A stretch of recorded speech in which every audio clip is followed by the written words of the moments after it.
Right, good evening and welcome members and any members of the public here and anyone watching online on the Council's YouTube channel to this meeting, this Council meeting of Cambridge City Council. So some housekeeping announcements first. We are not expecting the fire alarm to go off. If it does, please leave everything and follow the exit signs on the Pease Hill side of the building and exit via the Pease Hill door and assemble in St Mary's Passage. Now, members of the public watching may see councillors using laptops and phones. In fact, I have my phone here with paper on it. This is because many of us now use our laptops and phones to read the agenda, information pack and speeches, and it enables us to contribute to the meeting in an effective way. As we now stream all meetings, members should be aware that the content of your devices may be caught on camera, but I'm sure that will be fine.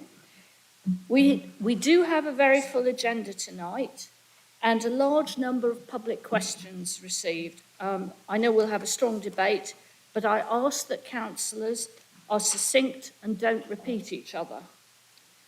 I would also like to note that all papers are publicly available online.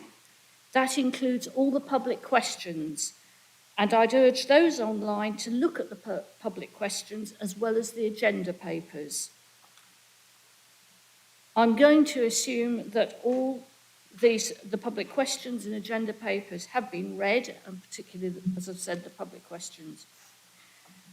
As I mentioned in my email to all councillors, my chaplain is otherwise engaged today, but from next council, my chaplain will offer reflections in Committee Room 1 prior to the meeting at 5:45, 5:45 p.m. And I hope that those who wish to will join me. I am also hoping to have some other representatives or members of other faiths attending. So we'll move to agenda item number 1.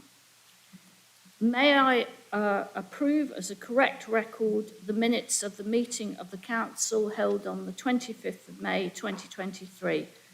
A copy of the minutes can be found in the agenda starting on page 13. Do I need that second? So I'll assume that those are passed. Thank you. So to move to agenda item 2, to note the report of the returning officer result of the King's Hedges by-election. So on behalf of the councillors, may I welcome Councillor Hussain to this chamber. I hope you have a rewarding time during your period of office.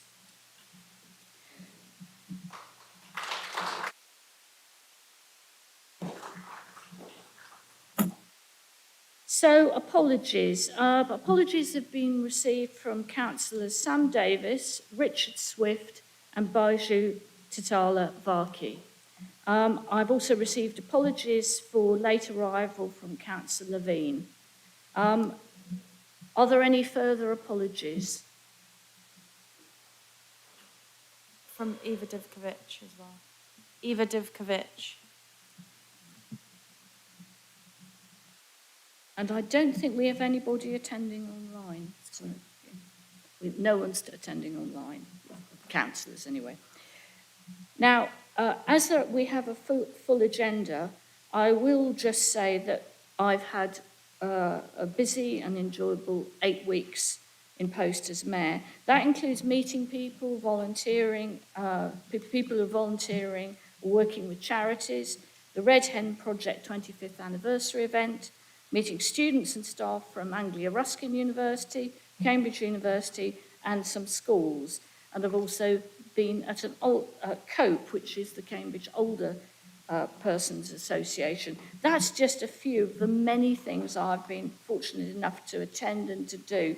I've been finding out about ways organisations are or could partner across the city and sectors, particularly given the level of inequality here. I'll be attending many more council-supported community events, picnic, music and sports days, concerts over the summer. And as many know, I am normally in the Guildhall on Wednesdays, where I am meeting and will be meeting with many organisations and people from across our community. The Mayor's Day Out, members should be aware that the annual Mayor's Day Out to Great Yarmouth takes place on Wednesday the 16th of August. If you're interested in volunteering your services to assist on the day, but have not yet let the organisers know, please would you let Gary Clift know by the end of this week. We always welcome volunteers to assist on the day, and I think all the people on the trip do enjoy themselves. The Chevin sermon and the Harvest Festival service. This has been combined and will take place on Sunday the 1st of October at 10 a.m. in Great St Mary's Church. Details for this event will be emailed nearer the time. I would greatly value the attendance of members at this civic occasion. Now, a resolution of thanks is necessary. So the council passed the resolution of thanks to Councillor Ashton and Barbara Ashton for their mayoral year. Would Councillor Ashton please collect the frame resolution?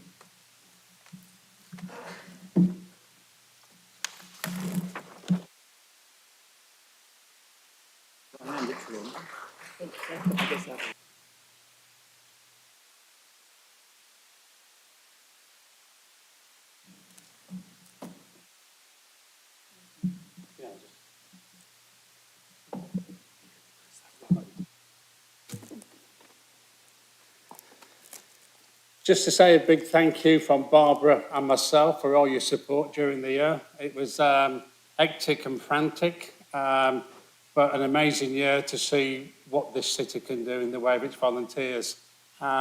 We are an amazing city. We still have this inequality, which is really sad as you talk to various voluntary sectors. We're such a clever city. And I think we need to put our brains together to say, how do we get ourselves out of this position? Because what the statistics show is that we are getting wealthier and wealthier, and the poorer are getting poorer and poorer. So thank you for all your support during the year.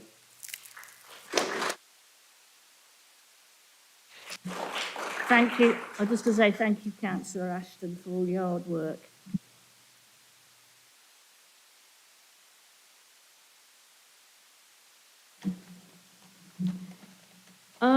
It's with great sadness that I report the recent passing of former Councillor Valerie Holt of Castle Ward from 2015 to 19. Amongst other things, Valerie made a significant contribution as a trustee of Cambridge Live during the transference back in-house to the council. And it was even greater sadness, I have to report this. Sackville Close on Sackville Close, members will be aware of the tragedy that happened on the night of 29th to 30th of June. And our deepest sympathies and thoughts are with the family and friends of those who died and the person in hospital. So I would like everyone to stand for a moment's reflection on these sad events.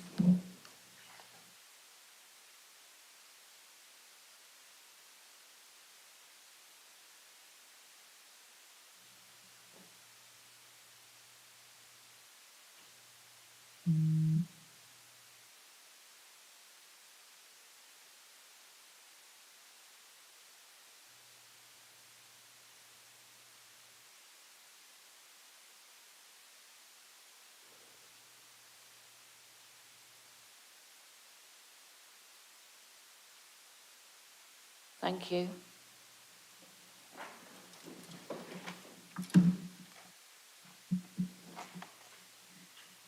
So declarations of interest.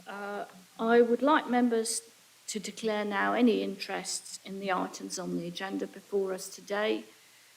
Members are reminded that they can declare interests at any time during the meeting if anything occurs to them during debates. Are there any declarations of interest? Councillor Netzinger. I think I should probably declare an interest on the waste motion as the leader of the County Council. Councillor Glassberg. I think I should declare an interest on the sewage motion as a member of the Riverside Swimming Club. Councillor Davey. Declare an interest because I'm a member of the board of Cambridge Investment Partnership. And Councillor Bird. I'm the same as Councillor. And Councillor Gilderdale. I'm also a member of the Riverbank Swimming Club. Okay. I lost my key. Do we have any more declarations of interest? Thank you. On speaking, could I ask all members to be concise with their contributions and to show respect to their fellow members of the council? So I'm talking about speaking times here. During each speech, I will ring the bell when the person speaking has half a minute left, and then again when the time has elapsed. We do have a busy agenda this evening with at least one amendment to 4 of the 5 motions, a full 30 minutes of oral questions, and we will ideally conclude by 11 p.m.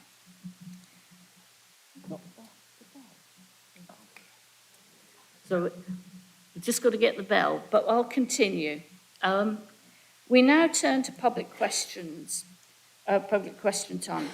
The full list of questions are in your seats and were published on the website yesterday afternoon.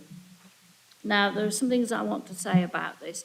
As I mentioned in an email to all members yesterday afternoon, for this meeting, I am altering the way this item is dealt with to ensure a full response from the relevant executive councillor and to ensure that this can be achieved in the 30 minutes available. I want to emphasise that we have 11 public questions and only 30 minutes. Written public questions are always submitted prior to the meeting and are published in advance. They are in a public pack, available online and included today. Normally we run out of time to hear the questions, which can be very frustrating for the member of the public bringing the question.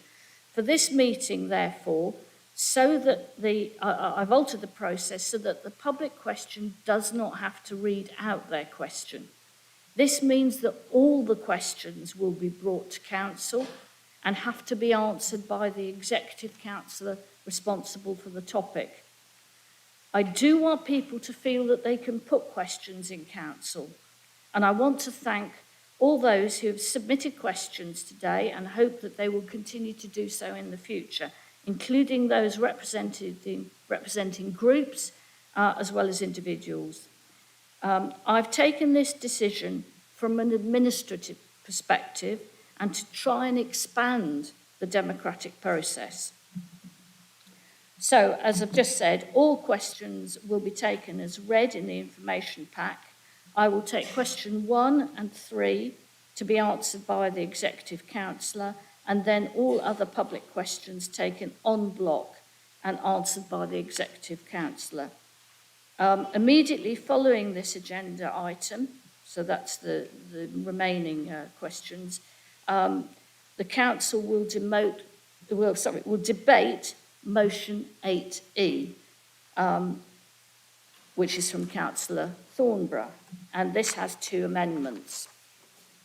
There will be no supplementary questions during public question time, but the public can follow up with the executive councillor after the meeting, and I'd welcome that. Would members note the public question number 1 from Francis Amrani, Chair of Tevisham Parish Council, and would the executive councillor please reply now. Thank you, Mayor. The City Council has no planning powers to restrict the right of property owners to offer and sell properties in the open market, whether it be local, national or international.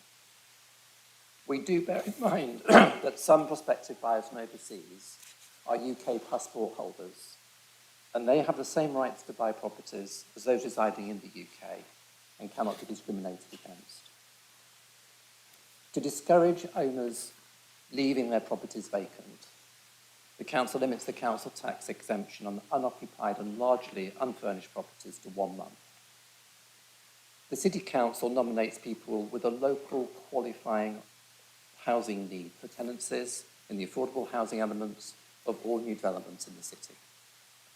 For developments on council-owned land, the marketing and sales of dwellings is focused on local and national marketing and limits sales to one purchase per buyer.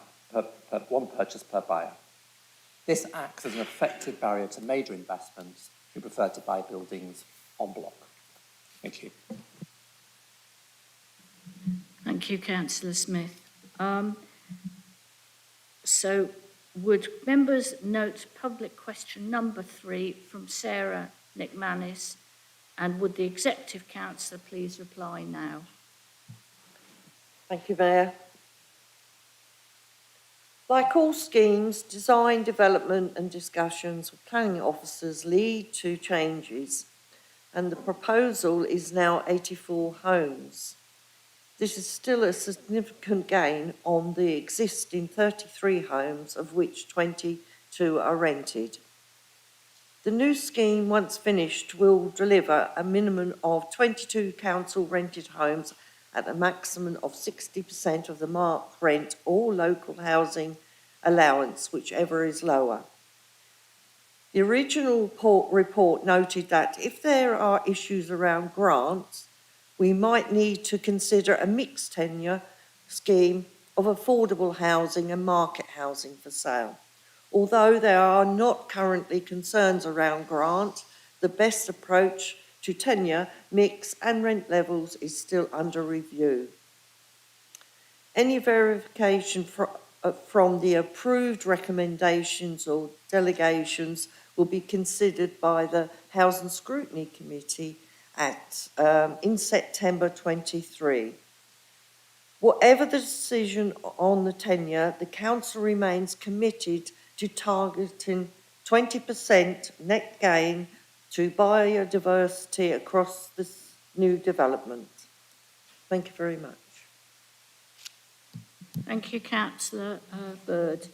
So questions 2 and 4 to 10 are going to be taken en bloc, as I've explained, and as read in the information pack. These are from question 2 from Olwyn Williams, question 4 from Ian Rowles representing Cambridge Friends of the Earth, question 5, Tony Booth from Friends of the River Cam, question 6 from Susan Buckingham, question 7, Wendy Blythe from the Federation of Cambridge Residents Associations, question 8 from Danny Redhead and Miranda Gill, respectively representing the chairs of the Friends of Sheep's Green Learner Pool and of the Friends Sheep's Green and Lammasland. And then question 9 from Monica Block and question 10 from Anne Miller of the Cam Valley Forum. Thank you. Would Councillor Thornborough, Executive Councillor for Planning, Building Control and Infrastructure, please reply to these questions? Thank you. Question 2. Thank you, Olwen, for your statement and your 2 questions. I certainly agree about the ecological importance of the river banks and the local nature reserves along the whole stretch of the river within our city boundary. The ecology is extremely important, and the BioBlitz information that is collected along Hobson's Brook and now at Logan's Meadow is an important baseline information, and I hope we will continue to learn more and improve our waterways every day and month and year ahead. However, I am also very concerned about sewage and other pollutants going into our river and the harm that is done to animals and plants in and around our waterways, and the danger to people who swim in, punt, kayak, and row along the whole length of the river. Sewage effluent can be a whole concoction of microplastics, chemicals, nutrients, oil, bacteria, and can be extremely bad for river health and also for those who use the river. I think we should learn as much as possible about the negative impacts of the river and also consider and learn from what others have done to endeavour to reduce pollution in our waterways.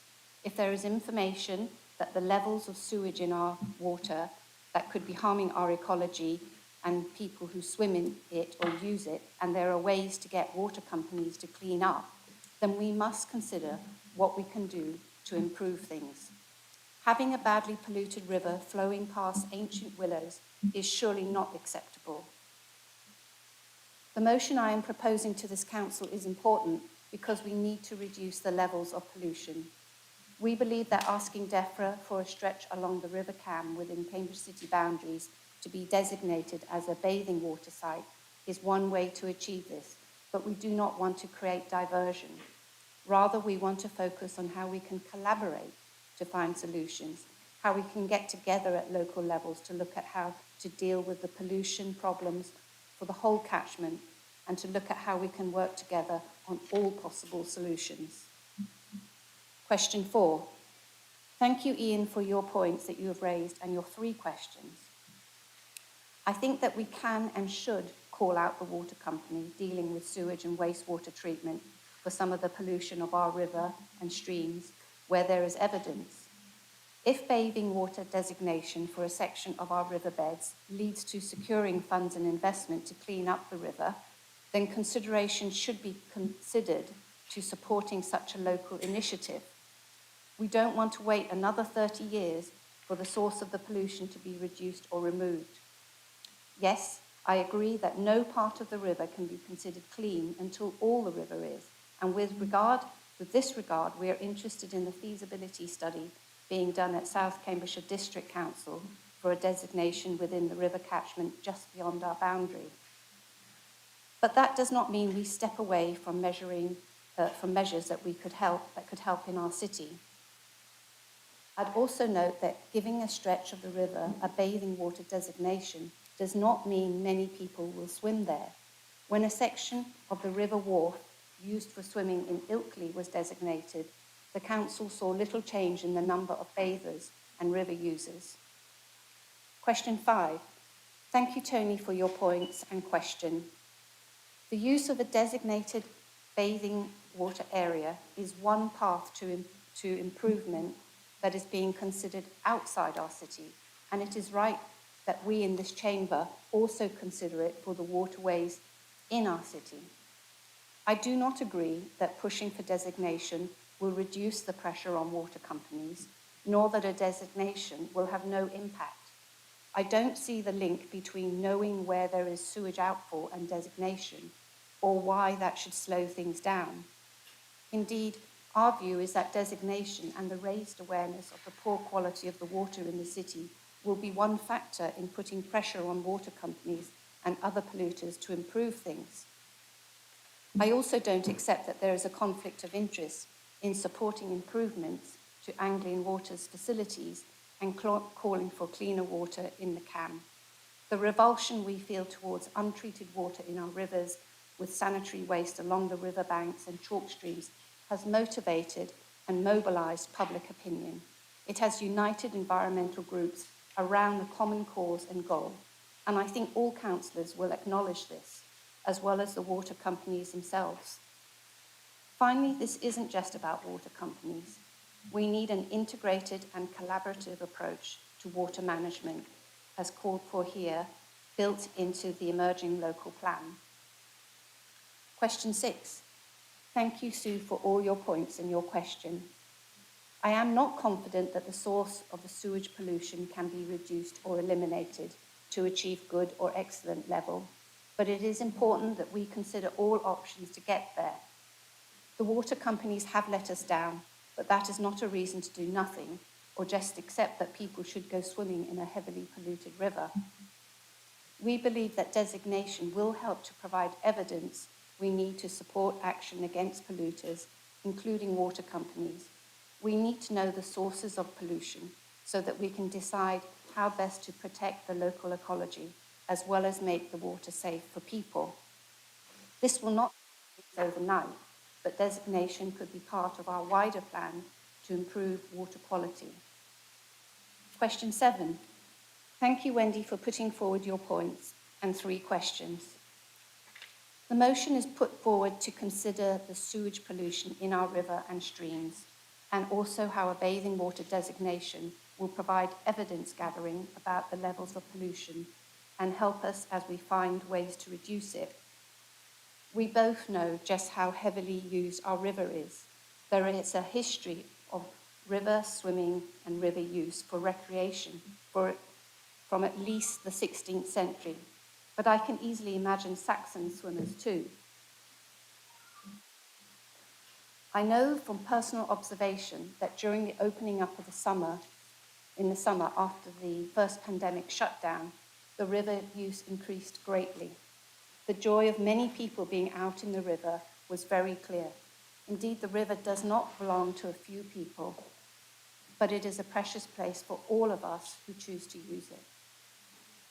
However, we're limited by regulation, and my understanding is that an application for a bathing water directive is for a section of a waterway already used for bathing only, and that the level of bathing is stipulated by DEFRA in the application. Survey information is required with the application. Of course, if the sewage pollution can be reduced, all river users will benefit, not just swimmers, and not just in the designated length of the river. To your wider point about how many people can safely use a stretch of the Cam, if we saw evidence that designation was increasing numbers, then we would have to address health and safety issues. But we do not imagine that things would change significantly just because the water is being assessed by the Environment Agency. Question 8. Thank you, Danny and Miranda, for all your information and for your request to allocate funding to the Llama's Land paddling pool and the Sheep's Green learner pool. The motion to stop dumping sewage in our river and chalk streams, if supported, will result in consideration at the Environment and Community Committee and possible approval by the Executive Councillor.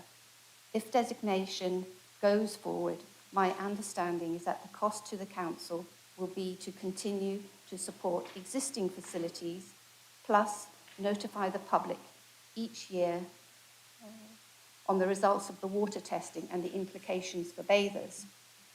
I have considered how the designation at Ilkley and Oxford have been put in place, but each location is unique and must be considered on its own merit. Clause 13 of the Bathing Water Regulation 2013 sets out the legal obligation where the appropriate agency classifies a bathing water as poor under Regulation 11.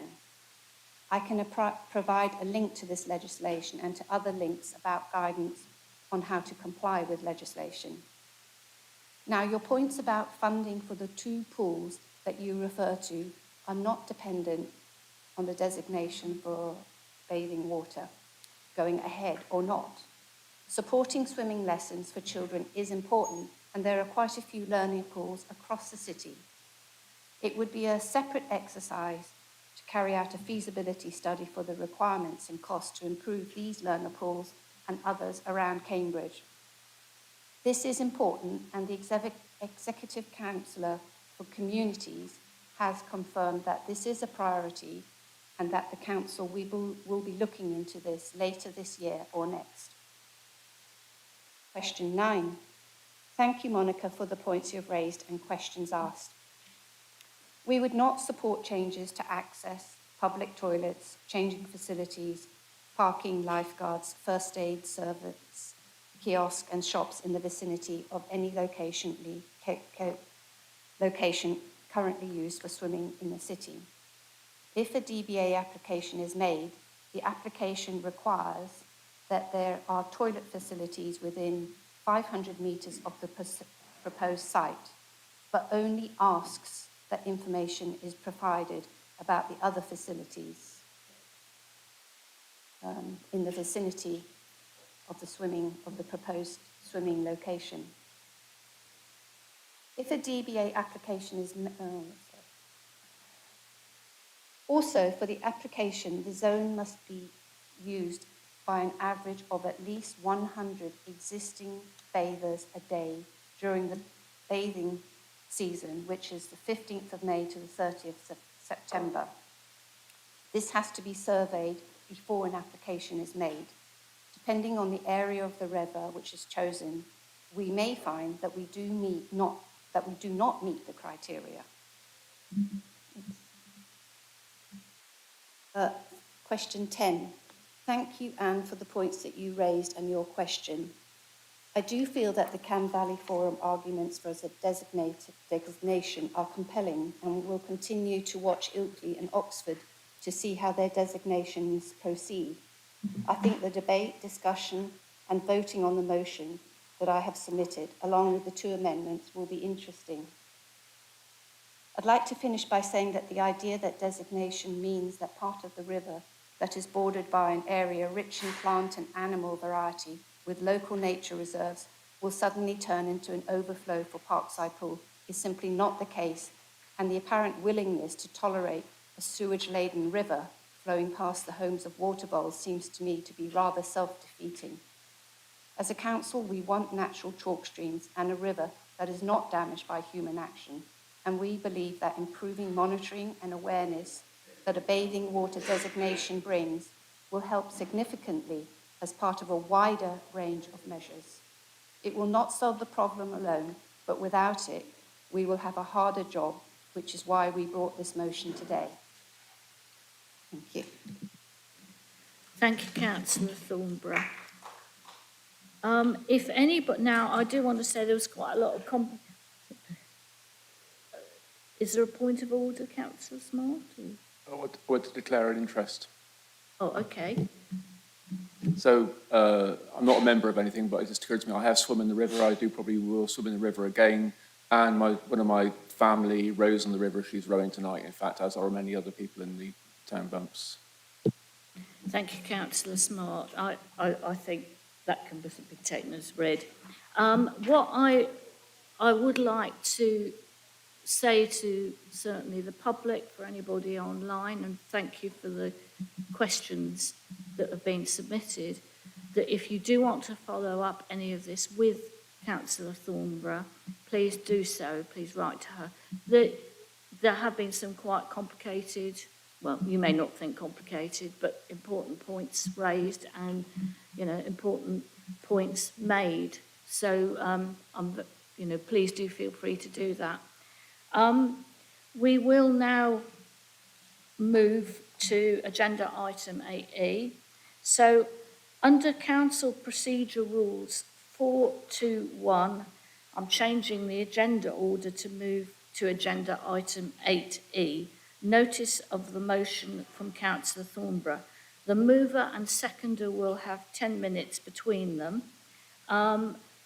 As there are 2 amendments to this motion, I am asking members to speak once. We will be debating this, as one, and then we will take the amendments and vote on them at the end. Thank you. So, Councillor Thornborough. Thank you, Madam Mayor.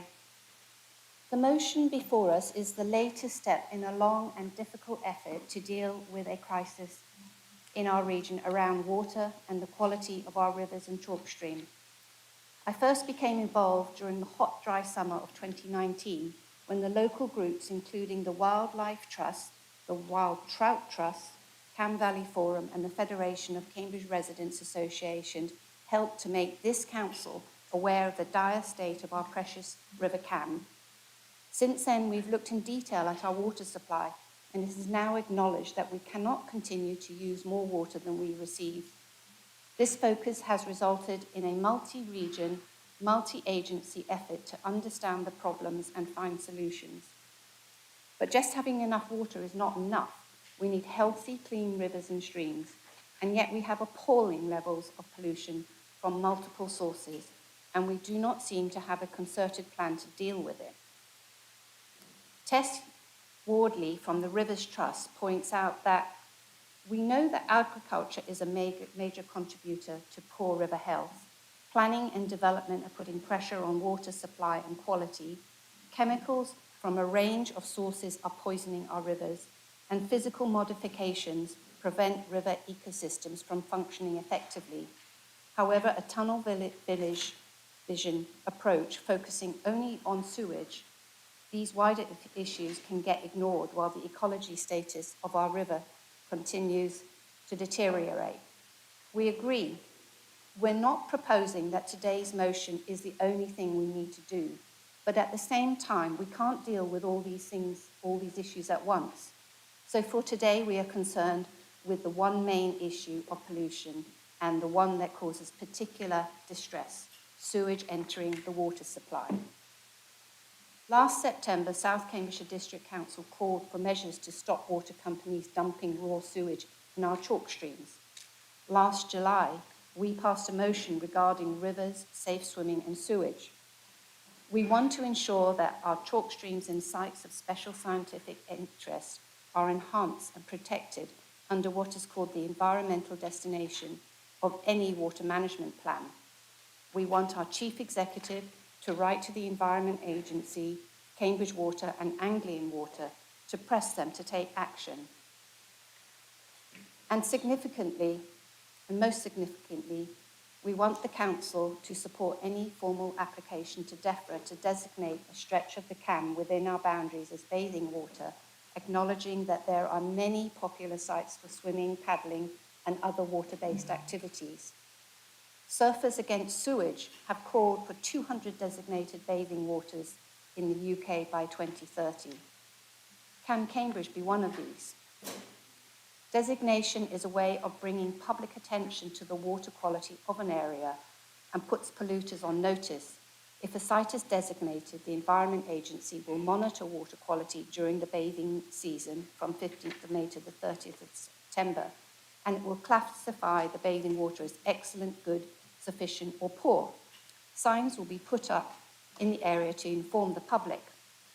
If the water is classified as poor, then the Environment Agency is obliged to take or cause to be taken appropriate agency management measures at the bathing water to prevent, reduce or eliminate as appropriate the cause of the pollution.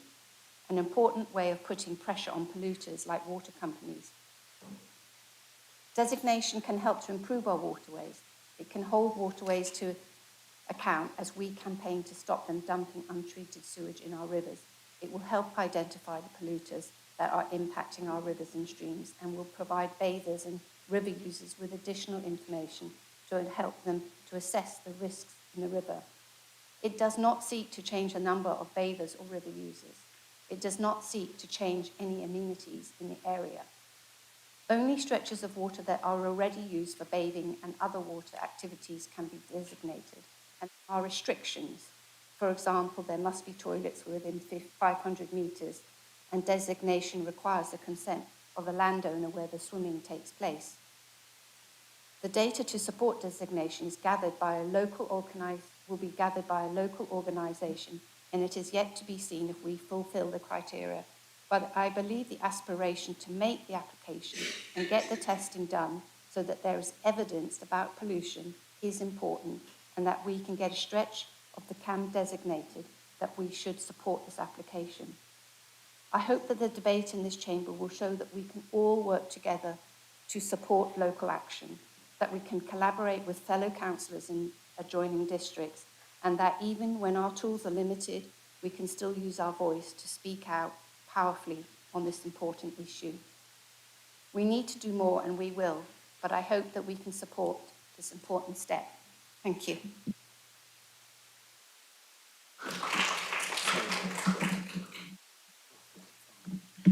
Thank you, Councillor Thornborough. I believe Councillor Holloway is to second the motion. Would you like to speak now or reserve your right? I'll reserve my right, please. Okay, and you will have 4 minutes 35 seconds. We have two amendments to this motion. Councillor Glassberg and Pora have each given notice of an amendment, which are on pages 29 to 31 and 33 to 34, respectively, of the information pack.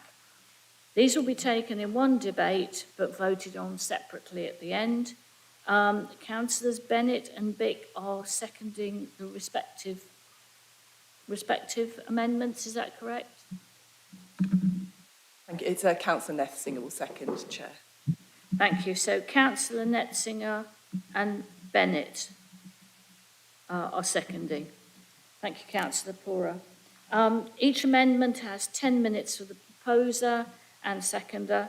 So may I call on Councillor Glassberg to speak? Thank you. Thank you.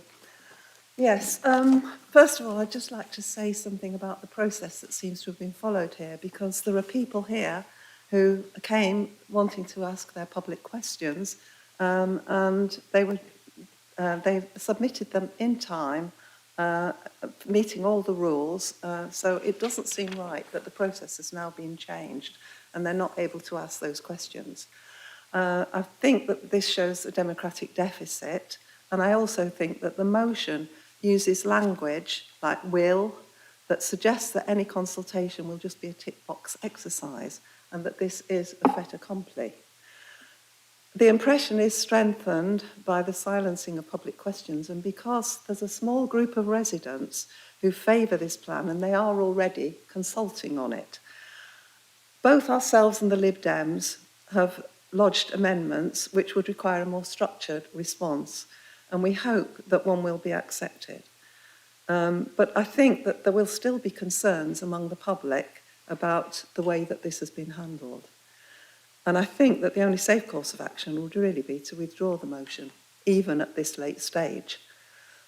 It doesn't seem likely that that will happen, so in proposing the amendment, I'd like to, first of all, support what Councillor Thornborough has said about the importance of the clean water in the river and doing everything that we can to reduce both over-abstraction and the sewage. I'm a member of the Friends of the Cam, and so I completely support the need to improve the water quality in the Cam and its tributaries, including our chalk streams. But the source and type of pollution are multiple, and they need a holistic approach. I think that this is very simplistic because it's not just E. coli that's going to be tested. There are a lot of other pollutants which are not required to be tested as part of a DBA. I am also very concerned that a DBA at a single point in the river is not the most strategic way to achieve what we all want. I think everybody wants to see the river, the whole river, clean and healthy. So it seems to me that a DBA would bring no benefit, and it actually could cause a lot of harm. The area that's being proposed by Cam Valley Forum is Lammas land, and they would need to demonstrate that there are at least 200 bathers there every day over the summer. That would be a huge increase on the number of people who swim in the river there at the moment. And this stretch of the river, you said that the environment is very important, and it is. And this stretch of the river is particularly sensitive environmentally. It's basically a place where three nature reserves meet. There's Paradise, Sheep's Green and Coe Fen. So it's a habitat for protected wildlife, including otters and voles. Paradise Nature Reserve itself is home to a huge number of species, including birds, invertebrates and mammals, and there's a huge number of potential impacts on them which should be considered before agreeing to any kind of DBA that might have an impact.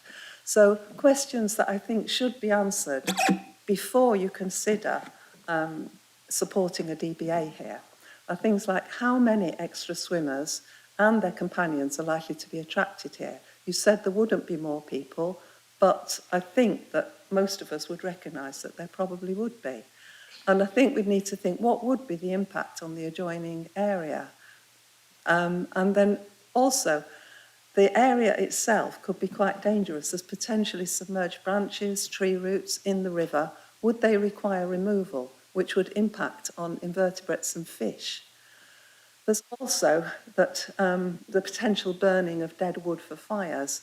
There's ancient willows on this site, which are a habitat for many invertebrate species.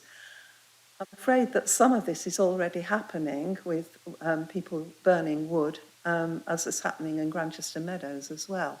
And I think that this could exacerbate the problem. There'd also be potential pollution from skincare products, things like suntan lotion. And would the cattle pose a risk to the bathing water quality, calling for some demands to remove these essential management tools? They are important in the way that the area is managed.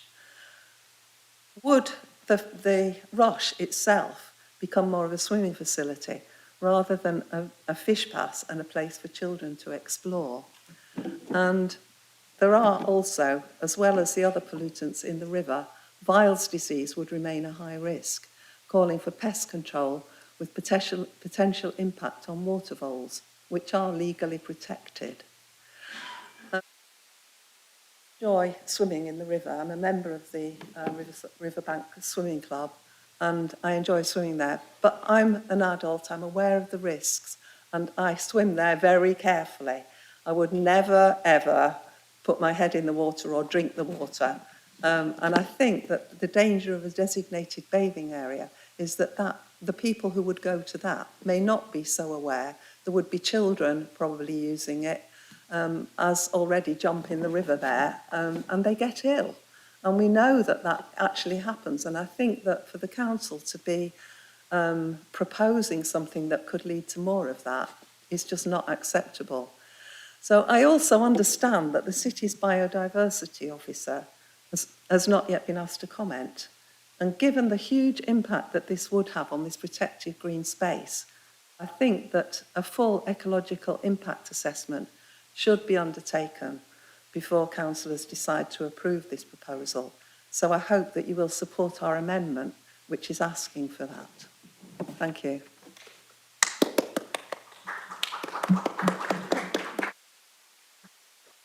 And thank you, Councillor Glassberg. Would Councillor Bennett, you will have 3.5 minutes. Would you like to speak now or reserve your right? Thank you, Madam Mayor. I would like to postpone my right. Okay, thank you. Councillor Porrer, please speak to your amendment. Thank you very much, Madam Mayor. In the interest of time, I'll address the motion, the Green Amendment and our own amendment, so we don't have to speak for too long. I think that most of us are not actually too far apart on these amendments, though I do note that ours does appear to achieve very much the same aim as the Green one, but with several hundred fewer words. So I hope that for us, it's the provisions for proper scrutiny that are important. And this is why my group will obviously support our amendment, in the hope that others in the chamber will agree with me. I want to explain why we moved this, because we do support Councillor Thornborough, who's done a marvellous long session of talking earlier tonight. And I think everyone in this chamber and all of those involved with the River Cam and its associated waterways wish to highlight the desperate need for better water quality throughout the city and further afield, which this motion does. However, we feel that the first action point was perhaps a little too brief, and we could see from the emails I think most of us have received on the subject that some members of the public and those from local organisations were concerned that this was sort of jumping a step ahead and not being clear about the consultation stage, although I do believe that was implied from what Councillor Thornborough has already mentioned with it going to scrutiny committee. So this is why we did this, to clarify it, to make clear that if accepted with our amendment, this motion would commit to the necessary consultation required, as I think Councillor Thornborough has already alluded to, and it's required for any designation to go forward. It would allow us to bring stakeholders on board, get their views. If too many people object with valid reasons, then it wouldn't go ahead, because that's what the DEFRA guidelines say already. But we want to ensure that when we undertake this process and get to a point of decision making, that we use it to shine a spotlight on the incredibly poor condition of our water, which is so well used by our residents, our visitors, and as Councillor Glassberger said, our wildlife. Nobody wants to have a risk of their children swimming in the water and swallowing it and being ill. We applaud the excellent work undertaken by our neighbours in South Cambridgeshire. Councillor Pippa Haling's recent motion on the subject there was passed with cross-party support, I gather. We also know the government keeps moving the goalposts, ditching national water quality targets, so residents can't check without some kind of intervention like this, which is appalling. It means we can't assess the risk for adults or children if we don't know the state of our river. Anglia Water keeps receiving quite low ratings, 2 stars again, I believe, which doesn't bode well for swimmers at the moment in any part of our river.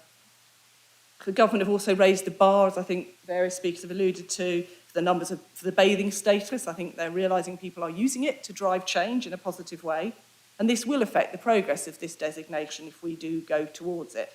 However, we need to use every tool we've got in our box to add pressure to the water companies and government and keep doing this again and again.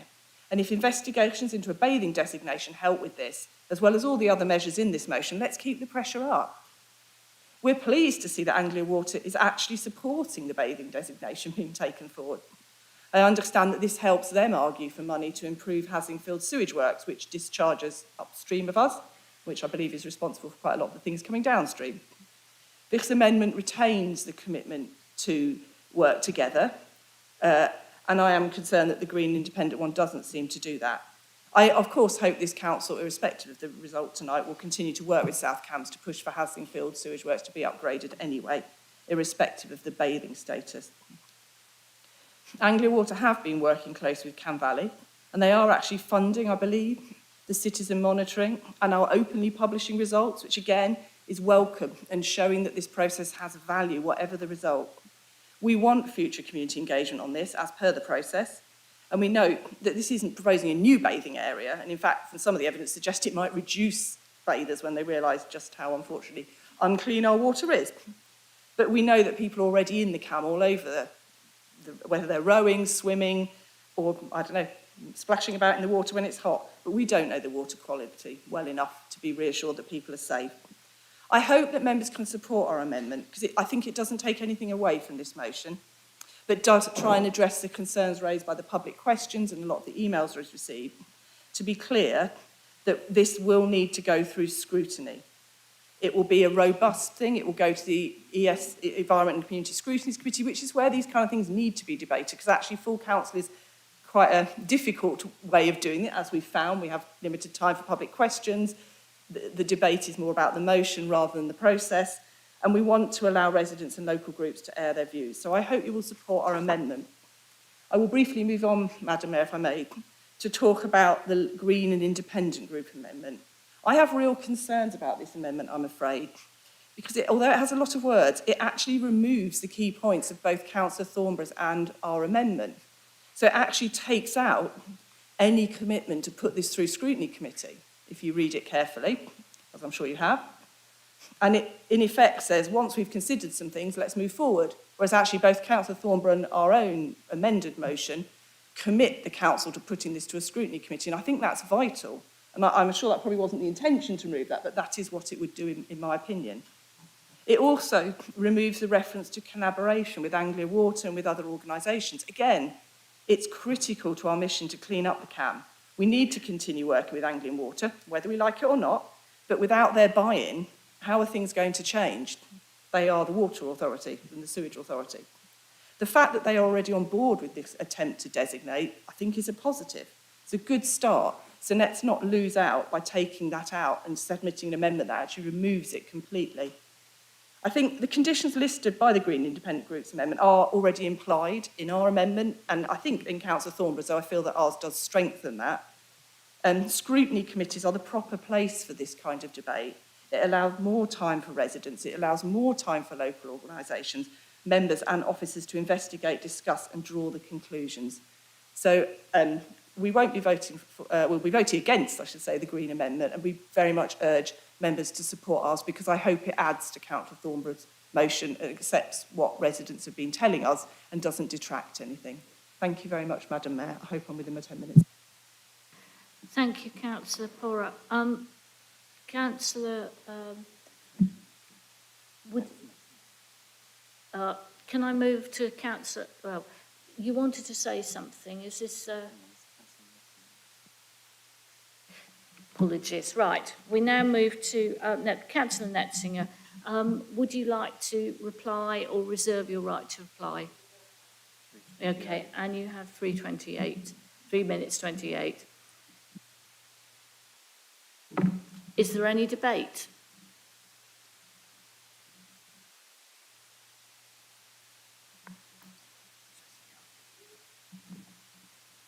So Councillor Carling and then Councillor, hang on, Councillor is it? Yeah, Councillor Houck, sorry, apologies, and Councillor Howard and Councillor Tom. You have 3 minutes each. Councillor Carling. Thank you very much, Madam Mayor. Before I begin, I would just like to address Councillor Glasberg's comments regarding the process regarding public questions today. I think the Mayor made a very clear explanation. There were 30 minutes for questions, and I think it is clearly better for all those that were submitted to receive considered and full responses than for us to have to cut about half of them off to prevent us going over time. Anyway, our river is in a very poor state. Indeed, a while ago, there was a case I know of where a rowing crew fell into the river after they made a mistake with their boat, and a number of them caught scabies from the water. For anyone that doesn't know, that's a parasitic infestation of the skin by mites. Not pleasant. It's essential for us to tackle this, and the time for sitting by and calling for other people to act has long been gone. We need to do something here, and that is why we brought this motion forward, to put pressure on polluters and force action to be taken. I'm pleased that the Liberal Democrats reached out to us confirming their support for this, and I'm grateful for Councillor Porra's comments just now to that end. We will support their amendment clarifying the arrangements for scrutiny, as it's always been our intention for there to be proper scrutiny of an application before we make a final decision on whether to support it. Our motion does already say that the decision would be considered by a scrutiny committee, but we have no problems whatsoever with making that clearer. I welcome Councillor Porra's points as well regarding the Green and Independent Group amendment. I was going to make several of the same, but I won't in the interest of time. Councillor Glasberg's amendment suggests that by applying for DBA status, we would be, quote, encouraging a minimum of 100 people to spend an aggregate of 800 hours immersed in an unsafe and polluted area, end quote. But in reality, having DBA status would cause a sign indicating the water quality to be displayed, which, where the quality is poor, that sign will expressly advise against bathing in the water. That should, in fact, discourage people from swimming in unsafe, polluted water.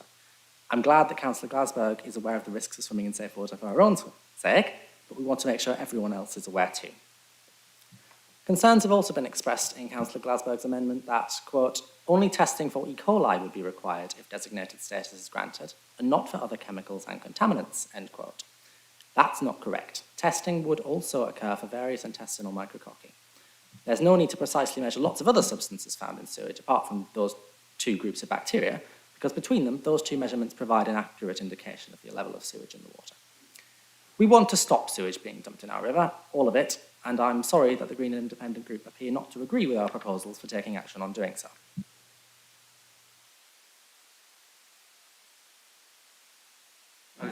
And you've just finished in 2.5 minutes. Thank you, Councillor Carling. So I now move Councillor Houck, and you have 3 minutes. Okay, thank you. I feel blessed that I live and work close to the river, so I can regularly enjoy it on walks and cycle rides and the occasional pedalboard adventure. And I've even swum in the river several times, and I'm here to tell the tale, luckily. And I really cannot imagine Cambridge without this river, and I think that's a feeling we all share. And I think that's why I really want to get this right, and I want us to do as well as we can. We owe this to ourselves and to our residents. Around noon today, I saw some very enthusiastic young people jumping into the river near Sheep's Green. And when I approached them and asked them about water quality, they just laughed. So they obviously don't want to drink the water, but they are happy to swim in it and dive in it. And I think information is really essential here to make sure how safe is it, and what people know what they are doing there. So we want everyone to enjoy the river, but of course reasonably and responsibly. And there are clearly two arguments here that have the same intention. I mean, one group wants to improve the river by having a DBA, and the other one wants to improve the river by not having one. So there's clearly a dilemma here.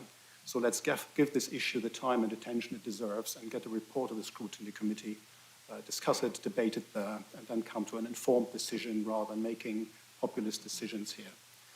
And of course, I fully agree with the main intention of this motion, to put as much pressure as possible on the big players in the game, so the water companies.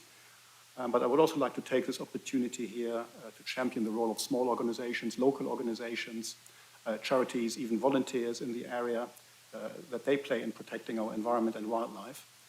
And for example, in my ward, Trumpington, members and volunteers of the Hobson's Conduit Trust regularly monitor the water quality and biodiversity of our chalk streams from 9 wells into town, which contribute to the river eventually. And they have valuable local knowledge and mostly live in the area, so they really pay attention to details. And if something is not right with the water, with the wildlife, they can be the first to flag it up. And they know where the water comes from and where it goes. They can therefore be very helpful helping developers finding solutions or finding the culprits. Often people don't even know that they are causing pollution. And I think these local organizations are really valuable here, and they can advise developers on best procedures. And I think this kind of service to the community has never been stronger, or the need for this kind of service. And we therefore have to make sure that organizations like Hobson's Conduit Trust will receive the financial support from the council that they need in the future. And I think that's where the council can really take most direct action. Thank you, Madam Mayor. Thank you, Councillor Hoke. Councillor Howard. Thank you. I think I'd like to just start with paying some gratitude, actually, to how lucky we are to be able to swim in a river when huge parts of the world are seeing unprecedented temperatures. The southern Mediterranean, northern Africa, record-breaking temperatures, consistent record-breaking temperatures. And here we are in Cambridge, gratitude-filled, but ironically maybe debating emotion about water. And yet it is our local microcosm of us damaging the environment. So I am not comfortable cozying up to a company like Anglian Water to get buy-in. We don't need their buy-in. We are a democratically elected group of people who can decide what we should and shouldn't be able to do in our local town, in the enjoyment of the river. And I too enjoy swimming. I will happily go for a swim in the river, even knowing the risks. But I have to support Councillor Gladsberg's point that identifying risks is very different to encouragement, and I think a DBA in this instance is not the right way to go about it. There's some other reasons I want to show why we think it's unlikely that a DBA will result in cleaner water anyway. And that's firstly the Ilkley experience. As far as we know, the only other place in the country where a river has been designated as a bathing area, and as far as I'm aware, it has not been successful. Number two, Anglian Water has just announced plans to apply to discharge even more sewage and chemicals in our river.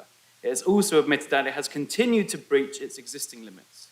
Number three, Anglian Water has plenty of money available. It just chooses to spend that money on high dividends and excessive executive pay. Anglian's 10-year dividends to shareholders up to 2022 of £4.6 billion were the highest in the UK. After criticism, it has reduced its proposed £92 million dividend, but it's still an eye-watering £80 million. Anglian Water's boss was paid £1.3 million last year, despite the recognised 2-star pollution review. Put simply, this is a business that does not choose to spend its money on reducing sewage pollution, despite being repeatedly fined millions of pounds for sewage discharge violations. If it gets fined, it can always increase the customer charges, as it's doing now. It's naive to think that Anglian Water will change its ways for anything short of jail or renationalisation, and that's from a tweet that you can find online. Thank you. Thank you, Councillor Howard, and Councillor Tom. Cool. Hello. I'm going to try and be quite short and go in quite a different direction. So I want to talk about some of the amenities you'd need for this scheme to, work. Some of these have been mentioned, but I'm going to go into a bit more detail. So firstly, we need more toilet access. At the moment, there are only 6 toilets on Lambeth Land, and with over 100 people potentially a day swimming, that's going to be a lot of people needing a toilet, okay? And we don't want the whole area reeking of urine. Secondly, we need to focus on more waste management. There's going to be a lot of stuff being thrown away, and Lammasland is already an area where isn't particularly good litter-wise all the time. So that's something that would really need to be focused on and addressed. Access is a big issue. Also parking on the topic of that. So there is a small pay and display car park, but it already gets overfilled. And if we're gonna potentially invite more people, I don't really know where these people are gonna park, especially as we're a city that has kind of been, trying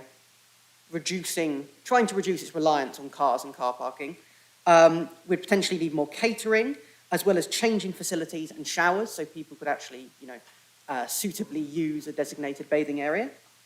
We'd also need to go about clearing the weeds and the debris from the water. I mean, you see all the time things getting thrown into the Cam. We'd also need to repair banks and put along the banks ladders so people could access it.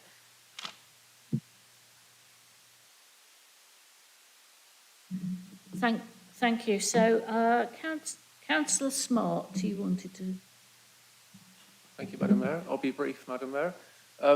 So with regard to Councillor Glasbow's amendment, I thought the Greens would support a motion to stop dumping sewage in our river and chalk streams, but seemingly not. I'm sure they probably said things like that in leaflets to get elected, but I mean, I listened to what she had to say, and Councillor Glasbow talked about nature, otters, falls, and so on. But seemingly, in her sort of vision of nature or the planet, people don't take part. So I consider human beings and us, residents of the city, to be part of nature. So the idea that we would not be swimming in the river because we might have sun cream on our face, I don't think that's really a reason to stop people swimming in the river, which she seems to think. Secondly, I think insulting our residents by saying that, you're intelligent, Councillor Glasbird, but other people, other residents are idiots because they'll rock up and drink the water, is just insulting. I mean, I think she has to have some respect for residents in the city. So that's all I really need to say. So I thought Councillor Porras was sensible, but I do support Councillor Thornborough's motion. Thank you, Councillor Smart. Councillor Hussain, and you have 3 minutes. Thank you, Madam. So we are not here to only for fight egg and chicken. So we are here to help all the community. So we need to respect the water. Water is life. So it is not only responsibility for our council, the responsibility for all the residents as well, how we can keep our water more clean and we can use wisely. So some part of the world, the people only for a few drop of water, they're working all the day to collect the water. So we need to remember them when we turn the tap. So we can save some water. And when we using the water outdoor, we need to think how we can keep it clean and safe for not only the human, for all the nature as well. And as a council, we can do something different. So we can store some water from nature, from rain. It can be saved around 20% water because water is a very big crisis in Cambridge, not only Cambridge, every council. So we can provide some rainwater tank. Those people have enough big garden. They're using almost 20% water for their gardening and washing car, this type of space. So we can save some water and we can ask the people who need the help, we can set their water tank in their garden so they can reserve some water. So it will be less pressure for other residents or new development. So lots of development is going to stop because less water. So water is life. So we need to respect everyone, not only council, not only the government, even all our residents. So we need to wise with water. Thank you, Madam. Thank you, Councillor Hussain. I think that's something that our local plan and all parties would support. Councillor Hussain, could you turn your microphone off, please? Thank you. So I think that's everybody who... Oh, Councillor Ashton. Apologies, Councillor Moore was before you. So Councillor Moore, then Councillor Ashton. Thank you. I'm slightly confused by this debate. I would have thought that the Greens, as my fellow councillor Smart has suggested, would be in support of measuring the pollution in our river and ensuring that the polluters are held to account, because actually that's exactly what this motion is all about. It's not about, we haven't suggested we're going to close our swimming pools and say everybody jump in the Cam and that's where we'll be delivering our swimming lessons from now on. We're saying that by becoming a designated bathing area, the water quality needs to be measured. It needs to be highlighted to the people who already swim in the river. As you've said, you are a member of a swimming club in the river, Councillor Glasberg. I've swum in the river myself many times, as have my children. Lots of children swim in the river already. So this would be A, ensuring that people know what they're jumping or carefully getting into when they go swimming, whichever way they do it. But also, it would be setting down the bar of how low, unfortunately, realistically, we already are, and then having a target of where we can improve and get our river cleaner. I would agree with Councillor Howard, with his assessment of what's happening in the world today, but I think he's a little bit unclear about the powers that we have as the City Council. It's true we are democratically elected by the people of Cambridge, and so I think it falls upon us to do what is within our power to hold companies like Anglian Water to account. Unfortunately, we don't have any powers to just say, stop putting sewage into our river. So by going for this designation, getting the Environment Agency involved and having the water quality measured, we will be able to then progress, hopefully, to a cleaner river. If we don't, it highlights exactly the problem that we have in Cambridge. I wouldn't say that Ilkley was a failure. It just highlights how dirty their waters are. If nobody did any water testing, how would we know in order to progress? And I just think the idea that we need changing facilities and showers on Lammasland is totally missing the point of the designated bathing area. Thank you. Thank you, Councillor Moore. I apologise, this is my list. It's Councillor Bick next, then Councillor Ashton. Thank you. Thank you, Mayor. My party yields to no one their leadership in the campaign for the water industry to be more accountable, and in particular more accountable for its abysmal record in sewage pollution. But I find it quite possible to support that and to carry on that campaign at the same time as doing anything which is practical at a local level that improves the situation that we are left with. And I can't understand why everyone can't get the possibility of doing those two quite consistent things at one time. I am attracted by this initiative. I hope that we can do it, and it's in that with that perspective that I support the amendment, and I'm pleased if that is going to be accepted by the proposer of the motion. I am, though, disappointed that yet again, on a major practical issue, which is focused on environmental standards and the planet, that the Greens, with this huge laundry list of every conceivable objection to what is proposed, once again put themselves on the side of those negative to practical action and can't bring themselves to pursue a practical, constructive approach to something which can be on our table and can be actioned and let's hope it can be, and let's hope that the objections can be addressed. Thank you, Councillor Beck. Councillor Ashton. Thank you, Mayor. This motion is asking us to investigate what's possible. So the questions about toilets and bathing facilities and car parks and bank streams don't come into it at this moment in time, because it has to be proven that this can be actually done, it can be safe for everybody to use. And I'll just remind people what Councillor Thornborough put in. Therefore, this council calls on everyone to engage with the River Cam, everyone to engage with the River Cam and its associated chalk streams and tributaries, with respect, accepting our stewardship of this vital natural resource, and asks all residents and organisations of Cambridge to act as guardians of the river and be mindful of the impact of our own actions and those of others that threaten its health and survival.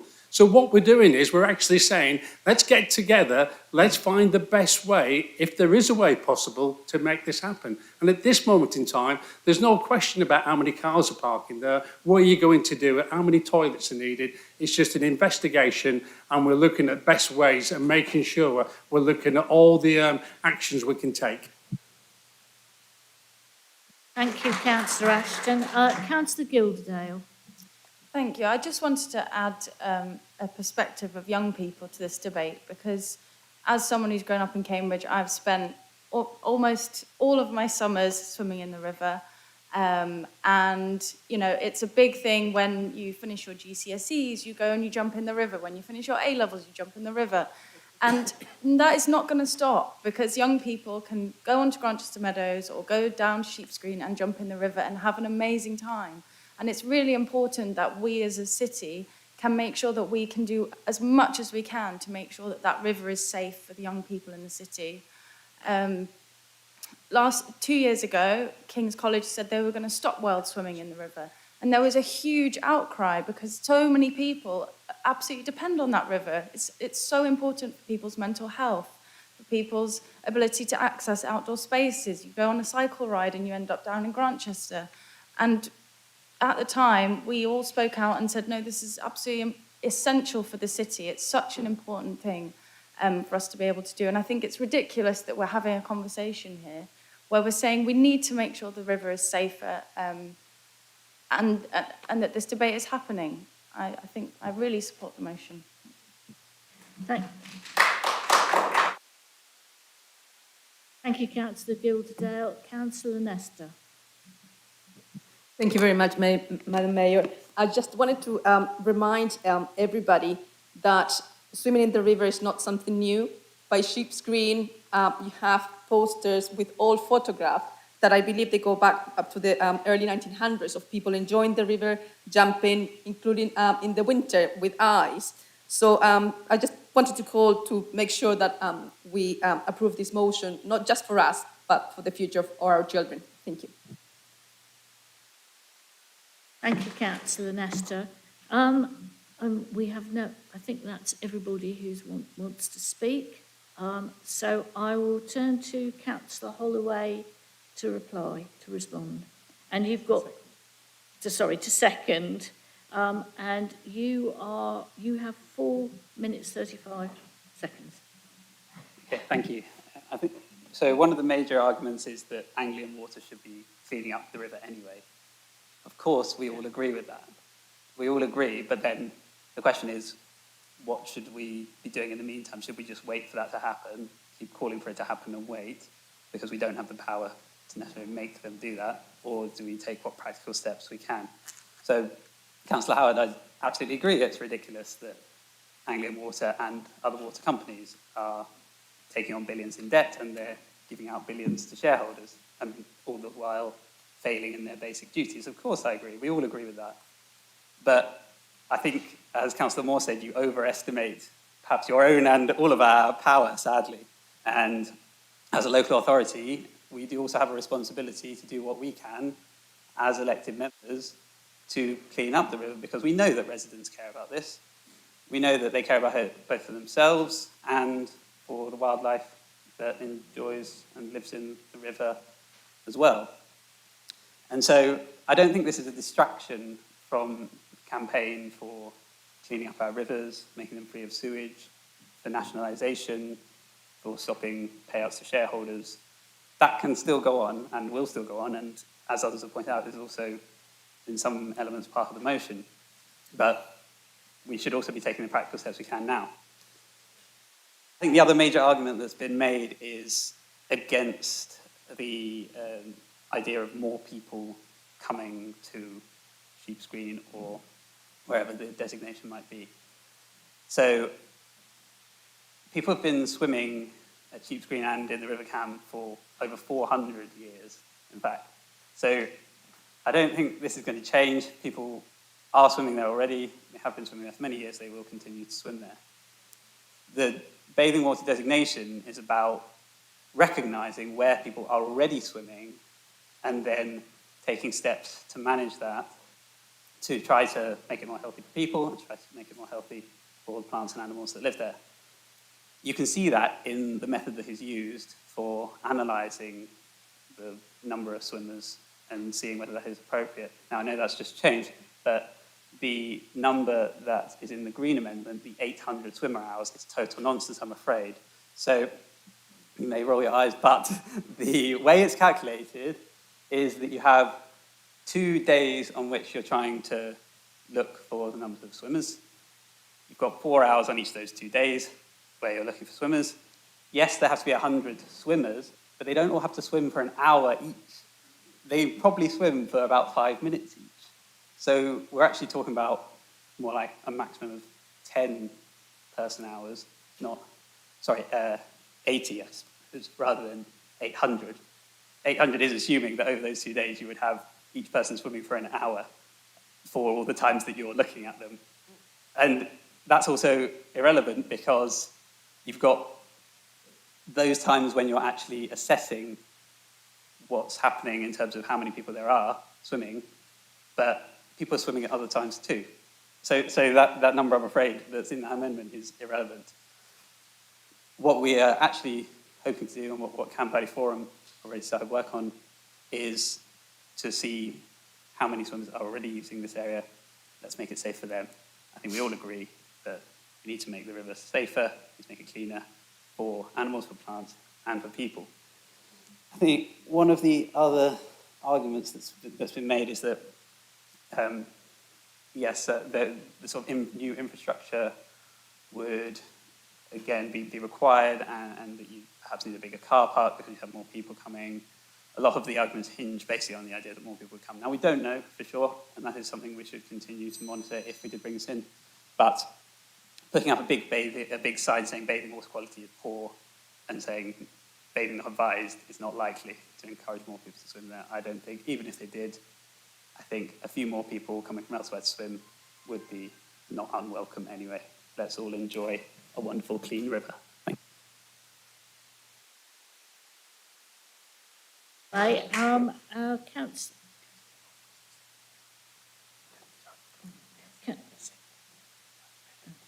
Councillor Bennett, would you like to speak? I will take Councillor Bennett and then Councillor Netzinger. Thank you.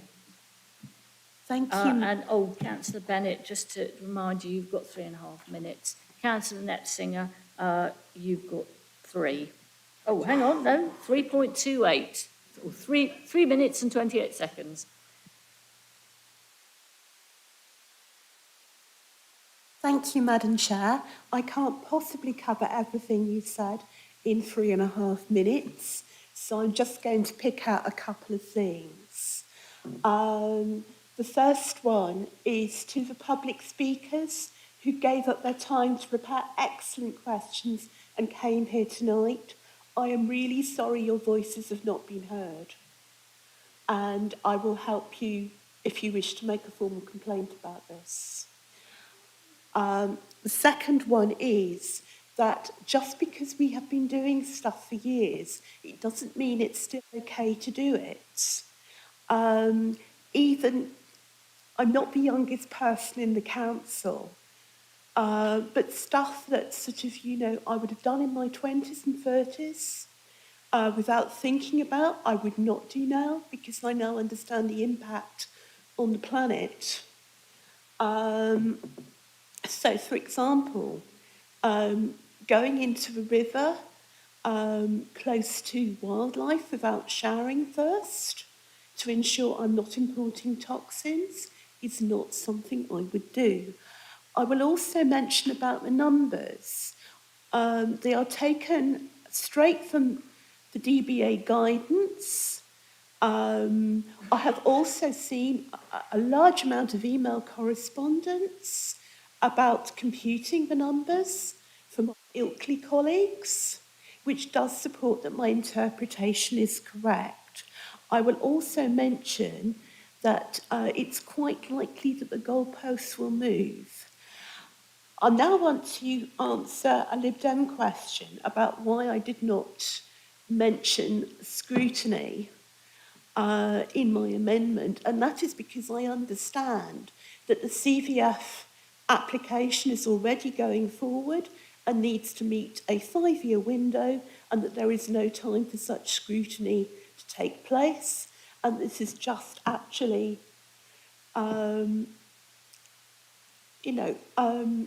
scrutiny washing. I think that this is a council which is already being accused of not listening, about not following democratic process, astroturf consultations, and suppressing readers' questions. This has to stop, and, we all need to do better. Thank you. Thank you, Councillor Bennett. I turn to Councillor Netzinger now, and as I said, you've got 3 minutes and 28 seconds. Thank you. Thank you very much. As many others have said, I do find it bemusing to be standing up, arguing in favour of a motion which the Green Party is opposing, which is about making our river safer and cleaner. Point of order, we're not opposing anything. The argument against exploring the value of a designated bathing area seems to be that the requirement to test water quality would have no impact on that water quality, while at the same time arguing that the requirement to explore them, to record the number of swimmers, would have a large impact on the number of swimmers. And that feels like a major contradiction in their argument. My personal view is that the impact of measuring water quality is likely to lead to an improvement in that water quality, and also that such measurement would be of great value to all of those who swim in the river by making sure that knowledge of the water quality is more widely available. I'm very well aware that the number of people swimming in the river is increasing, and I do not feel that blocking the suggestion of a designated bathing area will reduce that increase in the number of swimmers. The increase in the number of swimmers feels to me more likely to be a consequence of hotter summers, of the increase in the popularity of wild swimming, and of a cost of living crisis, which means more people, and especially more young people, are no longer able to afford many other leisure activities. I'm grateful to Councillor Gilderdale for her description of the importance of the river for our young people, and making it safer for them to swim seems to me both good for them and an activity which would be less likely to harm the planet than many others. One of my concerns about the Green Amendment, and by Councillor Glasberg's introduction of it, is the sense that the river in Newnham should be kept for those such as the swimming club who have the knowledge of when and how to swim safely. Part of the point about the designated bathing area is to ensure that knowledge about water quality is publicly available for all those in the city who might want to consider swimming there. I'm pleased that our amendment is likely to receive support, as the key point of it is to give more time to investigate the potential benefits of, or otherwise, of a designated bathing area. Like Cameron, I don't agree with Councillor Howard's suggestion that this motion is in any way cozying up to Anglia Water, and I certainly didn't recognise that in what was written. Councillor Tong's point about the need for more toilets is certainly interesting, and the need to clean the water and repair the banks if there were more swimmers. All of these things seem like things that would be good to me. If exploring the possibility of a designated bathing area would lead to more cleaning of the river and more care of its banks, surely that's something we should welcome. I'm also keen that all in this chamber keep our focus on the main intention of this motion, which is to do everything we can to improve the water quality and the biodiversity of our river so that as many current and future residents are able to enjoy it. Thank you.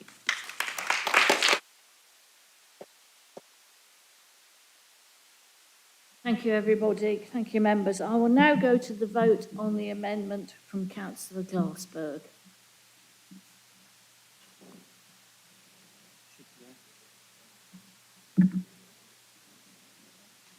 Yes, please. Hang on. So red's against. I've forgotten. So green is to support the amendment, red is to reject the amendment, and amber is to abstain. Did everyone hear that? Would you like me to repeat that? Green for, red against, and no colour as it appears on mine. It's not in the chamber, so we've got everyone. All right, okay, thank you. So we have, so on the amendment from Councillor Glassberg, we have 5 for the amendment, 32 against, and no abstentions. So that's everybody in the chamber.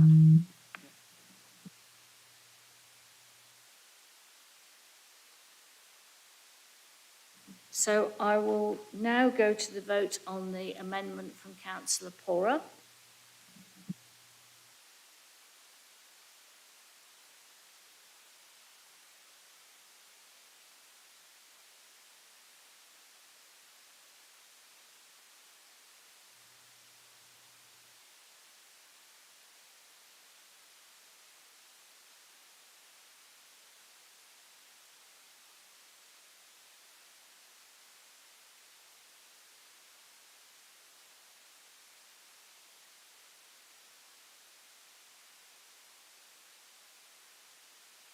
We're missing one vote, Councillor Healy.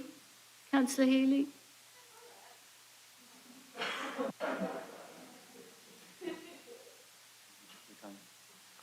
Okay, thank you. Right. So we have 33 for the amendment, 1 against, and 3 abstentions. Thank you. So we will now go to the vote as amended. So the vote on the motion will be next.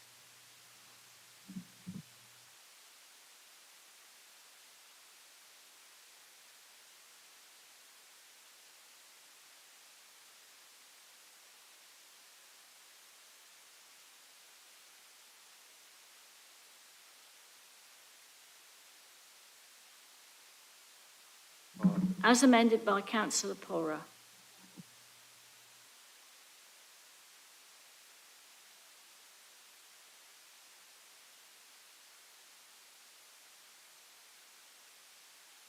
(33 for, 1 against, and 3 abstentions. So that's everybody in the chamber. Thank you. So the motion is now carried. Thank you. Right, it is now 25 to 8. Before we turn to agenda item 5A, could I have a show of hands on who would like a break now? I'm not intending to have another break at 8 o'clock. This would be a break. So we've got 1, 2, 4, 5, 6, 7, 8, 9, 10, 11, 12 of us. So 13, I think. So I think that's enough to say we will have a break. So we will come back at 8. If everybody can be back in the chamber at 8 p.m, please, sharp. Thank you.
We now turn to agenda item 5A on pages 39, recommendation of the Executive Council for Housing and Homelessness concerning the Housing Revenue Account HRA Outturn Report for 2022 to 23.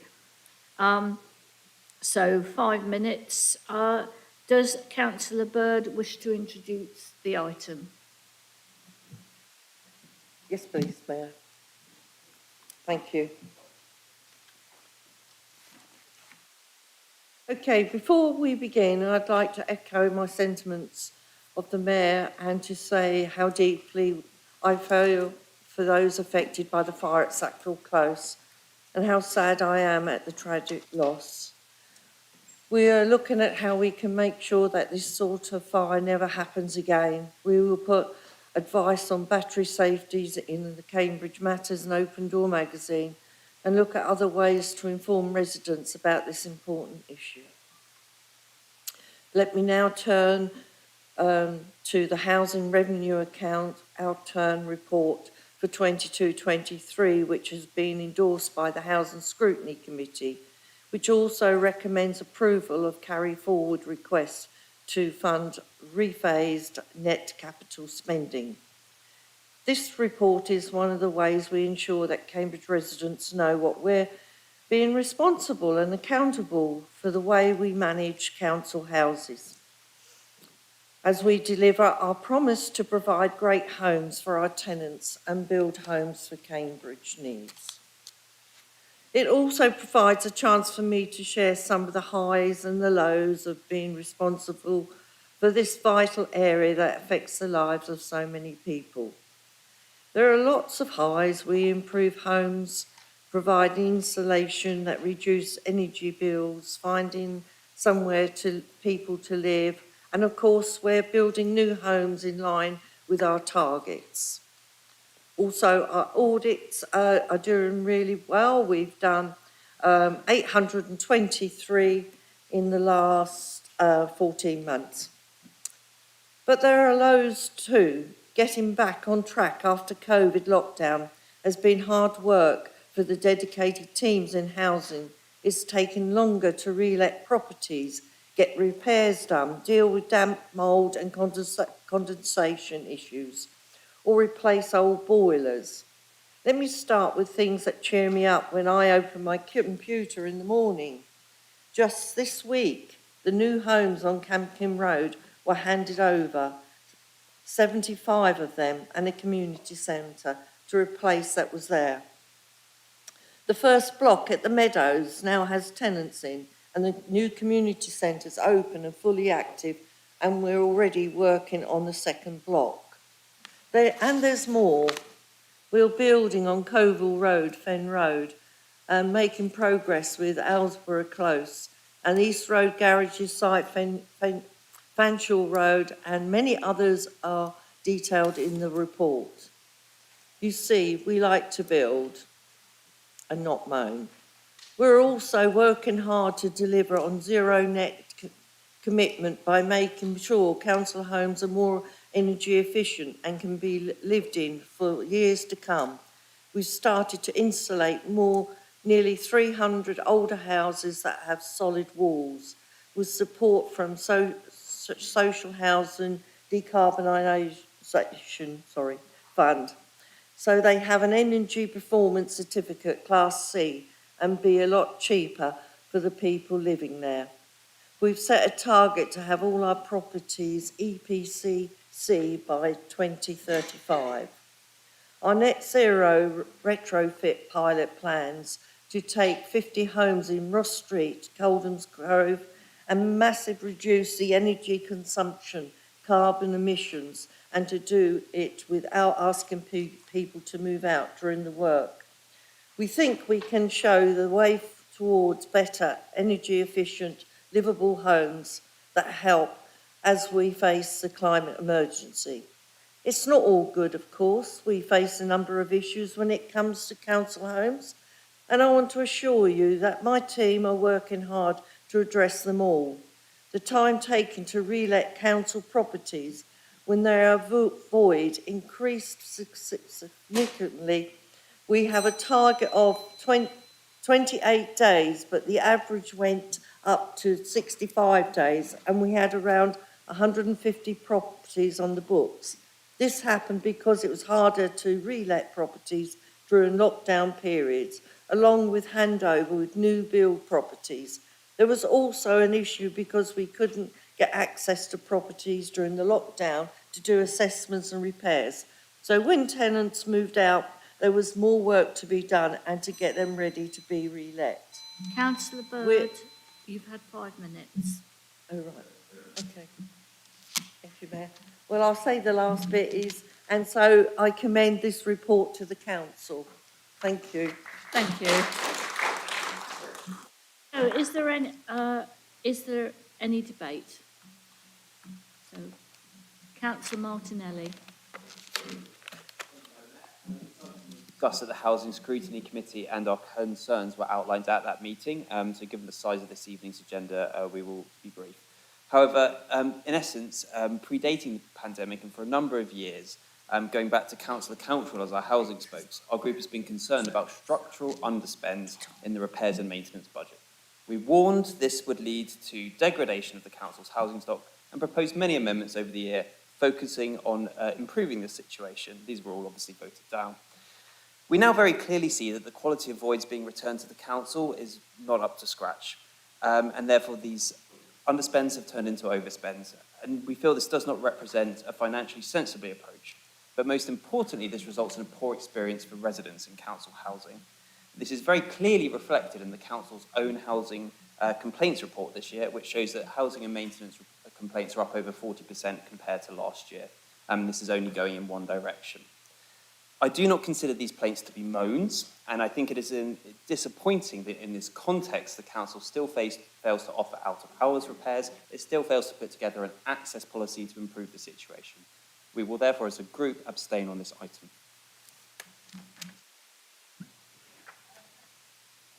Thank you, Councillor Martinelli. Councillor Healy, you wish to speak, and you have three minutes. Yeah, I just wanted to also add to Councillor Bird's comments regarding the Council House building programme, one of the most ambitious in the country. It's been incredible to see the new communities that have kind of sprung up as a result of these new developments. In Romsey, the timber works, it's fantastic to see, including the open spaces and the facilities that we have there, and the community centres as well in all of these new developments. It's just such a testament. And as a Labour-led council, you know, this commitment to council house building is one of our biggest successes, and I just want to pay tribute to Councillor Bird and to the previous exec for housing that kind of made this happen. Thanks. Do I have Councillor Bennett? Councillor Tong, of course, you are as spokes, will have a chance to speak.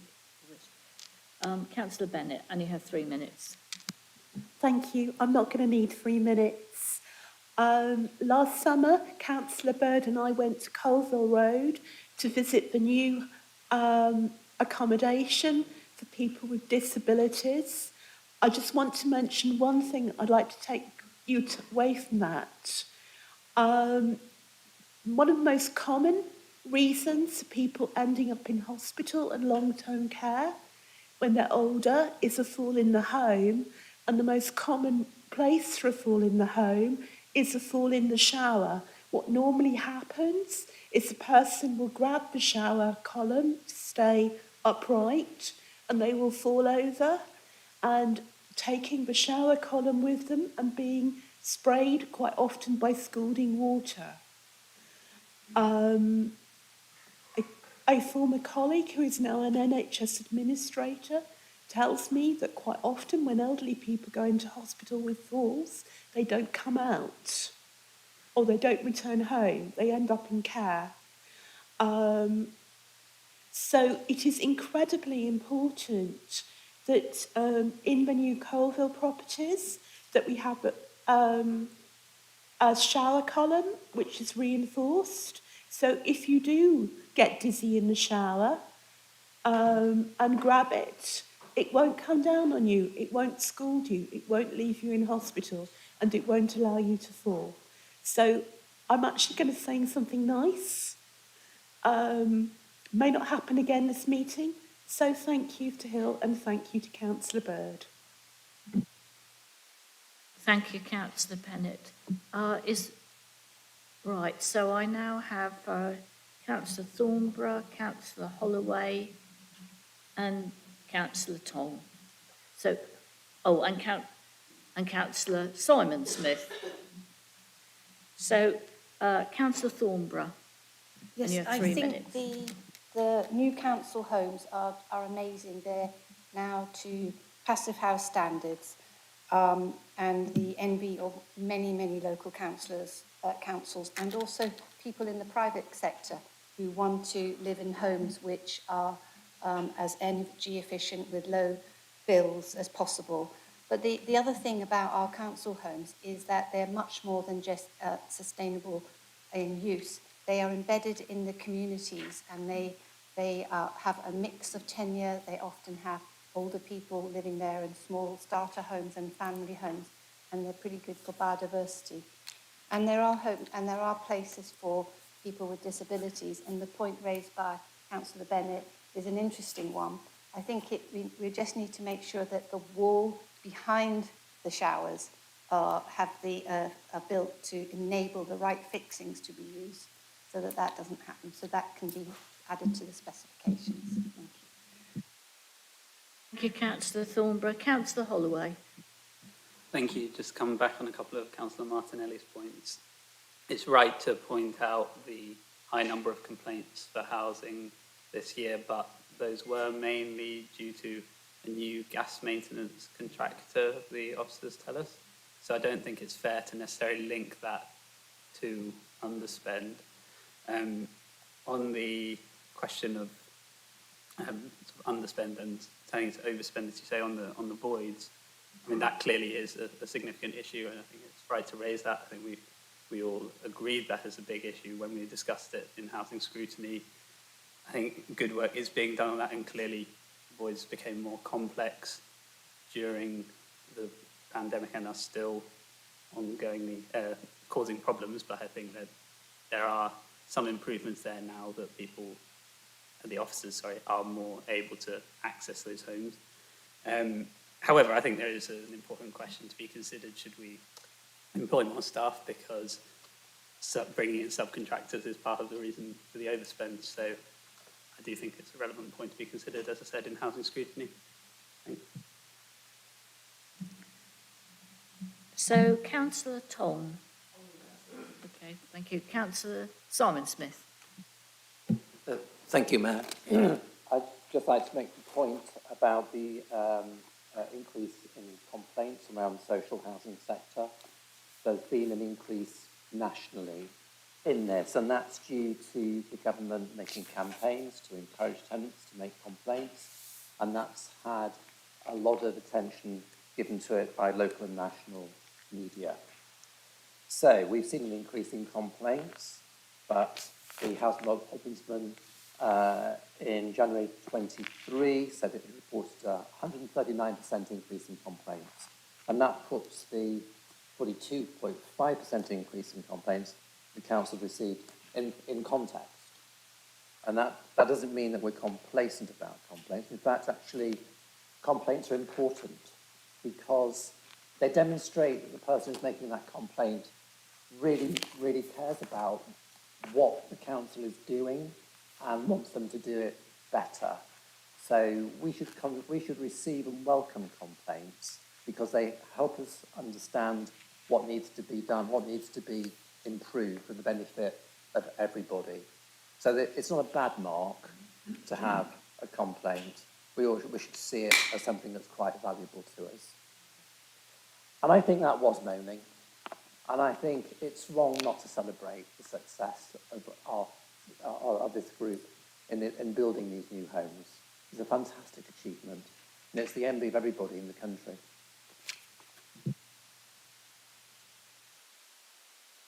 Councillor Pound. Thank you, Madam Mayor.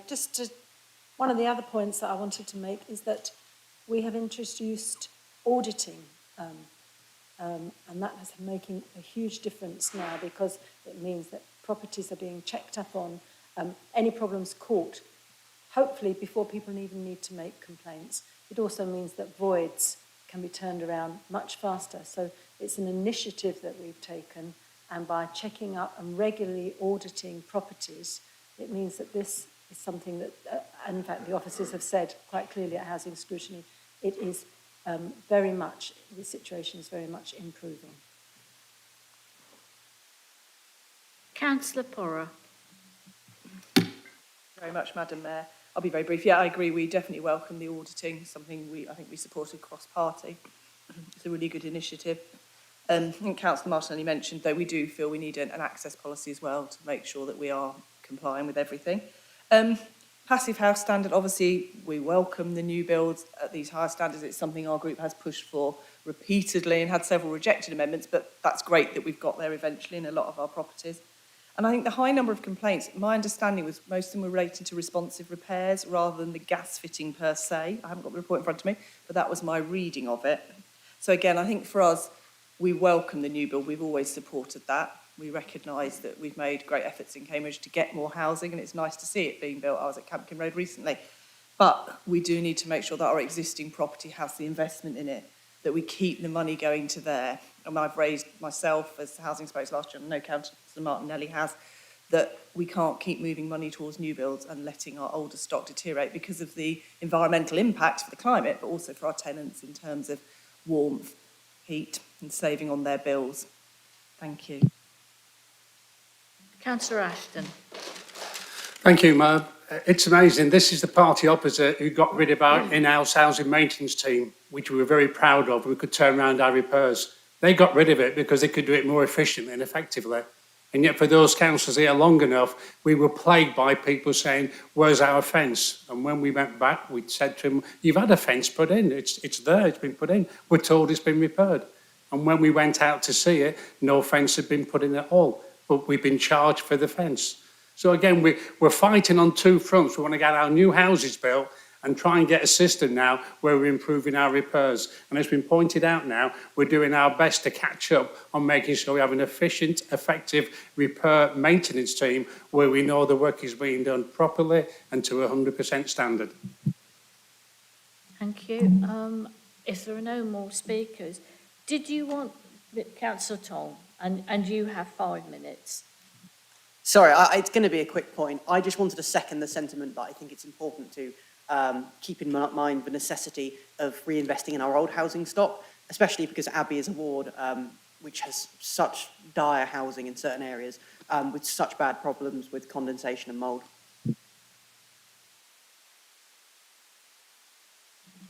Thank you. Councillor Bird, you have the right to reply if you wish. Thank you, Mayor. Yes, I will. Okay, for the voids. The voids is a funny issue because some of these people who have moved away haven't told us that they were going, so we hadn't been able to get into the property to inspect it. Other tenants won't let us in for some reason, through mental health issues, disability, hoarders. So we haven't been able to get in to some of the houses. So we don't know what they're like until they've moved out. So we are working on that to bring the numbers down. And we are looking at perhaps doing a policy to make it part of the rules of a council tenant that we are allowed to come and check the properties. So we are looking at that. We're also looking at ways of using technology. So our drivers, our workers, don't go from the north of the city to the south of the city and then have to come back again. We want them to stay, say, a whole gang in the north and a whole gang in the south or east, wherever. So they're not wasting time running around, have their equipment, the bits they might need in the van already. So that will cut down time, that will help us with doing repairs quicker.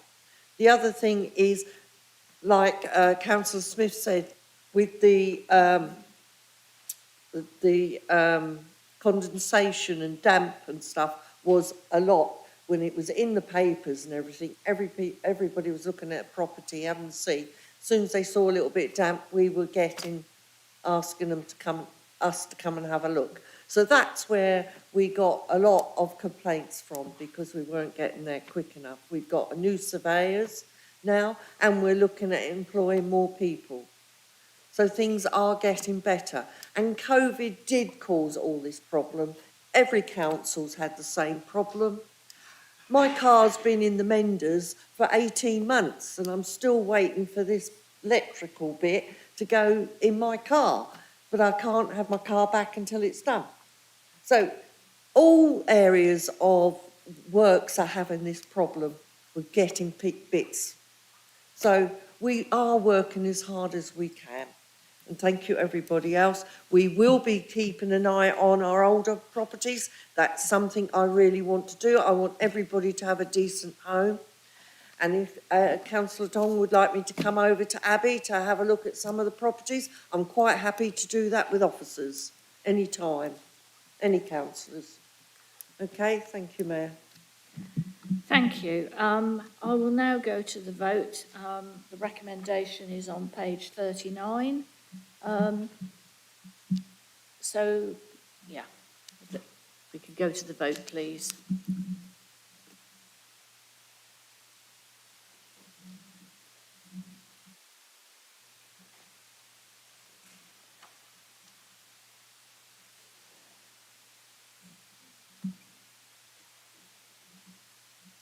We're there now.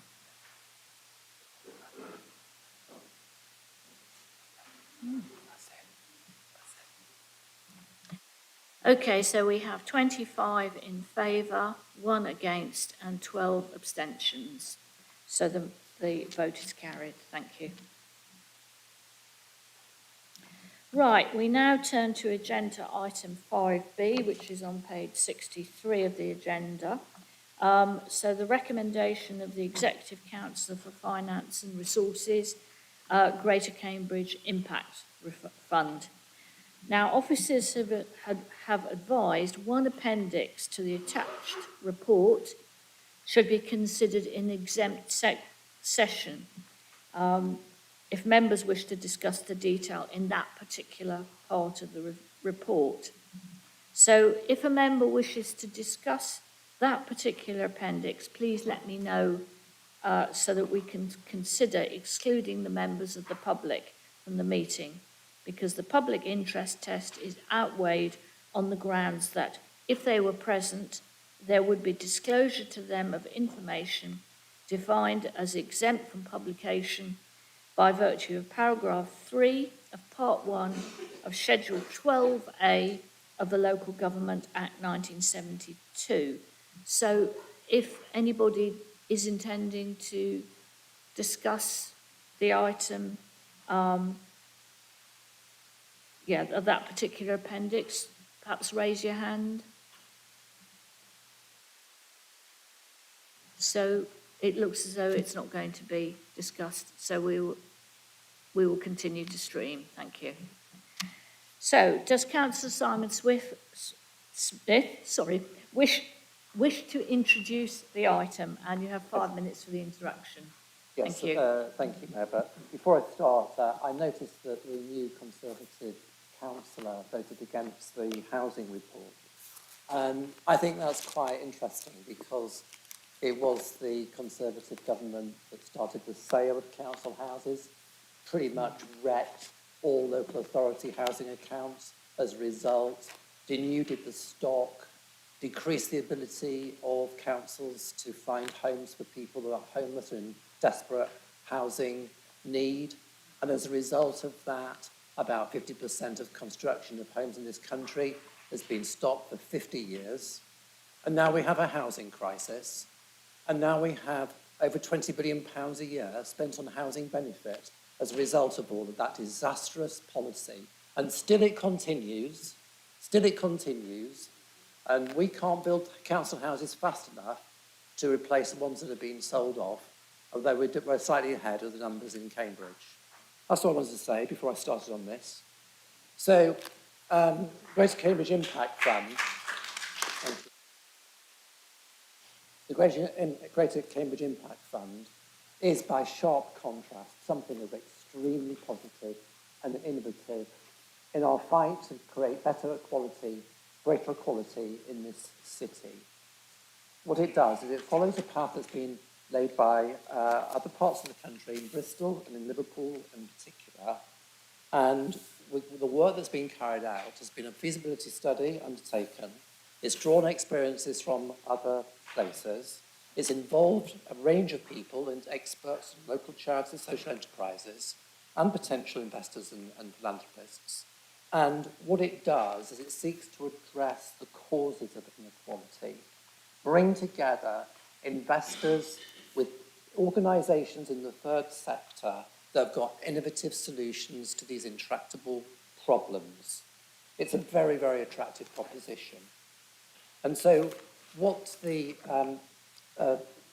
Finance and Strategy and Resources Scrutiny Committee has recommended is that there's a £200,000 to be allocated to initiate the fundraising and put in place the legal and governance arrangements. And you'll see in the report the various models that have been considered in the feasibility study, and make an in-principle commitment to invest a further £800,000 conditional on progress against fundraising. And that will be reported, the success of that, or otherwise reported back to Strategy and Resources Committee for their sign-off.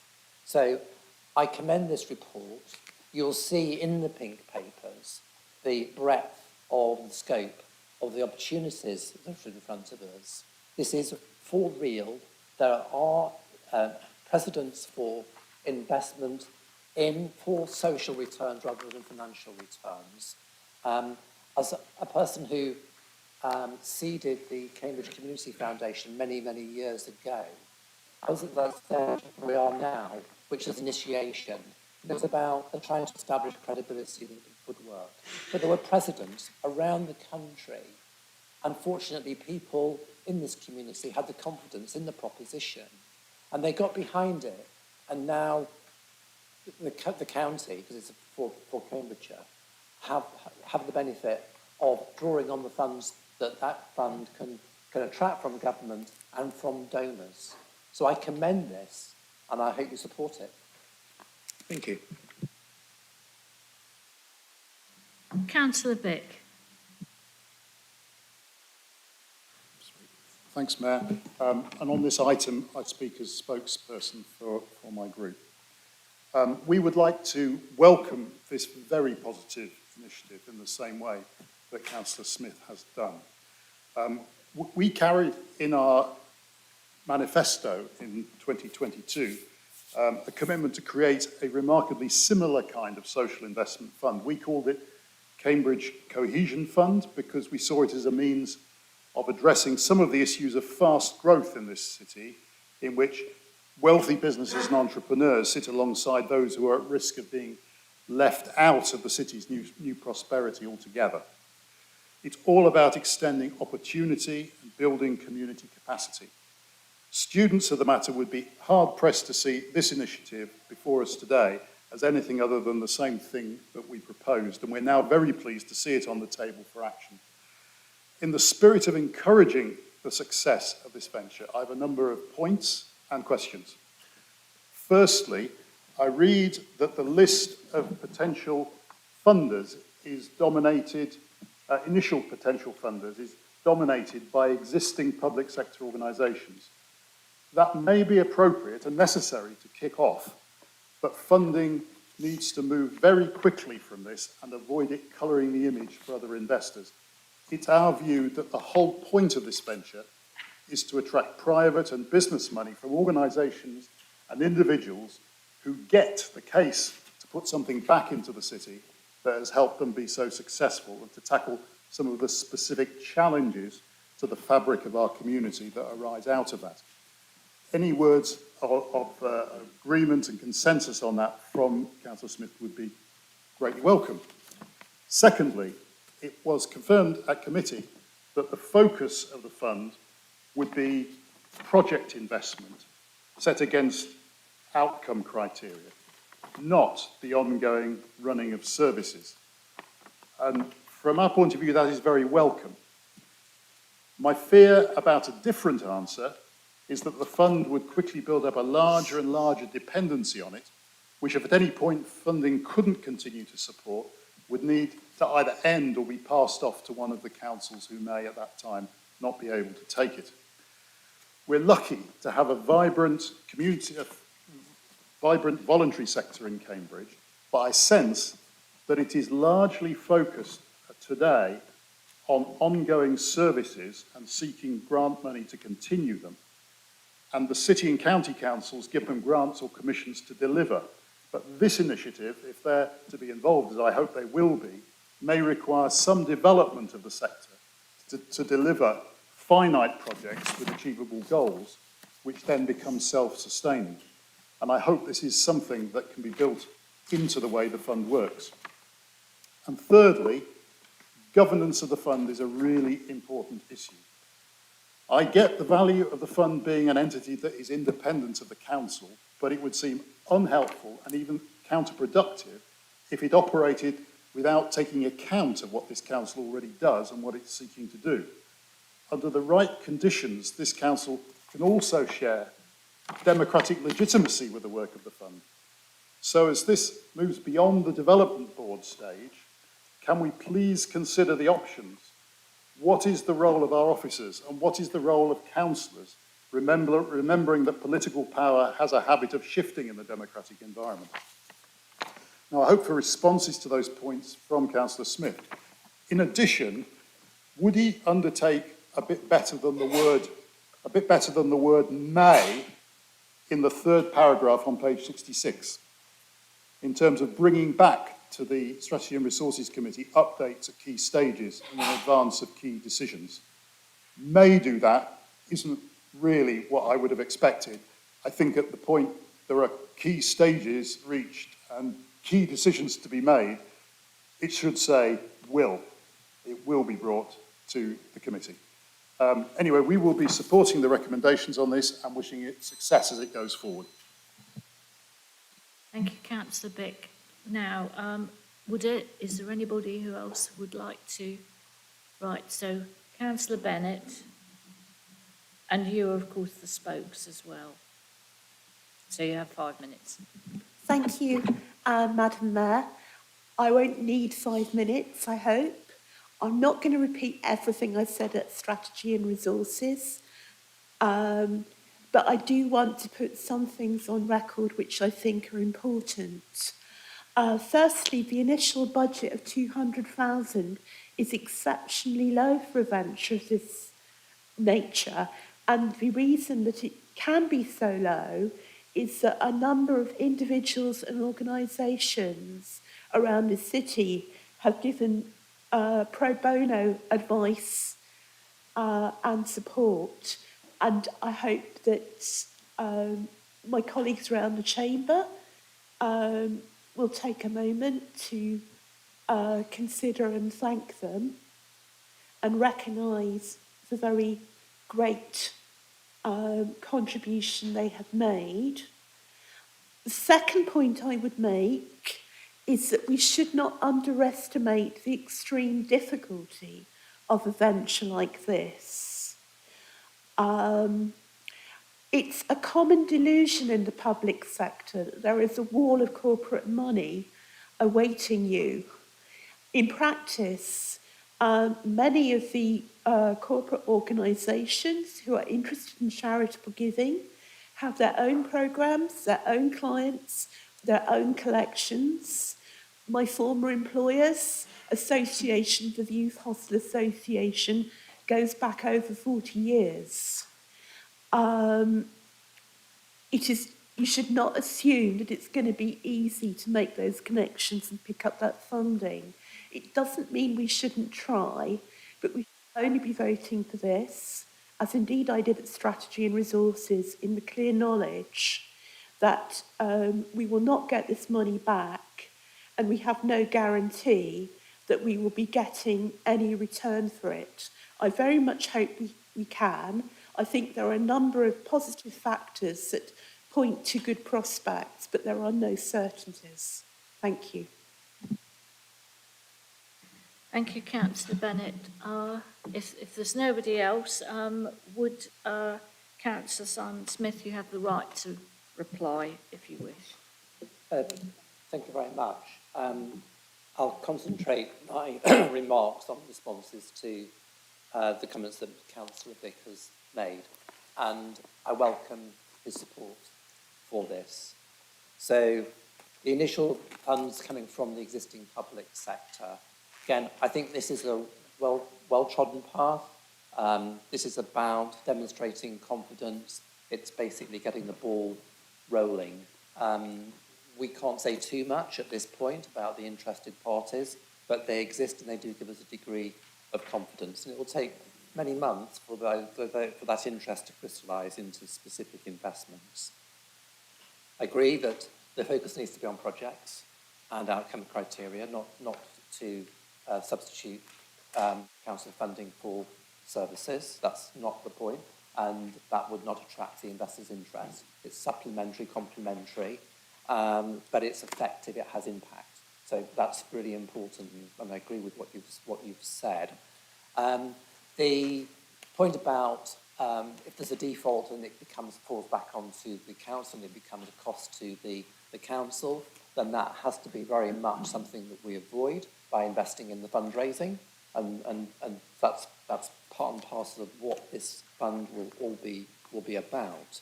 And again, noting during in the pink papers, you'll notice that there are a number of organisations who are at small scale and they need that extra investment to build their capacity and become self-sustaining. So again, I think that's a model that should be embedded within this fund. But don't forget, once you've got a fund like this running up, it can attract government funding when it becomes available. So if it doesn't exist, we can't get that government funding. So it will continue to draw on public sector. That's part and parcel of what it is. It's a partnership between all the sectors, public, private, and third sector. And on the question of governance, I think we all agree that the council has a role at both officer and member level, and that coexistence is really important because it is for us, it's our city, and we're the community leaders and the democratically elected people. So of course, governance is part and parcel of that process. And it will be brought to committee.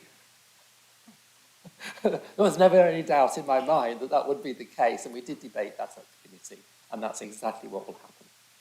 Okay. Thank you very much. Thank you, Councillor Smith. I will now, unless there's anybody else wants to speak, I will go to the vote. So, yeah, we're going to the vote.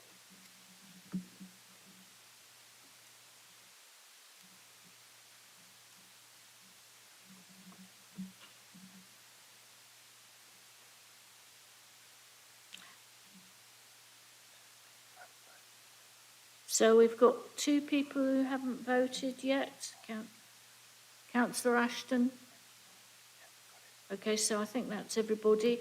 So we have, is that everybody? Yeah. So 38 in favour, none against and no abstentions. Thank you. So that's passed. We now turn to agenda item 5D on pages 171, recommendation of the Executive Council. Sorry, did I say 5C on pages 171, and it's page 163. And I better just check that I am actually looking at the right. Apologies, I've run ahead here. It's typical of me. We now turn to agenda 5C on page 163 of the agenda, recommendation of the Executive Council of Finance and Resources, Place Group Resource for Key Projects. How could I get that wrong? Does Councillor Simon Smith wish to introduce this item? And you have 5 minutes. Yes, I do. And Thank you, and I just wish to thank all members of this council for giving unanimous support to the Social Impact Fund. That's very, very welcome, and it addresses the point that Councillor Bick made. In the unlikely event of a change of the administration, there will be continuity of support for the fund. Nothing for granted, no. Thank you.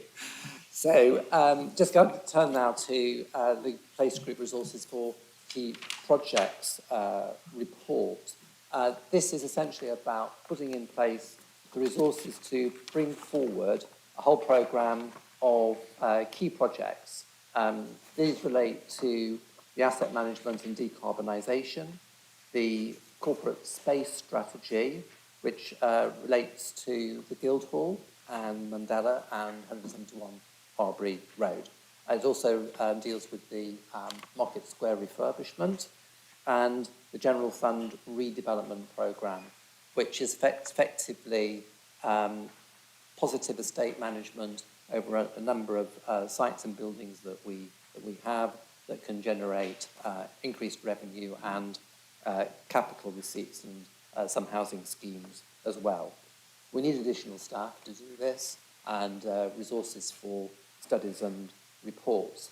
And once these schemes are brought up to the point where they can be put into the capital programme, the costs of the staff can be counted against capital rather than against the general fund.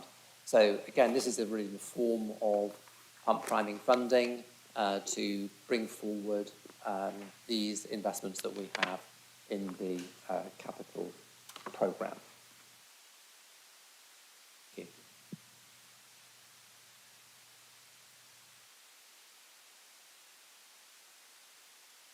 you. Is there any debate? Councillor Young, are you the spokes for this item? You are. Okay, so you have 5 minutes. I won't need 5 minutes. We've already scrutinised these projects at Strategy and Resources, and generally we welcome these projects as bringing long-term benefits, both environmental and financial. And I will just say that we look forward to receiving further reports from those staff that we are now employing on the projects that they are working on and see what benefits they bring. And you know, the idea that the financial costs will be funded initially from reserves, I think that's a good use of those reserves. We have quite a lot of them. Thank you, Madam Mayor. Thank you. Is there any? Councillor Bennett. Thank you, Madam Chair. Sorry, Madam Mayor. I don't wish to add to remarks I made at Strategy and Resources. Our group welcomes this expenditure and increased focus on retrofit, and we will support this. Thank you. If no one else wishes to speak, Councillor Smith, you have the right to reply if you wish. 5 minutes. I just wish to thank councillors for the cross-party support on this matter.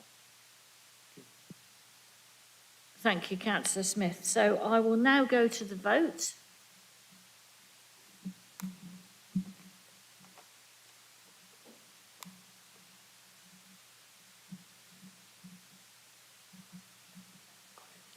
So that's 38 for this, 0 abstention, 0 against. So that's passed as well. Thank you.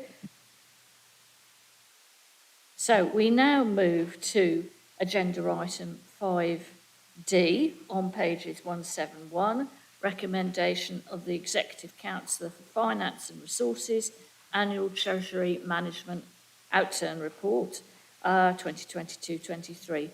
Councillor Smith, do you wish to introduce the item? And again, 5 minutes.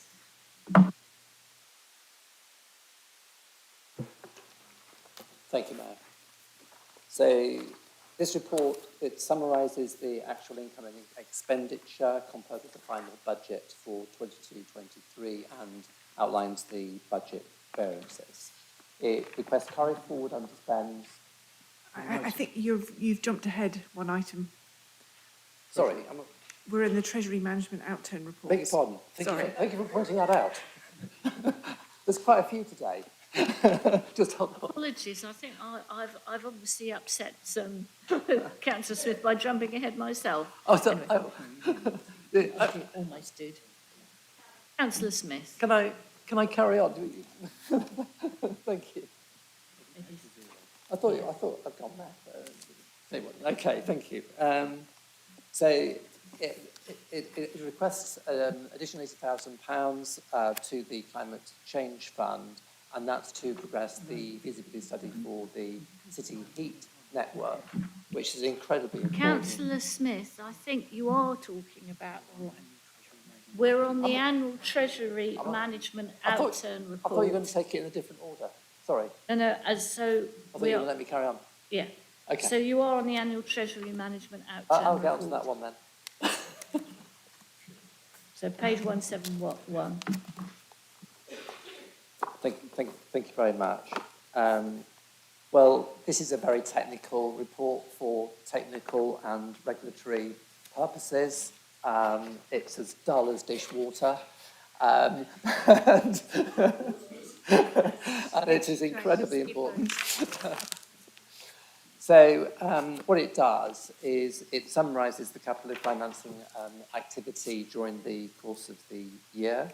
It demonstrates the Council's compliance with prudence and prudential and Treasury indicators, and it that demonstrates and sets out the Treasury management position at the 31st of March 2023.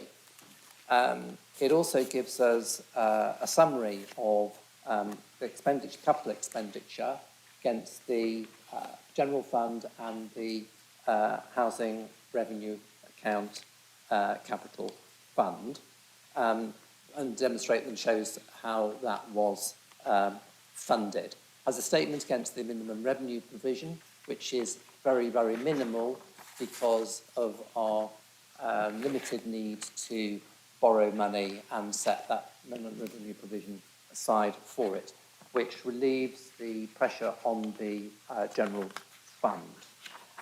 It sets out the details of all of our counterparty lists and the places where the money is invested on a short-term basis.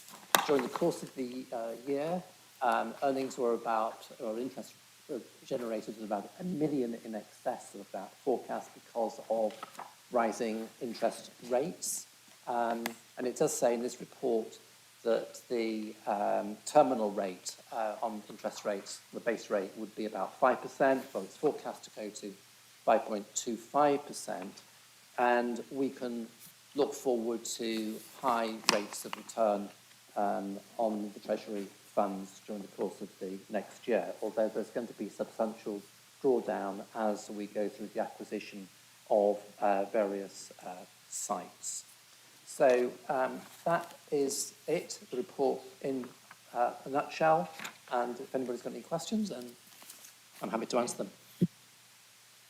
Is there any debate? So Councillor Young, Bennett, I think that's all, yeah. So Councillor Young, and you have 5 minutes as spokes. I won't, thank you, Madam Mayor, I won't need that either. These reports, we're very lucky that it's very dull. Those councils who've issued Section 114 notices have rather more exciting reports. So we are within our prudential limits and borrowing limits, so we are all in a very good position. It's a good thing for all of us here.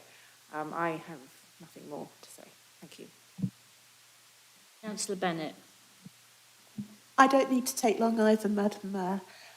Firstly, I'd like to point out, although the interest rate is high, it is actually lower than the inflation rate, so it is actually a negative rate in real terms. In other words, our money is worth less at the end of the year than it is at the start. That's just for noting. It's not our fault. It's not something we can do something about. The second thing I want to mention is, as always, I'm disappointed that we've not been able to move forward in decarbonising our Treasury reserves. Again, I accept that that's beyond our control and that everything that can be done is being done, but I'm still disappointed and I'm still going to mention this every single time this report comes up. And thirdly, I'd like to say is there still seems to be a widespread public illusion that we have made dodgy loans to dodgy councils, as my colleague Councillor Young mentions, and I think it would be exceptionally useful if the report could be amended to show that all loans to other council bodies have been repaid in full and on time, so that the public can be reassured. Thank you. Councillor Smith, if no one else wants to speak, you have the right to reply. 5 minutes. Is it 5 minutes or 5 minutes? Yeah, so thank you for the comments, Councillor Young, Councillor Bennett, much appreciated. You'll refer to the environmental, social and governance considerations that's been picked up, works in progress on that, and of course, you know, we are got an ambition to be a zero carbon council. We support the environmental agenda very strongly, and let's see what comes through from that. But we necessarily might not be able to exercise total discretion that we may want to see, as you have alluded to. The other point about the local authority loans. These loans are made on the day when the money has to be committed. The financial status of the local authority at that moment, what is known about it, is of course checked, and the investment is made. If there are subsequent developments which, contrary to the original due diligence, are made, well, that's just unfortunate. And last year, you remember, there were outstanding loans to Thurrock Council, and all of those loans were repaid in full on time. And there is one now currently with Woking, and I think that's coming in tomorrow. And no council, no local authority has ever gone bankrupt, although there are some trying very, very hard to do that. But it's not us. It never will be under this administration. Thank you, Chair. So I will now go to the vote. The recommendation is on page 171 to approve this report, including the Council's actual prudential and Treasury indicators for 2022-23.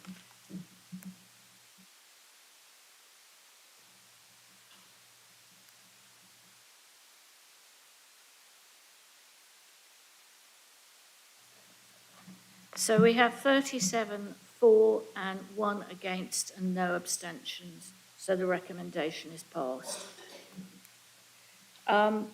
So I will now go to agenda item 5E on page... Councillor Ashton. It's a declaration of interest on 5E on page 223, the Cherry Hinton Hub. I'm the chair of the Cherry Hinton Residents Association, which was started off this project, and I'm a current director of Cherry Hinton Community Benefit Society, which is going to run the hub. And we are working hard to raise the £50,000 for our share of that, which is the only ward in the city that's ever been asked to pay towards a community facility. Thank you, Councillor Ashton. Councillor Dryden. Same as Councillor Ashton. Okay, thank you for that. So 5E, I've read that out, haven't I? We now turn to, did I read the whole thing out? Yes. So does Councillor Simon Smith wish to introduce the item? And yes, it's definitely 5E on pages 195 onwards. I'm on overtime tonight. So let's just check it. This is definitely the revenue and capital outturn carry forwards and significant variances report. Okay. So I'll start again. So this report, it summarises actual income and expenditure compared with the final budget outturns for 22-23, and it proposes and shows the budget variances. So the requests are for carry forward of budget unspends. They're set out in the Appendix BC to the report. As I said before, £80,000 from the Climate Change Fund to support the feasibility study for the city heat network, which is a very ambitious project to decarbonise large swathes of the city centre and the university estate. There's additional £200,000, which we discussed already, for the Greater Cambridge Impact Fund, and that's the pump priming monies, and as allocations for the resources for the place group to bring forward the key property schemes. Again, that's what we've just discussed. The General Fund, Capital Fund, and underspends reflect accounting convention that places the entire cost of a scheme in the current financial year. And so this looks as if we've got gigantic underspends. It's not really the case. So in the report, you'll see that the fund's been rephased from 92 to 81 billion. And that's because the L2 development was funded through the HRA and no development loans were required from the General Fund from that scheme. So looking at the 80 million going forward, there's some really big ticket items in that sum. The largest being the 39.8 million for the Park Street car park redevelopment. There's £18 million in loans to the Cambridge Investment Partnership awaiting drawdown, and 9.3 million for the new operational hub at Cowley Road. So it's been said that this council is an underspend carry forward authority, but on the revenue side, this council spent 74 million through the General Fund, 72.5 million through the HRA, and on the capital side spent 95 million. Doesn't sound like underspend to me. And all of that, the General Fund balance stands at 26.5 million. That's after 1.5 million carry forwards being recognised in 23-24, and it's £1 million higher than it was in April 22, and there's £164 million under Treasury management. Now, that does not mean that we face real financial pressures, and we will have to focus on making sure that the General Fund expenditure is tightly managed, because otherwise we have some significant changes in the way in which funding for this council's General Fund is calculated, and that's going to present some very tough challenges ahead. So don't think that this is very good financial situation at the moment, but we have to be very diligent in the way in which we progress our transformation of our services to make sure that we can carry on delivering with fewer funds. Just one thing then, this is all testament to the work of our finance officers, led by Caroline Newburn, and Mike Davey, who has served in this role as Executive Councillor for Finance Resources with distinction. Thank you. I think I was a little previous, so you have actually got a few more. Well, you've got 50 seconds, a minute, but okay. Right, so Councillor Young, is there any debate? Councillor Young and Bennett, you both have 5 minutes each, and all other councillors 3 minutes. So Councillor Young. Thank you, Madam Mayor. What struck me when reading through the report, which I agree was a very comprehensive and well-presented one from the officers, that there are enormous variances on various line items. So that, overall, there isn't much variance, but that seems to me that some areas of overspend are being compensated for by other areas of underspend. And that means that the budgeting is not being very closely followed. The reserves we have are 28 million, and in a time of huge financial resource constraints, I find it extraordinary that we are putting money in a reserve and then turning around and cutting expenditure elsewhere. This council has a policy of not budgeting for the business rates increase and putting that every year into our reserves. And there is no plan that I can see of what we're going to do with those reserves. We've used them to fund, for example, the place initiative, which will lead to further reserves. I think that's a great use of those reserves, but it's nothing like, we've got 28 million and we've spent £200,000 of that. It seems we just don't know what's happening to those 28 million reserves, and they're not being used properly. We think it should be put to better use, and come budget time, we'll be looking for something, those reserves. Thank you, Madam Mayor. Councillor Davey.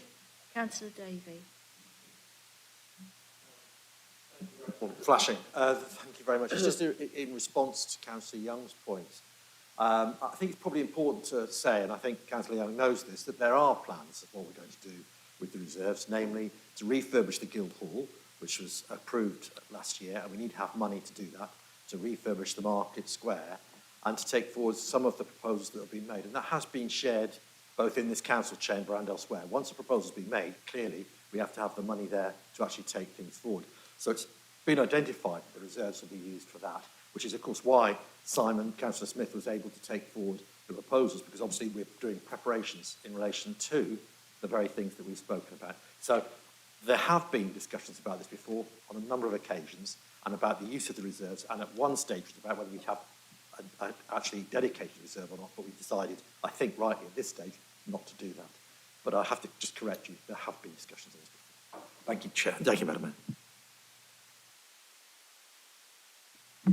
Thank you. So I've got Councillor Bick and Councillor Bennett. I'm not sure whether... Oh, okay. Councillor Bick. Oh, which would you... I'll leave it. Councillor Bick, you have an amendment. So would you prefer to... If we take that first, thank you.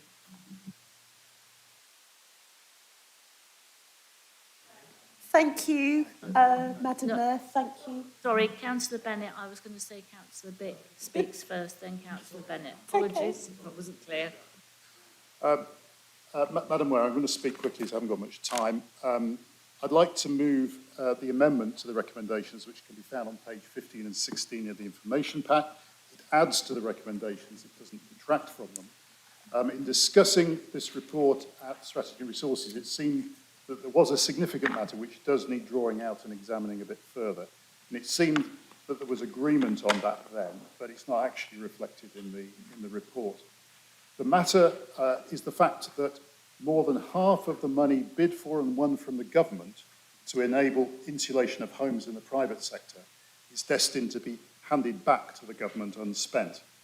The issue of these sustainable warmth grants is referred to in the middle of page 204 as a proposed carry forward of £4.2 million of capital.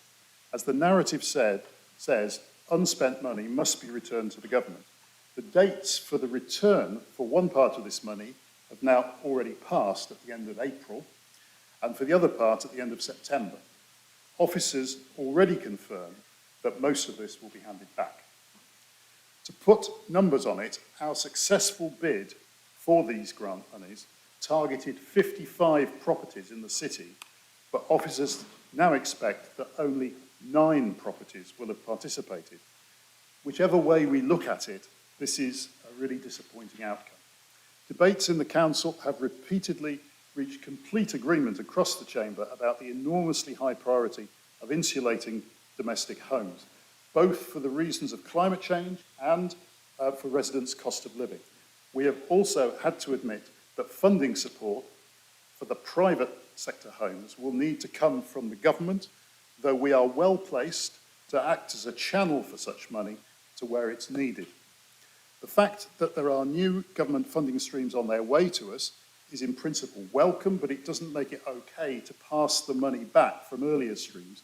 We need our residents to get full value from each and every funding stream. When the council won the money that is largely now going to be handed back, we asked whether the council was satisfied that we had the capacity and the plan to get it fully utilised, and we were assured yes.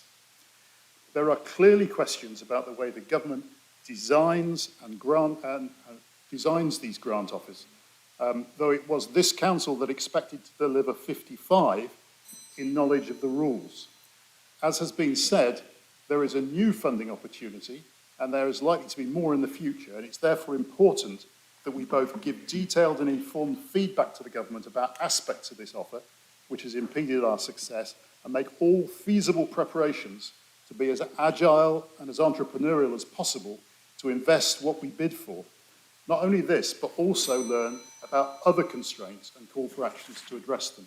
Mayor, it is important enough to take a deeper look, and I hope members will confirm what felt like a consensus at the Scrutiny Committee. Thank you. Thank you. So, Councillor Bennett, did you want to speak? And then I've got Councillor Moore, Councillor Carling, Councillor Smart, and Councillor Robertson. Thank you very much, Madam Mayor. I'd just like to support Councillor Bick's comments. These grants have been a disaster throughout the country. The Cambridge rate of return is high, but it's not the highest I've seen. It has been a dismal disappointment for councils across the country. I understand, because I spoke to the officers concerned, that they were trying to bank properties suitable for the scheme up to 8 months beforehand, even before the grant was confirmed. I cannot fault their effort, and I'm really sorry the outcome is as bad as it is, but I think we should blame the grant, not our officers and not ourselves. Apart from that,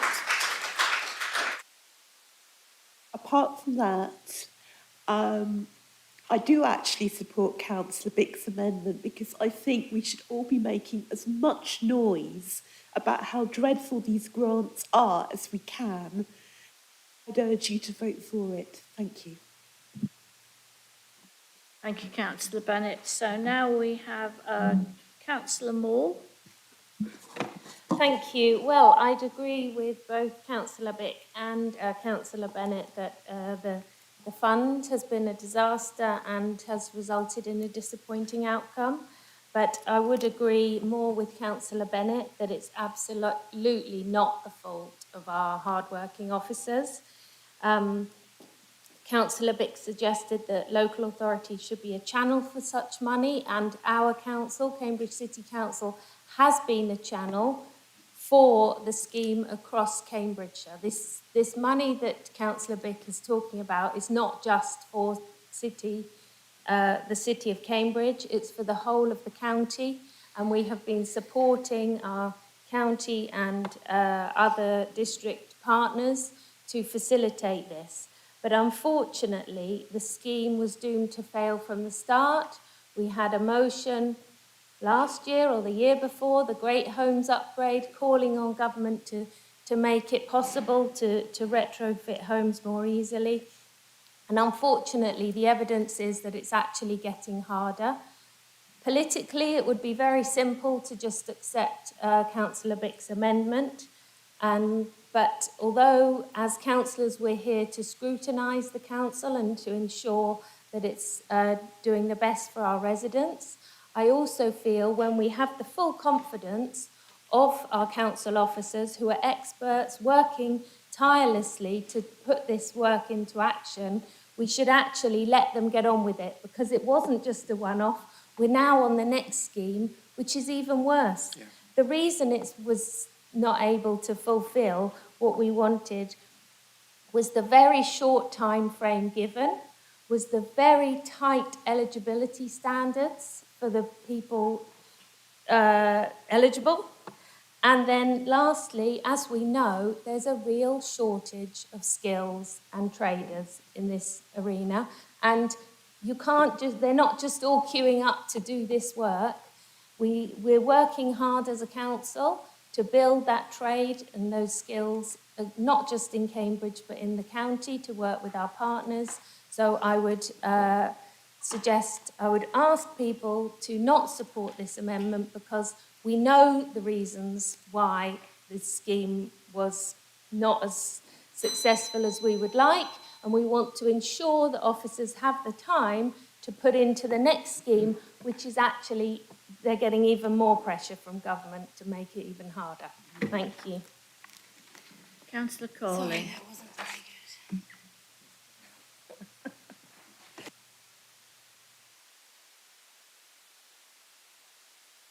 Thank you very much. Yes, I'd also like to address the amendment from Councillor Bick. And I'll start off by saying I'm actually really glad that Councillor Bick has submitted this amendment, because it gives us a good opportunity to explain what happened with the Sustainable Warmth Grants. Please do ask questions like this in the future. I think we'd all much rather that you do that than make up phantom problems like the marketing of homes to overseas investors, which keeps popping up, which still isn't happening and still has never happened, despite what your recent by-election literature claimed. The issue that happened here with spending this grant, quite frankly, wasn't us. Councillor Bennett is absolutely right. This has been a huge issue nationally. Fundamentally, the suppliers to deliver these works, the works that these grants are limited to, just are not present at high enough levels in the market. And to compound upon that, the timelines for fulfilment of contracts were very short. There's a skills gap here. We're working to build those skills, and so is the combined authority through the Skills Committee, on which I represent this council.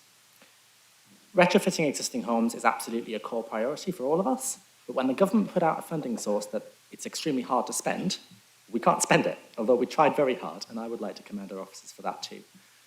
But the core point here is that we are fully aware of the reasons and contributing factors to why this happened. We are on top of it already, and so to spend officer time and resources conducting a detailed review to tell us things we already know is not a proposal I will be supporting this evening. Thank you. Councillor Smart. Thank you, Chair. It sounded to me like Councillor Young and the Lib Dems seem to want to spend our reserves willy-nilly. So, and Councillor Davey has partly addressed this, and Councillor Simon-Smith may wish to reply in detail. But if we spend our reserves, which are our savings, then, well, once they're gone, they don't come back. So we live in very uncertain and unstable times, a pandemic, war in Europe, climate change. Any one of those things would be terrible, but all three, and who knows what else. So, I mean, we, the Labour Group, aim to run a robust administration that keeps itself in credit, that doesn't get into financial difficulty, and that's our aim all the way along, and I know that's what Councillor Simon-Smith will do.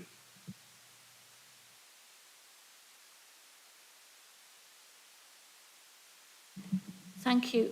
Councillor Bennett, are you raising a point of order, as you've already spoken? Chair, I want to apologise. I get so excited about Lad 3 and these disastrous grounds. I actually didn't make the comment I was meaning to do.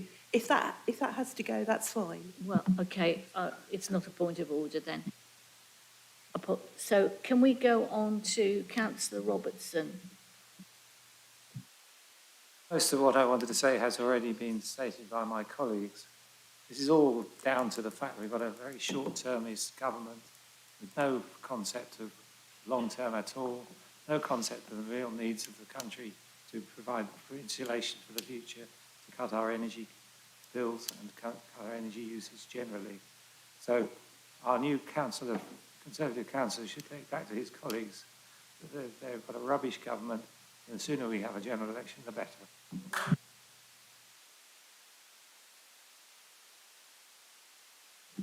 Thank you. So I think that's everybody who wanted to speak. So Councillor Smith, you have the right of reply if you wish. Point of order, Madam Mayor. Is there no?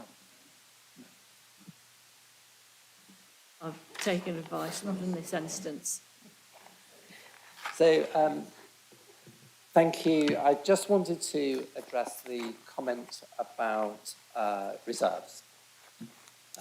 It's been the policy to assign monies from the business rates, the business rates growth, into reserves. And there are two reasons for that. One is there is uncertainty around the lifetime of that money, being able to assign that kind of money, because there'll be a reset is coming up, and that will take us back to a very small sum of money. And the second reason is that what it does is it builds up funds that we can use as capital, as Councillor Davey has explained. Now, the value of that means that we don't have to borrow the money. And if we borrow the money, we have to pay interest on it, and we have to make minimum revenue provision on it. And that's all the cost on the general fund, which is very, very limited in its scope and is under enormous pressure every year, as we will find out as we go through the budget setting report. So it's the ultimate in prudent, sensible housekeeping, and we benefit much from that policy. Now, Councillor Davis said we're going to be using that money to refurb the Guildhall and improve the market. But it also gives us the opportunity to draw down £1.5 million a year from the business rates, rather than putting it into the reserves, as a way of mitigating pressures on the general fund as we go forward into this sort of increasing austerity around that, the revenue monies that we get into our accounts. So I'm absolutely persuaded about the prudence and the sense of this approach. And so we are really putting the money to very, very good use, and I hope I've persuaded you of that. And if I haven't, let's talk about it further, and I'll get you to the point where you agree with me. I hope. Because I welcome your scrutiny of all of this. So can I just turn then to the amendment? Have I got much time, Madam Mayor? Can I? You have 2.5 minutes. 2.5 minutes. A lot of what I've spent the afternoon researching has been said. I agree with everything that has. I'll just say one or two points about this. It is not a Cambridgeshire specific issue, the fact that we haven't been able to spend the sustainable warmth grants. Councillor Bennett's quite correct. It's a national issue. And the reason for this was the grant regime, the limited time frame, the heavily restricting eligibility criteria, and the wider demand and supply side constraints on grant making. So the eligibility criteria limited funding to properties with energy performance certificate ratings D to G, households with a combined income of less than £35,000, spending limits on specific measures which fail to take into account exceptionally high rates of inflation in labour and material costs. And these eligibility criteria made it difficult to find eligible households who then had to be interested, ready to commit and open their homes to what amounts to invasive work. It's a miracle anything's been spent at all. And on the supply side, small works contracts have substantial order books, and among them few had the competencies and the capacities to undertake retrofit works and respond positively to new regulatory requirements. So we know we don't need a deep review of this. We know the problem, but we do need to send a message to government. So the Labour Manifesto commitment to train, to investigate the possibilities of using the council's expertise and contractors and buying power to make it easier and cheaper for households to retrofit their homes, and set up a new non-profit organisation to retrofit Cambridge housing, whilst working with local businesses and supporting training programmes for young people to develop their skills. Thank you. Thank you. Thank you. So I will now go to the vote on the amendment. So we'll go to the voting.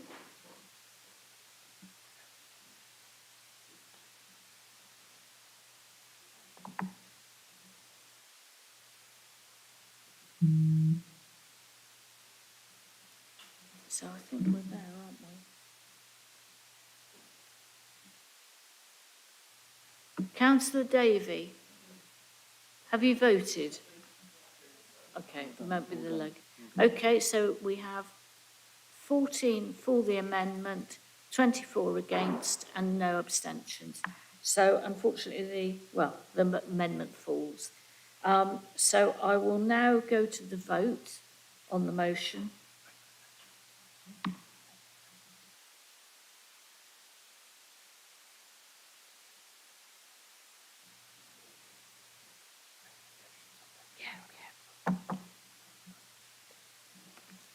I should have perhaps said the recommendation is on pages 195 to 196.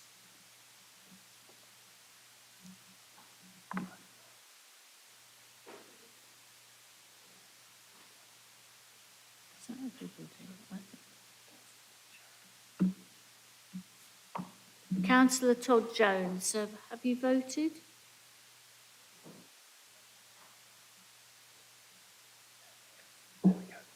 Thank you. So that's everybody. So that's 28 for and 10 abstentions and none against. So that's passed as well. We now go to agenda item 6. So the recommendation of the Civic Affairs Committee review of the budget process amendment to the Constitution. And the recommendation is set out on page 229 of the agenda. So is there any debate? The chair doesn't have to introduce this, I understand, so we're going straight on to the debate. And then obviously you will have the right of reply, Councillor Macpherson. So, Councillor Young?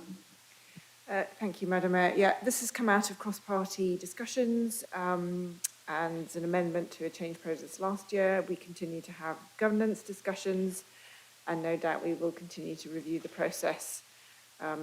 We have no issues at all with this.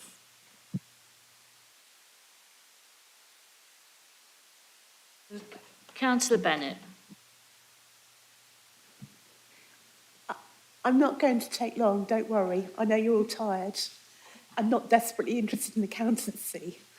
But what I would want to say is last year we tried a lot of new things. Some went well, some didn't go quite as well. And I still want to have a really thorough discussion with my group about how we approach the budget, when we approach it, and what form our budget presentation will take. So I will be abstaining on this because at the moment we haven't actually decided which way we're going to go. I also would like to mention that we have a new councillor who has not had an opportunity to consider what role he will take in our budget deliberations. And I don't know whether he wants to address that now or reserve his position.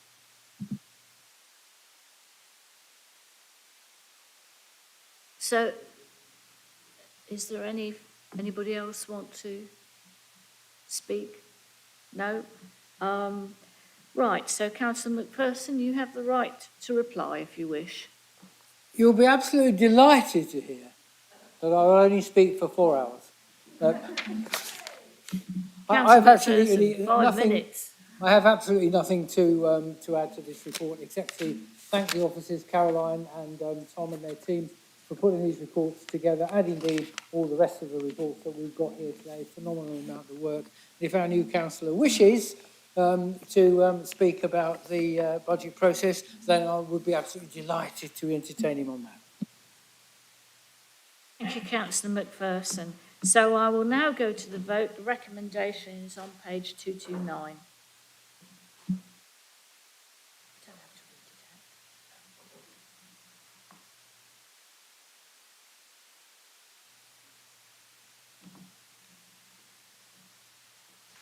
Oh.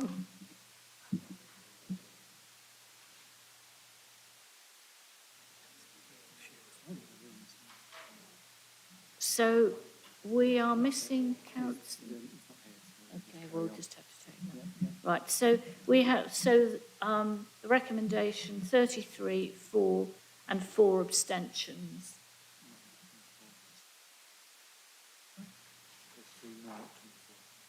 Sorry, 4. It's 0 abstentions, 0 against and 4 abstentions.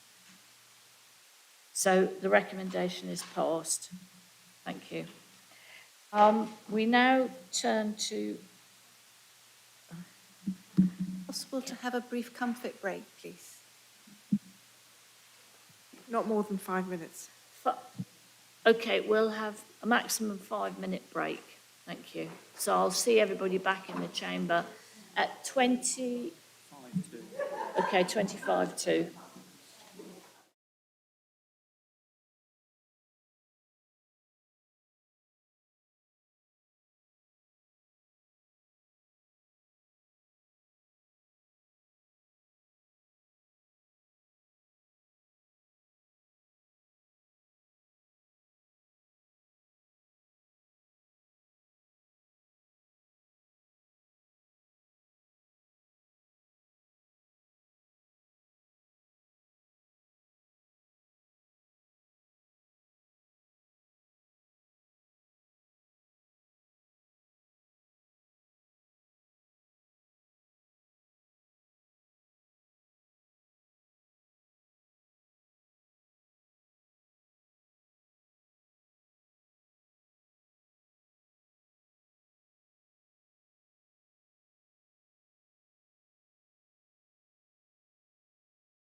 On to oral questions. This item will last a maximum of 30 minutes. At the conclusion of the 30 minutes, the Executive Councillor, as appropriate, may provide a written response to any questions that have not been covered, and a full list of the oral questions is available in the information pack starting on page 5. The Executive Councillor will have up to, or nominee will have up to 2 minutes, or chair or nominee will have up to 2 minutes to reply. The questioner will have 2 minutes to put a supplementary question or to seek clarification of the response to the original question. And the Executive Councillor, chair or nominee will have a further 2 minutes to reply to the supplementary question. So, in our information pack, go on to, if we could start this, question number 1. Question 1. Thank you. Thank you very much for the question, Councillor Young. The herbicide-free trials form part of our herbicide reduction plan, which was brought in on the 27th of January 2022 at Environment and Community Scrutiny Committee. That in turn followed the passing of a herbicide motion on the 22nd of July 2021. Most recently, the Environment and Community Scrutiny Committee considered a report in March of this year, and that gave an update on the herbicide reduction plan, including an evaluation of the 2 herbicide-free trial wards from last year, which were Arbury and Newnham, recommending an extension into West Chesterton and Trumpington this year, in addition to maintaining Arbury and Newnham. Broadly, the reasoning behind that decision was the need for us to properly evaluate the impact on our streets of stopping herbicide use, and trial alternative methods of managing weeds that do need to be removed for safety reasons. We've been doing that. Recently, we've been trialling mechanical brushes, hoeing, and pressure washing to deep clean streets. Next month, we're going to be conducting ward walkabouts in the trial areas, and ward councillors will, of course, be invited to those. The herbicide working group will also meet again, now that there are new items to discuss. Since the report in March of this year, we have worked on a communication plan and carried out more outreach work to local stakeholders. For example, I was recently very pleased to sign a letter from Pesticide Free Cambridge to schools on becoming pesticide free. I can also confirm that there's been no application of herbicide at all on the County Council's highways land in the city since that scrutiny committee meeting. There's also the Happy Bee Street scheme, which I think has really highlighted the benefits of residents becoming directly involved in managing our environment, and there are lots of other examples of that from the other projects we're running. Collaborative working with local communities and other stakeholders is a key theme in the herbicide reduction plan, and one that I remain very strongly committed to. As we move closer to our goal of making Cambridge herbicide free, we'll be looking at how the Happy Bee Street scheme can be adapted and developed to keep that momentum going. And the principle of continuing and further developing that scheme was also endorsed at the Environment and Community Scrutiny Committee meeting back in March.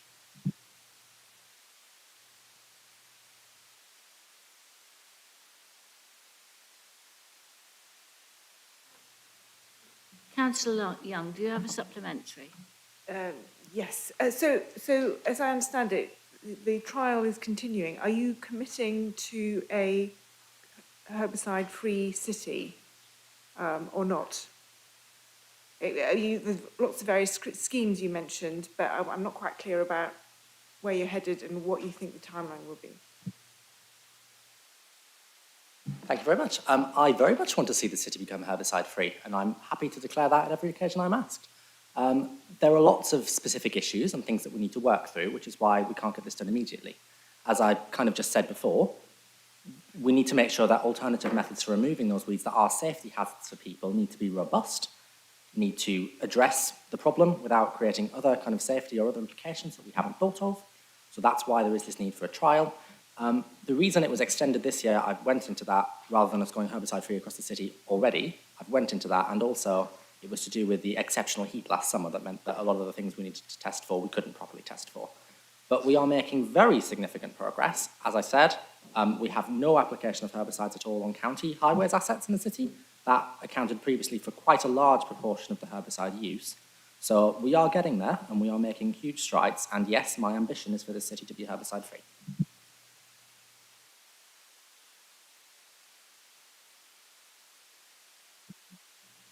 Question 2, do you have a supplementary?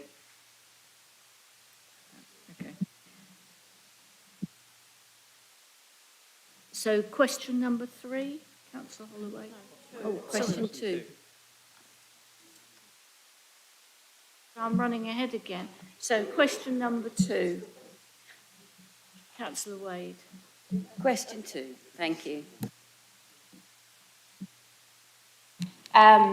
So during the last year, the council provided a range of supports for residents struggling with the cost of living crisis.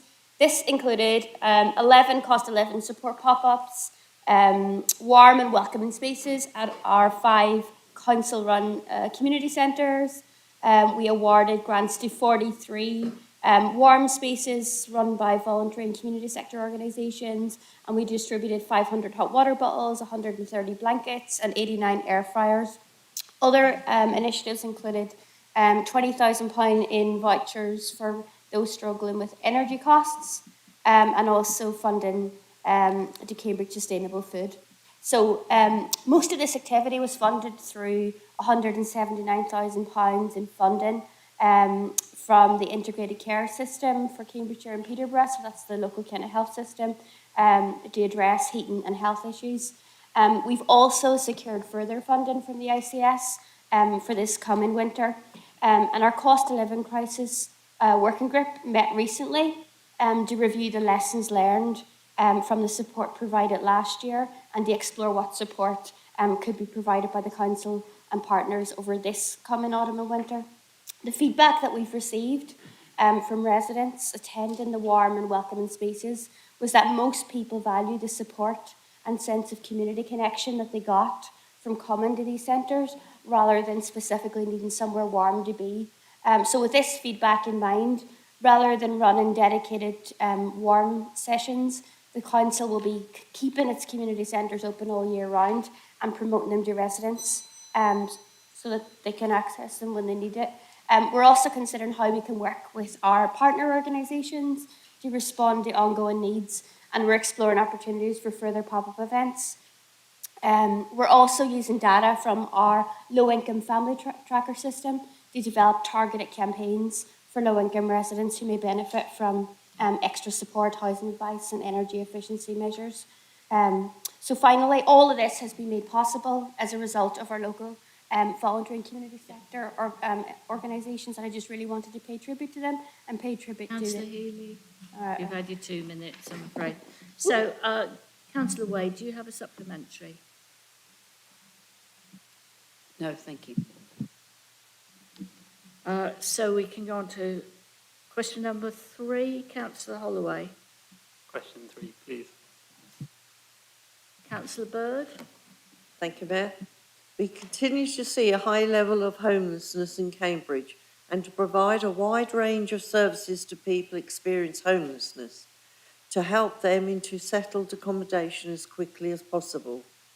Street homelessness is only part of the picture of homelessness in Cambridge. Many people will experience a devastating impact of homelessness without sleeping on the streets. However, those on the streets are those most at risk from the impact of adverse weather, and we will have a programme this year, as in previous years, that provides additional options during the worst of the winter. The winter provisions will repeat what we provided last year, with nightly provisions from November until March, regardless of the weather, for people who are rough sleepers and who are locally connected to the city. When the weather is particularly bad, we also provide further bed spaces under what is called severe weather emergency provision within hostels in the city, or if these spaces aren't available, in hotel accommodation. It is provided on a short-term basis when the Met Office forecasts a temperature of 0 or under for 3 successive days, or during periods of prolonged heavy rain or heavy winds, or long periods of generally cold and damp weather. Thank you. Councillor Holloway, do you have a supplementary question? Thank you. So, Councillor Flobert. Question number 4, please. Thank you, Councillor. First and foremost, I wanted to stress that there is no place for hate in Cambridge, and that's something that we have reiterated time and time again. But there are a few things that we're doing as a council to combat hate crime in the city, as well as supporting victims of hate crime. In November 2022, Cambridge City Council supported the launch of the Stop Hate UK's Cambridgeshire 24-hour hate crime reporting service. Stop Hate services help tackle all forms of hate crime and discrimination by ensuring every person, regardless of identity, has someone to listen to, believe and advise them. Their helplines are open 24 hours a day, 365 days a year, and enable people to access independent support and information. This launch was attended by both community and statutory organisations like ourselves. In addition to the work of Stop Hate, Cambridge City Council delivers a confidential racial harassment service, which offers advice and help to anyone living or visiting Cambridge suffering racial harassment. This racial harassment service finds out what support the person needs and assesses the risk of further incidents. The service can take action to increase home security, contact and witness and alleged perpetrators, and takes action to address the harassment. So that might include taking legal action, injunctions, it removes graffiti, and supports and liaises with other organisations. We also actively engage with local communities to foster dialogue, promote inclusivity, and address hate crime issues. Can I carry on? Yeah. These initiatives are aimed to create opportunities for open discussion and address underlying causes of hate crimes and strengthen community cohesion. Yesterday, I was at the Police and Crime Panel meeting, and I actually raised this with the Police and Crime Commissioner because tackling hate crime is on his putting community first priorities. So I raised that with him as well. Time is up. Do you have a supplementary, Councillor Blow? Yes, I do. Thank you. I welcome the Councillor answering attitude. However, I seek clarification on the harassment website that the Council has, because the rest of the information is actually nationally, not only based for Cambridge. So my question was about what the Council has for support for victims in Cambridge. So the clarification is that there are two separate issues. Harassment is different from hate crime, and we have to start by saying this, by recognizing that if they are different, they need to be addressed differently. So the support need to be different. So being clear on this, I actually like the executive councillor to agree that we need more support, that is not enough, that we need to start by making clear that the definitions are different, so therefore the support will be targeted. Thank you.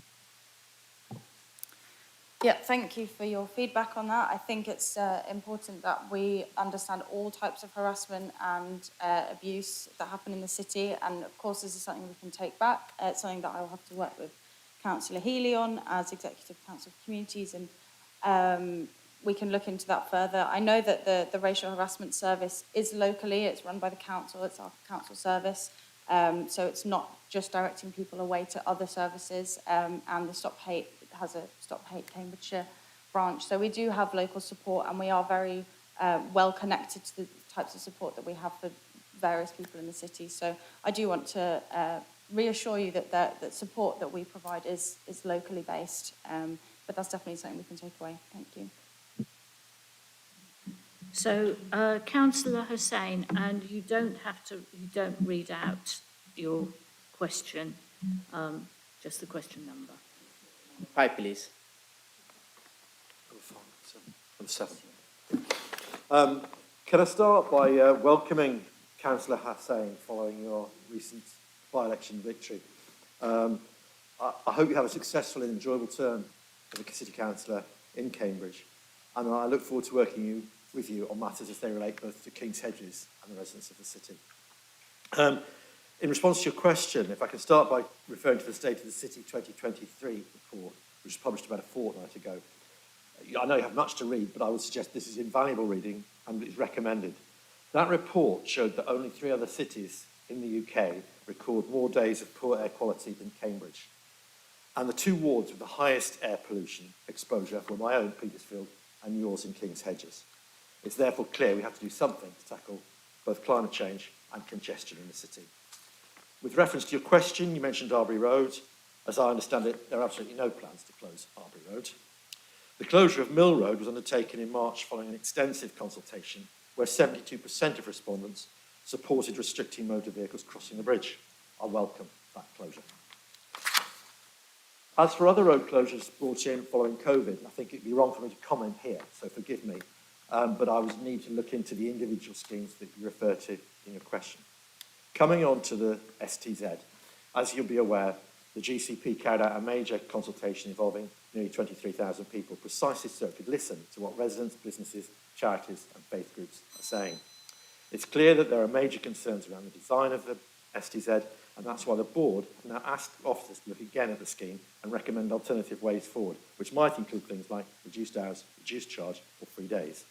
We are working with partners to see if we can find a proposal that will reduce congestion and be acceptable to residents. Until that proposal is available, and we've had a chance to analyse it, it would be completely wrong for me to comment on whether I support or not the congestion charge. It's important to stress that no decision has yet been taken. All options remain on the table, including the option not to proceed with the charge. Thank you, Chair. Councillor Hussain, do you have a supplementary question? Short, I hope. Yes, Madam. So, does the leader of the House accept his support for the Cambridge congestion charge is exactly the opposite what all the residents, most of them are opposing. Like 58% people in public consultation say no. So democracy should be practiced. We are sitting in the house of democracy, and Cambridge, one of the talent and city, we should not be unvalue the people, their voice. Like 58% people opposing. So how still our leader is supporting these things? Why they close the road in night, in lockdown time, 11 road is closed. That time is lockdown. They mention it is a COVID restriction, but unfortunately not. COVID is not going some particular road. And after this COVID, now it comes to metal barrier. Taxpayer, they cannot use their road. So that's the way they build up the traffic, making the pollution and asking people how we can resolve the issue. How are you making the issue? And you say, oh, we are solving this issue. This is not democracy, madam. Thank you very much. Can I just briefly respond to Councillor Say? He said my support for the congestion charge.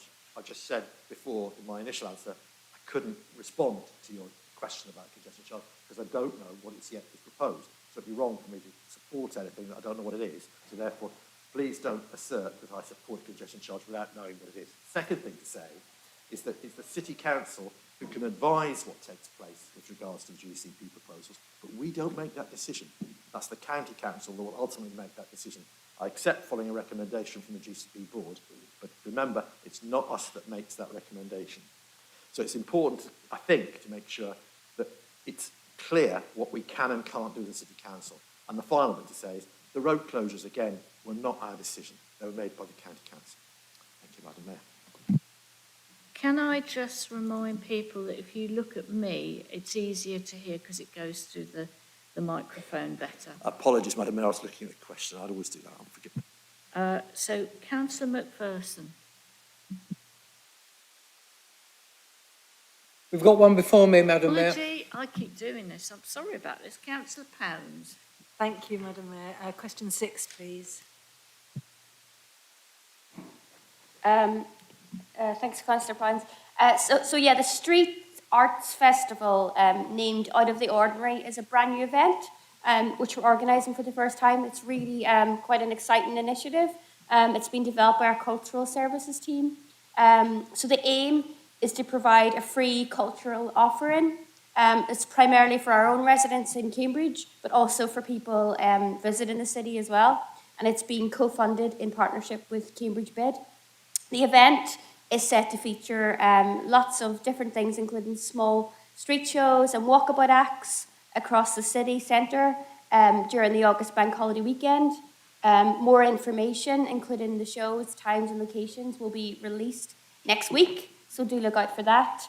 Longer term, we're hoping, if it goes well, this might become a regular annual event in our cultural calendar, and the city events team are already putting forward an Arts Council bid to enhance the event in 2024.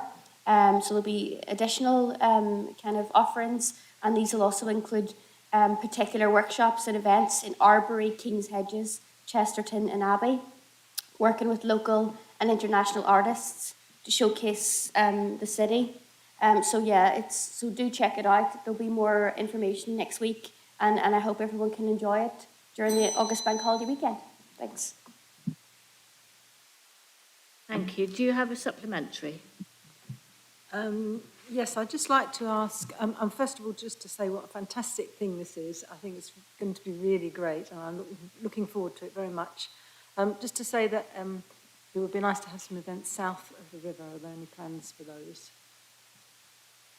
I think it's kind of located in the city centre for this one, and I know that the ones for next year is kind of focusing on the more deprived kind of wards across the city, but we can definitely look at, you know, which particular areas it'll be in.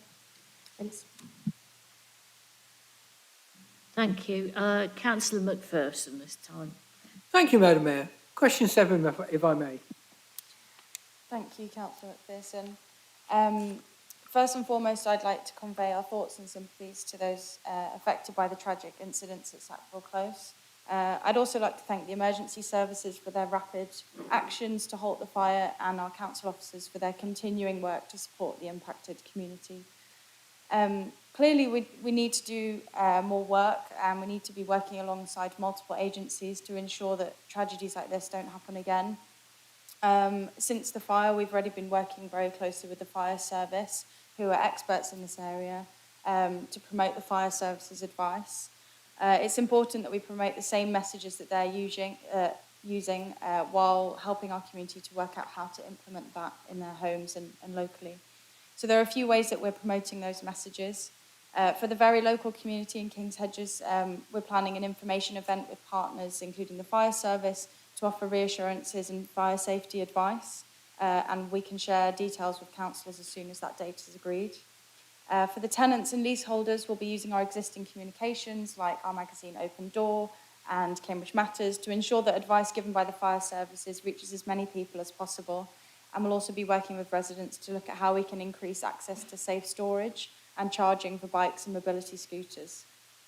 For the wider Cambridge community, we recognise that people access information in a lot of different ways, and that all services and councillors must promote fire safety messages where we can. The fire service has an online home fire safety check, which gives advice using a risk matrix, which we'll be sharing with councillors to pass on. I also, again, raised this with the Police and Crime Commissioner, asking him to bring these issues to the Vision Zero Partnership, which is a partnership of authorities to improve road safety and prevent road deaths. And I tried to stress that, you know, we need to understand that vehicles that we use in our roads are also now becoming dangerous in our homes as well. However, until there's regulation and control of these kinds of batteries, we're going to see an increase in these. So, as was said before, we're going to be writing to the relevant Secretary of State as well. Councillor Gilbert, thank you. Do you have a supplementary, Councillor McPherson? No, thank you, Madam Mayor. Councillor Bajent.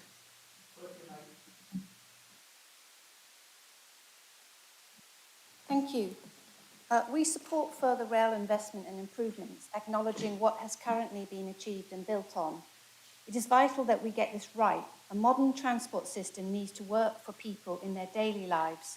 People shape their lives around transport systems, asking whether there is a bus stop near home or work, how long it will be to cycle to a rail station or get to the shops or a GP surgery. In 2014, 9.8 million passengers used Cambridge Station. The rail improvements under the Transport Strategy 2014 resulted in a 660% increase in the Cambridge Station usage to 74.6 million in 2019, then dropped to 14.9 million due to the pandemic in 2021, it has risen again to 45.6 million in March 2022, an increase of 365% from 2014. The rail figures across the country show usage for work is 80% of pre-pandemic use, while leisure has increased to 120%. Many of these improvements were quick wins.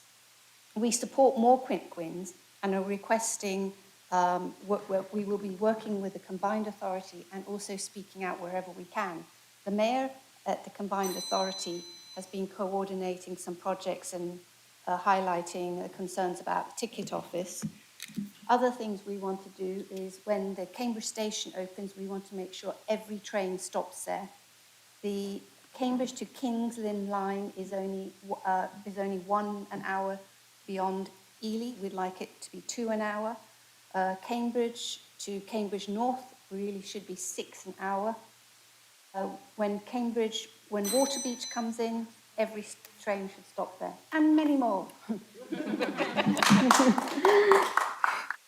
Councillor Bajan, do you have a supplementary? Madam Mayor, would you like to finish your answer? I've got a few more. The Soham station has recently opened. It only stops 1 train every 2 hours. We'd really like to make it 1 an hour. That depends on something called the West Curve, which the combined authority are looking at. Ipswich, we'd really like 2 trains per hour, but that is also, again, reliant on double tracking to Newmarket. And I think the Mayor is certainly supporting that. Cambridge to Ely and Peterborough, we want 2 trains an hour, and we don't want any gaps in the schedule. Really importantly, to the Stansted, we really need 2 trains per hour running earlier and later. There are gaps right in the middle of the day for 2 hours. Gaps must be sorted out. And again, combined authority are in discussions with cross-country trains. Okay, thank you very much. Thank you.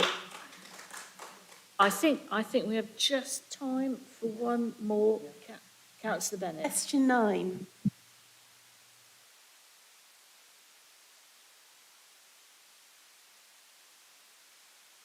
Sorry, thank you. However, the new scheme the development team are aware of the changes to Homes England's grant funding, and staff are reviewing the schemes that may benefit from this change in funding to elevate which schemes may be eligible. Not all schemes will be suitable, and the council will need to balance resources in terms of delivery, placemaking, and benefits of the HRA. The team are in regular engagement with Homes England to ensure that the council is well placed to capitalise on this change in funding. There will be an update on the delivery programme at Housing Scrutiny Committee in September, where we will update on the Homes England grant programme. We hope to be able to update on which pipeline projects we hope to submit grant applications for. Thank you, Madam Mayor. Thank you. Do you have a supplementary? Yes, but I'll be as quick as possible. Councillor Bird, I appreciate you've not had the opportunity to get all the way into this funding, but is your preliminary opinion, is this a hit, something that we can actually use, or a miss, another central government disaster? Definitely we'll do whatever we can, get as much funding as possible for homes.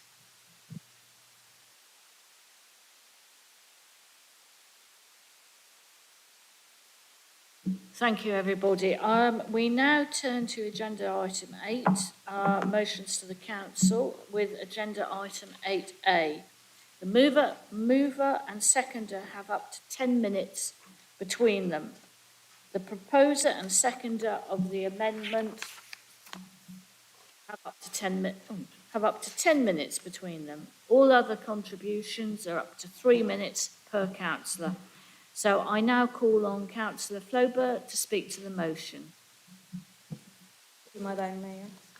With this motion, I'm aiming to support and facilitate existing and potential childminders across our city. For years, the restrictive covenant on new development has created barriers to run business from home, making it difficult for those with established childcare business moving to a new area due to restrictions in their property deeds title. The role of this council is to coordinate efforts to help businesses thrive to their full potential, whichever its nature. Its duty is to ensure sufficient and suitable childcare provision to parents, so parents have a choice. Working with the sector to ensure a diverse range of provision to meet parents' needs. Many parents are faced with many difficulties trying to secure a place near where they live or close to the place where they work. I am sure you heard of mothers joining the waiting list of local nurseries before the child is even born. And this happens because there are not enough childcare provisions in the city. We certainly know of that in Trumpington, having only one nursery. However, despite the high demand for these essential services, the number of registered childminders is decreasing. The cabins attached ban this type of work from taking place as our new communities develop. In 2019, the number of registered childminder businesses was 641, representing 56% of the sector. This year, this decreased by 70% to just 456 businesses. At present, these restrictions discriminate against childminders who are providing a service so much needed for our working parents, and our community. The central government this year has announced that there will be an increase in child support available to families. At present, funded childcare is only 15 hours a week for 3-year-olds, with working parents able to access 30 hours. This new support will benefit children from as young as 9 months old. But many parents won't be able to take this opportunity, and I just explained the reason why.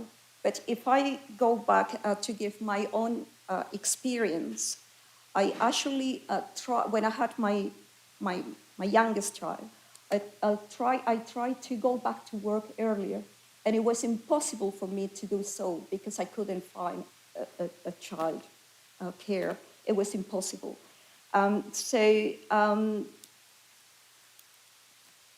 Many parents, they have to join a waiting list if they are lucky in the local school, just to have their children waiting for a part-time place if they are lucky, until the child reaches the school age. Sorry. This decision should not depend ultimately on the bona fide of developers. For this, I ask this council to pass this motion. So throughout Cambridgeshire, planning conditions explicitly exempt childcare provision on domestic premises to engage with Homes England and other home builders to achieve the needs of our community. Thank you.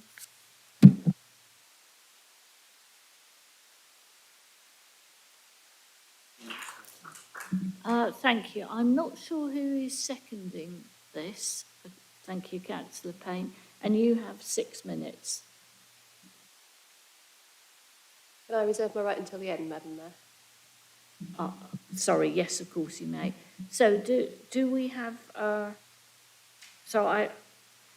Councillor Thornborough has given notice of an amendment, which is on pages 17 to 18 of the information pack. And I understand Councillor Moore is your seconder. You have 10 minutes between you. I would really like to thank Councillor Flaubert for bringing this important issue to the council. And when I studied it, I realised it was how important, but also there is quite a bit of work involved with dealing with this through the planning system, particularly as we have a shared planning system with South Cambs, and commitments made here needs to be discussed carefully with South Cambs.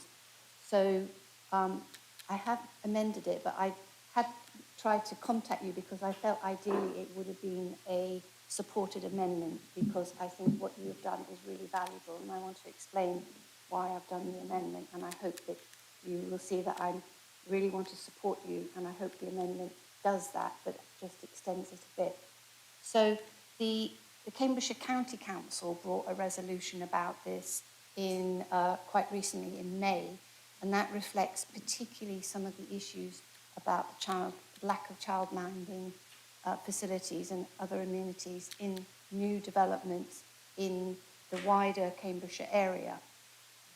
And they did resolve that they would work with both of the district councils, South Cambs and ourselves, to see what if these restrictive covenants could explicitly exclude childcare on domestic premises. I also know from we need to learn from the pandemic as well, and I know there are other small micro businesses which had to go from their usual place of work to their homes, and what some of them had found is actually during the pandemic people accepted them working there, but when the opening up finished, that where it may have been work for them to continue, there were restrictive covenants in place. For an example, I know of a local beautician who worked at home, and it really helped her in her childcare needs, but the other residents did not agree to this once the pandemic was open. And we have other examples of people wanting to do hairdressing services at home and things like that. So I think we would just want to see whether this would be appropriate for some micro businesses, but particularly looking at childcare as well. So we do want to make a commitment to work with the members of the planning committee in Cambridge and in the Joint Development Control Committee, and work with South Cambs to actually consider their planning committee as well. And we absolutely agree with the point that you made about working with house builders. That's really relevant. And then also a planning policy going forward. As well as doing whatever we can now, I think this is an important issue for well-being and social inclusion in the emerging local plan. I haven't put that down here, but that's something we'll look at as well. So thank you very much to support what you brought forward, to accept the amendment as just a slightly broader approach. Thank you very much.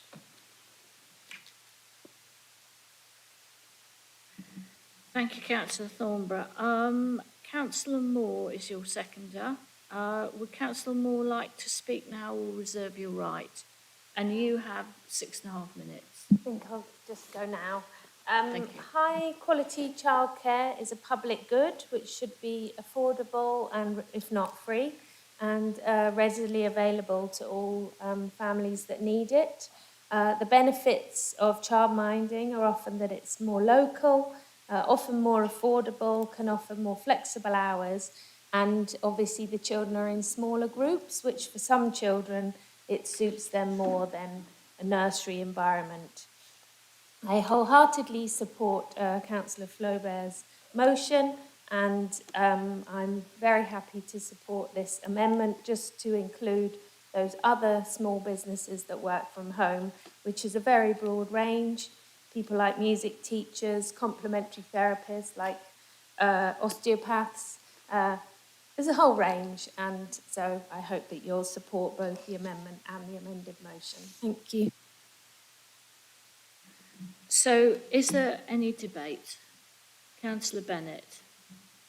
Thank you, Matt. I'll try and keep this as short as possible. I can confirm that the accounts made on both sides of this chamber are borne out by my personal experience as an accountant supporting small businesses. Quite often the issue is that people don't actually check any restrictive covenants. on their property, whether it's rented or leaseholders, and start a business from home and find out the hard way that there's a problem when a neighbour complains. So rather than actually stopping a business from starting, the problem's actually even worse because somebody is potentially losing their livelihood or their home and having to choose between the two. So I really welcome both the motion and the amendments. I hope that my unwhipped group will support both, but who knows? And I'd just like to say finally that with some of us possibly losing hope of ever having a home that, you know, is our own bought and paid for, and more of us spending more time in rental accommodation, that the whole issue of onerous rental restrictions really needs to be looked at thoroughly. When people were possibly going through a few years of their life living in rental accommodation, bans on hanging out your laundry, bans on pets, bans on working from home, possibly might have been acceptable, but if it's for life, the idea that somebody should be going through life deprived of pets, hanging your laundry out cheaply, and working flexibly from home is just completely wrong. Thank you. Thank you. Councillor Porra. Thank you very much, Madam Mayor. Obviously, I fully support Councillor Flaubert's motion. I think we know we have clear evidence there's a need. I suppose I would sound a note of caution about Councillor Thornborough's amendment. Not to say that I don't agree with it. I just suppose I think our group were putting this motion forward with a real focus on the childcare issue because, you know, it's often predominantly women doing it, predominantly people in lower incomes who need to work at home, maybe have small kids. So I'm a little uncomfortable with the amendment, which I've discussed with Councillor Flaubert, purely as well because small enterprises, I absolutely take what you're saying, it's quite a broad term. You know, there can be small enterprises that have different impacts, whereas, for example, in the childcare sector, it's very regulated. We know what can be provided. We know there's a clear need that can be evidenced. So I suppose my concern with the amendment is not that it isn't completely valid, but I'm just a bit worried that it's not completely valid here, because I think it does detract a little bit from the point that this is childminders where we have already evidence needs. It's harder to evidence the need for small enterprises. I don't disagree with it, but I suppose for me, I would prefer them to be two separate items. I apologise for inserting a slight note to disagreement, but small enterprises is a wide term, whereas the terms we're using in our motion are very defined, and we hope that from an equalities perspective, that would really benefit the people who are, as Councillor Bennett said, moving into places with restricted covenants. And, you know, there isn't anywhere else you can really do childminding, otherwise you'd be in nursery. You know, we have other options for people who can work with small enterprises. So I welcome it being brought back as a separate motion, but I think for me, I'm just sounding that note of caution that for us, I think we would really like the focus to be on the childcare provision to back up the desperate need we know there is, and that we know will carry on in our large developments that will be coming through JDCC and other committees in the future. Thank you. I am conscious we're almost at 10:30, so Councillor Smart, I know you wanted to speak. I won't if you don't want me to, Mayor. And Carlin.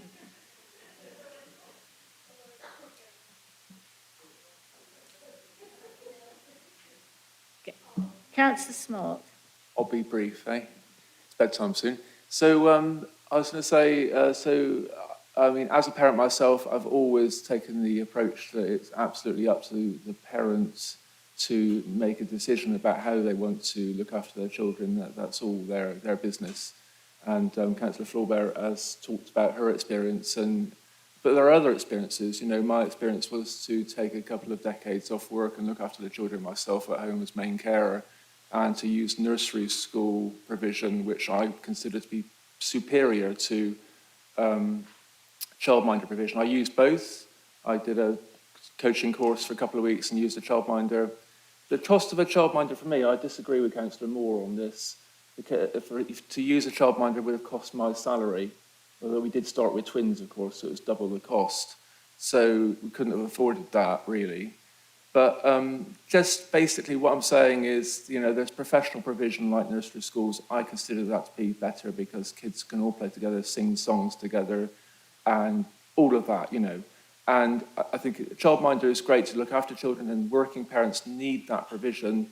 But I also think that Councillor Thornborough is right to be careful about this because, I sit on planning committee myself, and, that what we do needs to work for planning, and we can't have policies happening here that contradict national planning policy framework.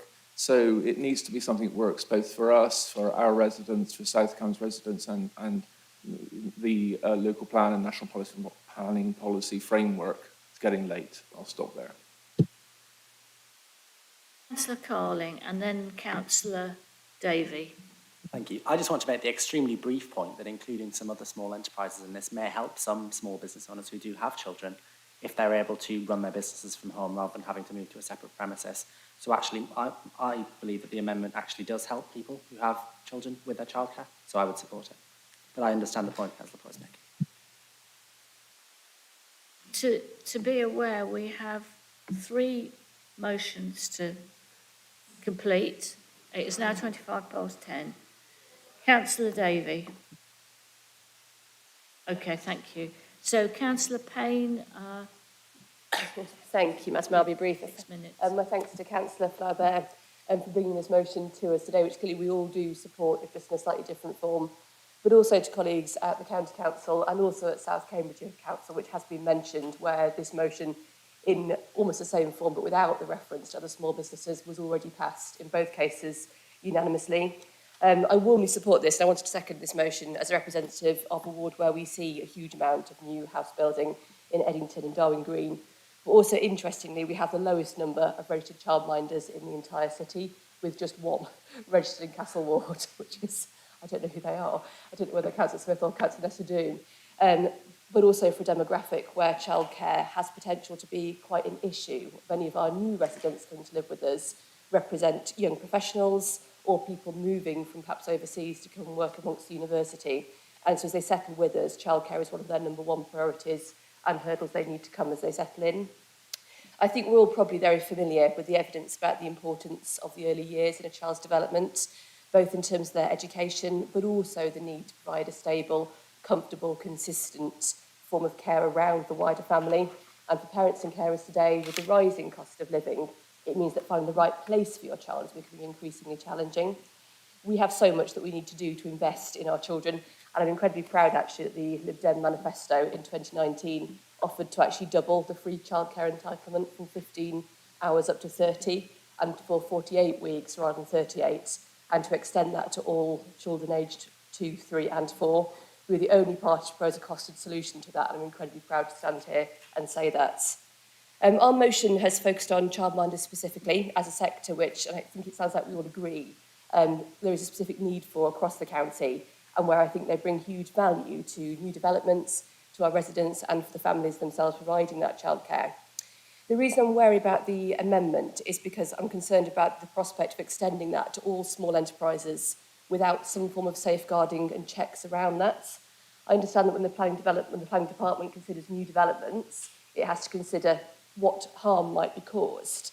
And whilst music teachers and therapists and beauticians might be absolutely fine and cause no harm at all, would we want a small garage, for instance, setting up in the middle of Eddington, or a heavy goods vehicles hire company setting up in the middle of Darwin Green? And they're quite extreme examples, but they could happen, and that's why I really feel that we need to address them on a case-by-case basis. They are examples of small enterprises, and thus we need to look at those on a case-by-case basis. Otherwise, we are giving carte blanche to anything, and we need to do better for our residents, I think.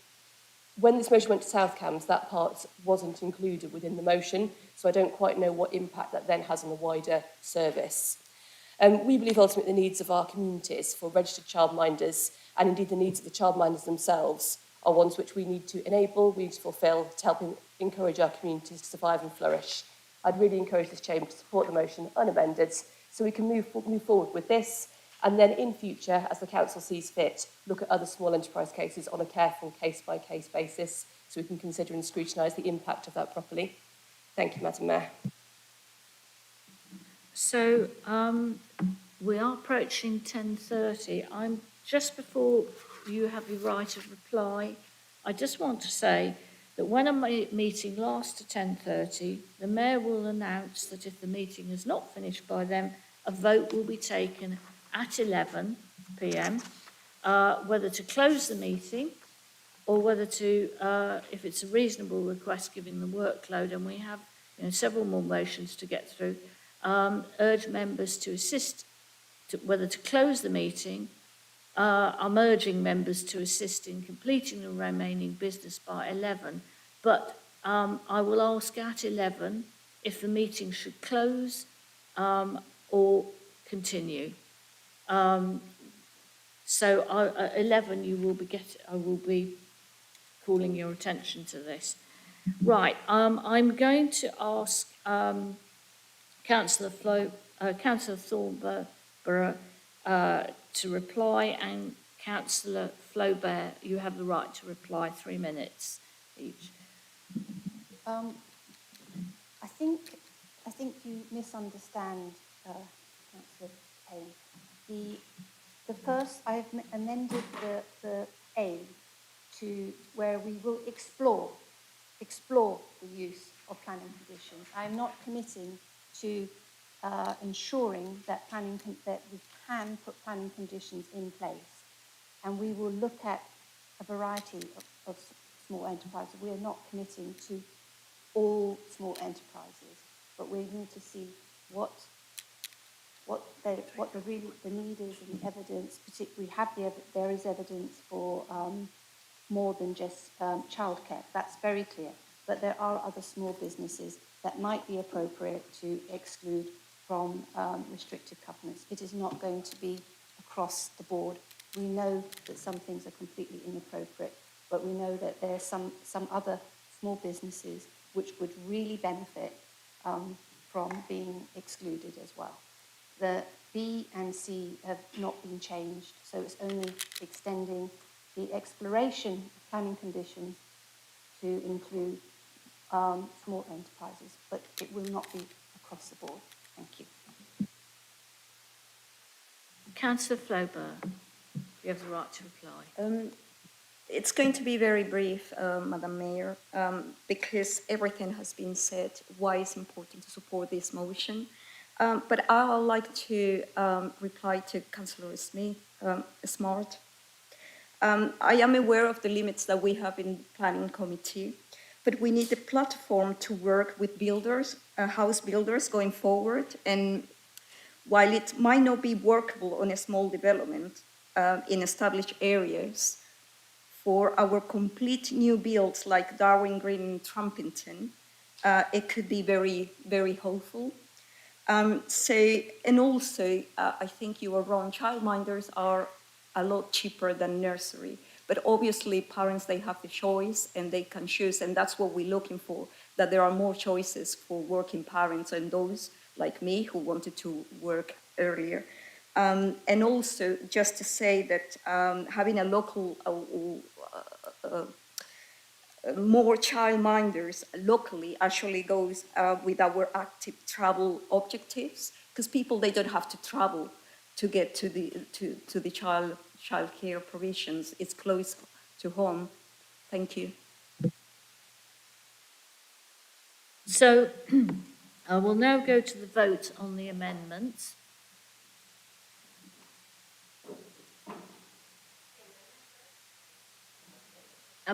We're now voting on the amendment.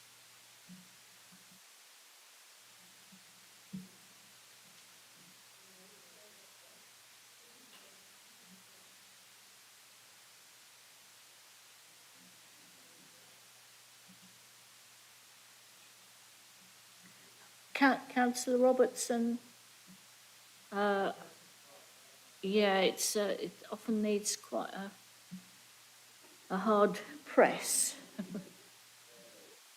Done. Okay, so the amendment is passed. 27 votes for the amendment, 10 abstentions and 0 against. I've got that right, haven't I? Yeah. So we'll now go on to the vote, to vote on the motion as amended, please.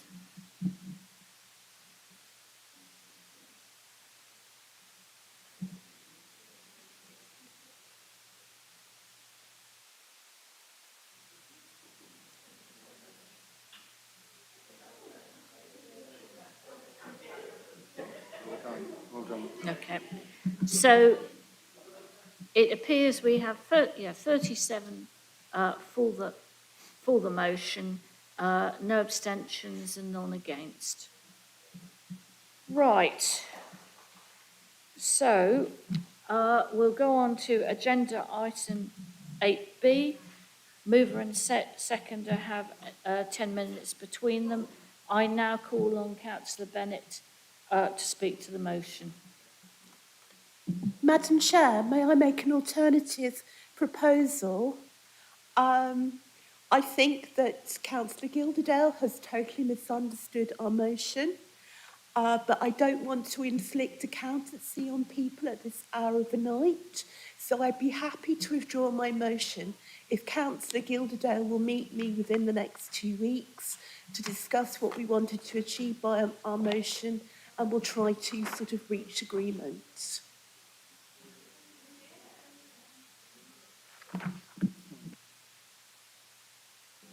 Councillor Bennett, are you suggesting that you withdraw the motion? On condition. So the condition is that you meet with Councillor Gilderdale in 2 weeks. It is now 10:35. My amendment was to illustrate that we are already doing everything that your motion is putting forward. But if I have completely misunderstood, and if the officers have also completely misunderstood your motion, then I'm very happy to discuss this with you if that saves us time tonight. So are we in agreement that the motion is withdrawn? You are not. Unless, of course, anybody wants 10 minutes of accountancy from me.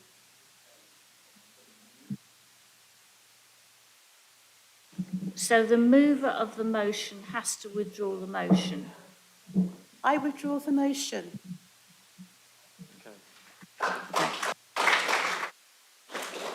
So motion 8B is now withdrawn, and we move on to agenda items 8C. So again, the mover and seconder have up to 10 minutes between them, and I call on Councillor Tong to speak to the motion. Hello, yeah, so I'll try and be as brief as possible, and apologies if I sound a little bit tired. To start off, I'd like to thank Naomi, who, while I was a bit sick, she actually compiled my notes into the motion and submitted it for me. I'd also like to thank all the council officers who were really, really lovely during research I did. So, you can read the motion, it's right there. It's quite short, so I won't spend too much time reiterating what it's about, but it's basically about, I think the council needs to do more to give the public access to some of the really interesting historical items that you've got in the archives. For example, over there, this can be done through more regular allowing visits, or perhaps it should be considered that we could give some of these items to be displayed in another venue at times.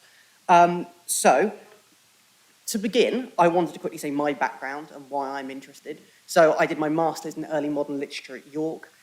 History is a field I really, really love. I've spent a lot of time volunteering at the Museum of Technology in Cambridge. I'm also hoping to have a stall at the Stourbridge Fair in a few months because I really, really like history as a subject. I think it's important for several reasons. Firstly, knowledge in general is good, but also because I think it gives you a better understanding of why the city's in the present condition it is, but also gives you some inspiration to think about how you would like it to be in the future. So I grew up in Cambridge. I went to primary, secondary, college here. I also did a lot of extracurricular stuff, and never once was I invited to have a look around the Guildhall. That's not to say it doesn't happen, but I would say it doesn't happen often enough. So, as well, I've worked in over 4 schools around the city, and a huge amount of my family work in education. I also have a lot of friends in education, because I have worked in education. And I asked around, and no one has known of anyone, or like classes of school children that have been brought for a tour around here.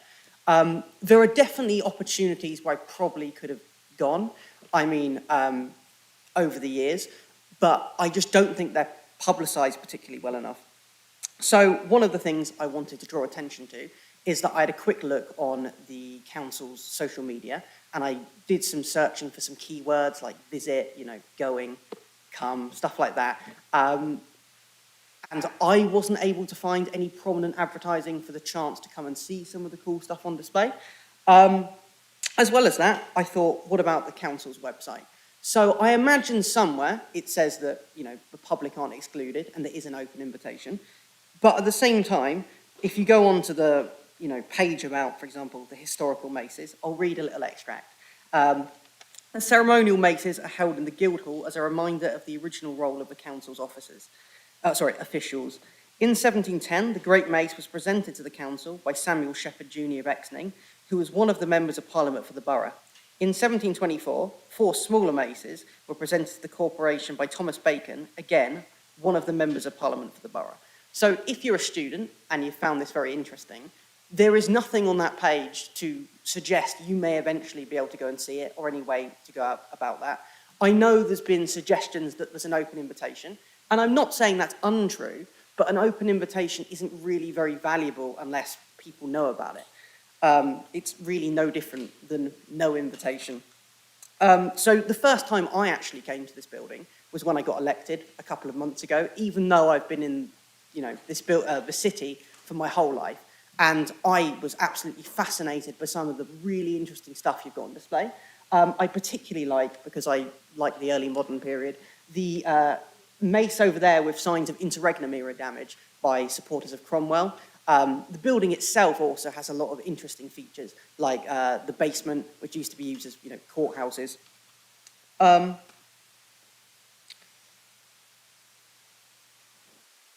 So why do I think this is important in more of a broader sense? Is that I think we need to firstly stop thinking of history as something embodied by objects, and more think it's something that's revealed through our engagement with them. If we're not going to allow the public access to this stuff, I don't think it holds much historical value, because history is revealed through them.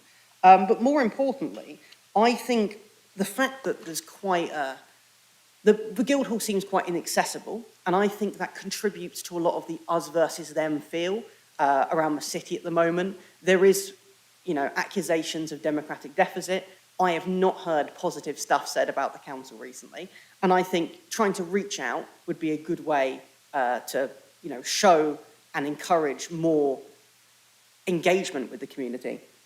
On the topic, I've also heard suggestions by other councillors of like an interactive exhibit or more front of house, and I think that's also a really, really good idea. Again, more ways the council can engage with the public.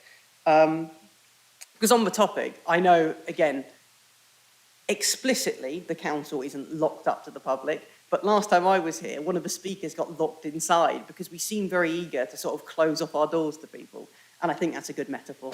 I'll leave it there.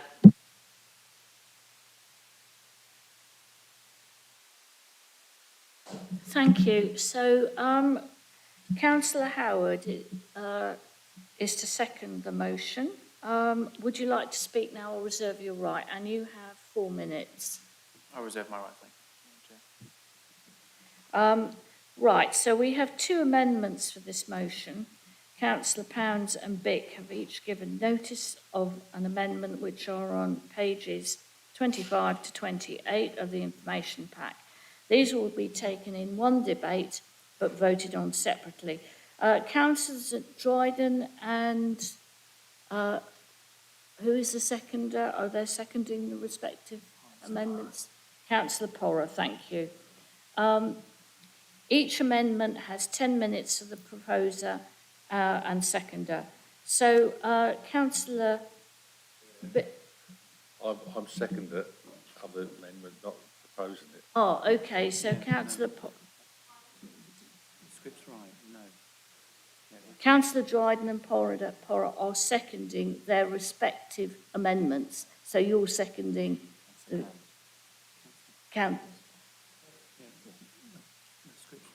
Yeah, Councillor Pounds is proposing an amendment. You are seconding it, Councillor Dryden, and Councillor Bick has an amendment, and Councillor Porritt is seconding that amendment. That's correct. So each amendment has 10 minutes for the proposer and seconder. Councillor Bick, please speak to your amendment. Thank you, Mayor. I'd like to thank Councillor Tong for his motion. And to note, if I could, welcome a little bit of a volte-face from the Green Group, because the last time I think we heard from you on the Guildhall, you actually wanted to close it and dispose of it. So that, I think, is really worth noting. Now, I very much agree with Councillor Tong's introductory statement, which I think is the governing statement for the motion I would normally be. And that says, this council resolves to promote a closer relationship between the council and residents by opening the Guildhall to the public. But sadly, I didn't find what followed as anywhere near enough on its own to justify it. That's why I'm bringing this amendment. In fact, I find the absence of the Guildhall's role as a museum, featuring the chamber and the regalia, if indeed it is an absence, as really a much lower priority than its role as a physical presence on the market square of a functioning organisation vital to the lives of city residents today, as a service provider and as access point to the public for public debate and consultation. And it's those respects that I think it's regrettable that the Guildhall is idle. I'm aware that as a result of the decision made last year, we're mid-plan to refurbish the Guildhall and possibly sell Mandela House. But at this point, neither is what you'd call accessible to members of the public. A makeshift piece of paper on Mandela House says it's closed 2 out of 5 working days a week, and even then you have to make an appointment. And at the Guildhall, it says, a similar piece of paper, you've come to the wrong place, you should go to Mandela. Now, everything can't be perfect while we're in this position of mid-plan, but we should be able to do better than this. We have 2 valuable buildings in the centre of Cambridge. One of them, the Guildhall, is like the Marie Celeste, and the other, Mandela House, is like an impregnable Norman keep. Historical references for you. With a lot of transactions online, it does now require, it doesn't require a huge staffing to show a friendly face at a reception desk, because people are using other channels, and we should welcome that, but that's not everyone. Helping people 5 days a week to computer terminals where they can do what they need to do there, if they can. Those people who are perhaps fed up with shouting at the council's automatic voice recognition system on the phone. Those who are not either digitally aware or digitally equipped. But it really does, and I think this is kind of something that we need to take a mental check on and ask people. It looks and feels like the council is trying to hide, which I don't think is the intention of any of us here, and I really think we could be doing better. I think that this wider version of the consequences of the Guildhall being closed and Mandela not being really open, I think is actually more on the minds of residents than the difficulty in accessing the council regalia, although if that isn't possible to access, I think, yes, obviously that's a pity. But I think it's important we see this in the wider respect, and I do think that we could do much better, and this amendment is put forward as a means of trying to get that consensus and stop patting ourselves on the back for a situation which really doesn't look great to the public. Thank you.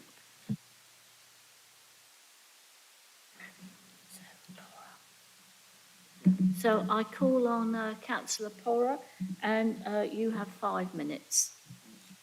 I'll reserve, assuming you'll give us enough time to finish later. Thank you. Thank you. So I call on, now, how do we do this? Councillor Pounds. So I call on Councillor Pounds to propose her amendment. Well, thank you, Madam Mayor. So I'm really pleased to see that there's a cross-party interest in preserving our Guildhall, but it's for public use. It's not a museum. It's not a historical mausoleum. This is something that we as a Labour group have been taking positive steps on since we made the decision to maintain the Guildhall for the benefit of the residents of Cambridge now and in the future. It was necessary but unfortunate that the Guildhall had to close during the pandemic and the staff were evacuated.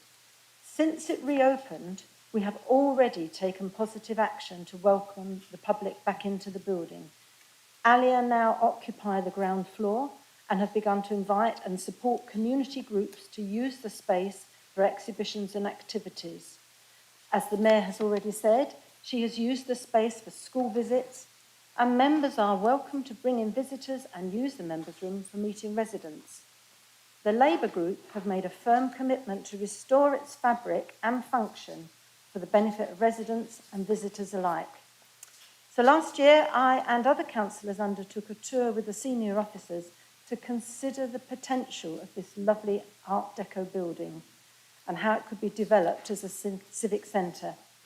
Our vision is a place which can promote social cohesion and the health and well-being of our residents through community arts, culture, activities and public events, all of which bring happiness and a sense of belonging for our residents, all of our residents. We have here 2 concert halls, a space to support community arts events and exhibitions. The Guildhall is ideally placed, and in conjunction with the forthcoming development of the Market Square, the Guildhall can support and host public events such as shows, film screenings, etc. In addition, a vibrant Guildhall supports city centre businesses. Adjacent eateries, pubs and other businesses have confirmed that their best takings are when there are events on at the Corn Exchange, and our plans for the Guildhall will also promote them. So I won't go on anymore. I think, as you can see from our amendment, we have already quickly reinstated many of the civic functions, including mayoral and educational events, and encouraged residents to come into the Guildhall. We have plans to refurbish the building, including retrofitting to reduce its carbon footprint, and plans to improve accessibility. We will establish the Guildhall as a community-oriented civic space in line with the pledge made in Cambridge Labour's manifesto for the benefit of everyone. Is there any debate? Apologies, Councillor Dryden, would you like to speak now or reserve your right? And you have 7 minutes. I won't take it out, but I'm not going to repeat everything you said. And I just to say that I know the pandemic has made the building close for a while and get back to normal. But I've been a councillor now over 28 years, mayor 3 times. I know in that time I brought many people to the Guildhall. All the schools in Cherry Hinton, my ward. As a councillor, you can invite people to come into the Guildhall. Even on the AGMs we in the council, we've had all around here children from the school. So you can go and ask. As a councillor now, you can bring people here.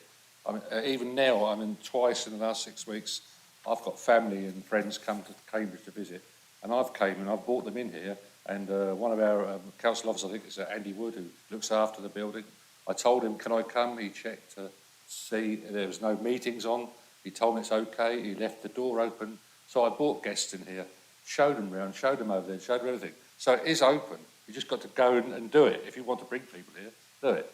But trying to keep this place open just for the general public to walk in when they like, that's going to be a security problem, a financial problem, because the things over here are very valuable. And so we've got to be very careful, just open it up to anybody to come in. So, but if we want to get funds to make it come in, it's going to be very difficult. But again, I'm just saying, if you're that keen on showing people, you can do it if you really want to. Thank you, Rob. Thank you, and thank you for being succinct. So, is there any debate? So, Councillor Healy, and then Councillor Davey, and Councillor Howe. I'll be brief because some of us need to get to work early in the morning. One of the stated aims of this motion was around increasing democratic participation of our residents. And I would just say there's much, much more we can be doing to increase democratic participation. A lot of us in this room have a background in community development. And what increasing democratic participation is about meeting communities where they're at, going into the communities, asking their views, co-designing services, really involving them, involving young people in the city. That's really, really important. This building's one thing, but there's so much more we can do to increase democratic participation. So that's all I'm going to say. And finally, it's great to see young people as councillors. And it's great to see young people passionate about particular issues. So I commend you for that. Thanks. Thank you. Councillor Davey. My comment is really just a contextual one in response to Councillor Bick's amendment, which I think is more about how we treat customers. It's probably just worth pointing out that last year there were 205,755 contacts by email, telephone or in person with our customer services, of which there were 22 complaints. So just 205,022 complaints. And the reason that Mandela and here are not fully staffed all the time is so we can deal with the 205,755 concerned residents who wish their concerns dealt with. That's not to say we can't improve. I'm not suggesting that, but it's just about context here and the ability we have to actually deal with the number of concerns that our residents have. Thank you, Mayor. Thank you. Councillor Howe. Thank you, Mayor. I would like to speak particularly in support of Councillor Bick's suggestion to have a shop front for the council here at the Guildhall. So I really think this is an opportunity to turn part of the Guildhall into the council information centre, which would make it a kick.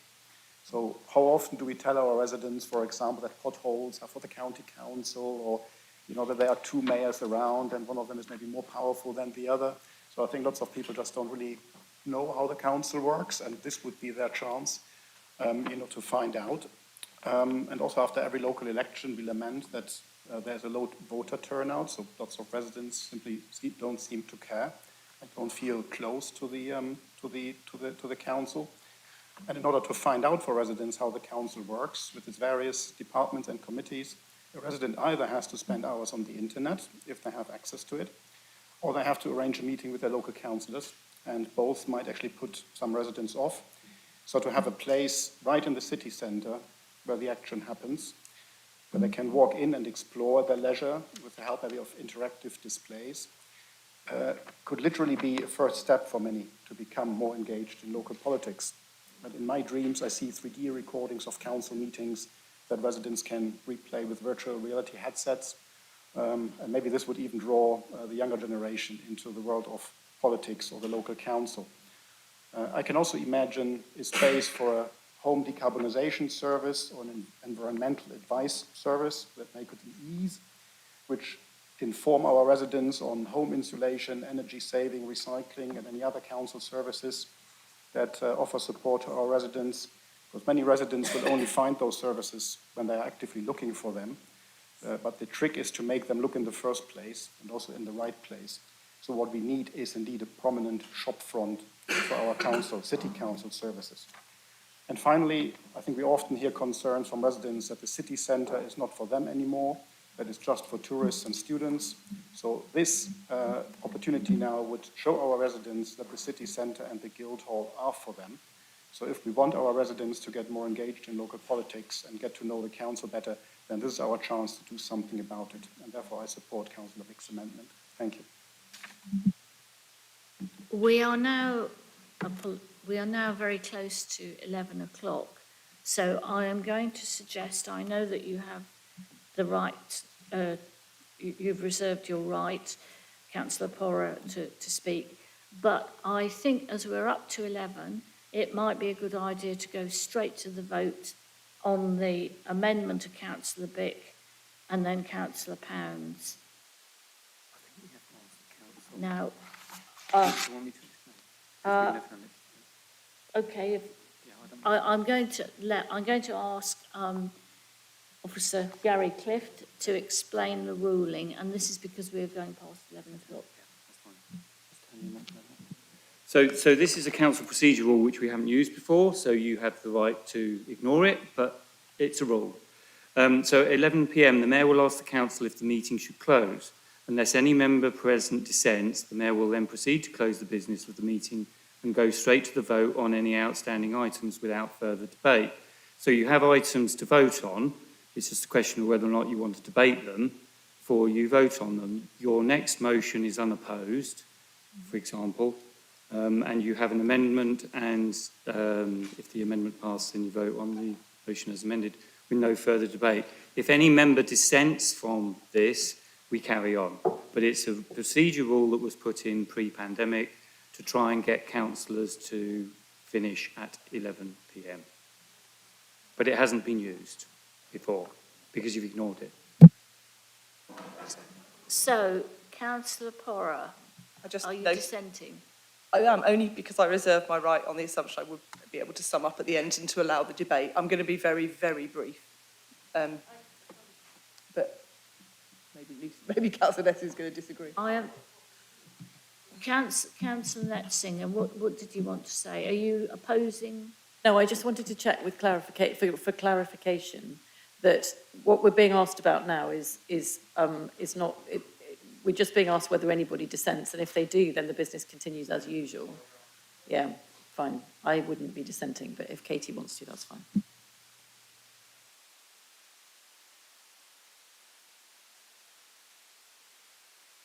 So you are dissenting, Councillor Netzinger, and we are carrying on. Councillor Porra, are you? Yeah. I would like to finish my concluding speech, which will be about a minute. I'm happy to then take a vote again on the next motion if people are desperate to leave. I just felt otherwise I would have spoken earlier and stopped the debate earlier, but I was trying to allow the debate to happen.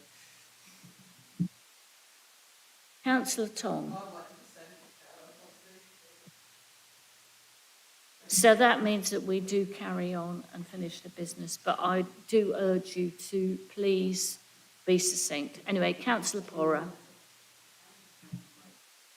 Thank you. I'll be very brief. So the Green motion is appreciated, but as I think we've mainly covered, it doesn't go far enough. I think for us, the Guildhall is the civic heart of our city and our council. It's not just for visitors, it's for our residents. So obviously we prefer our amended version, as I'm sure you'll appreciate. And just to add, I know that I also invited, in my first year as councillor, local nursery, and Councillor Bird was mayor at the time and did an excellent job with Sam in a cross-party, non-political way of showing young children what we do here, because I really believe that you have to start really young, because you need to see it and you need to understand it and feel welcome here. So thank you to Councillor Bird for the welcome you gave the children from nursery.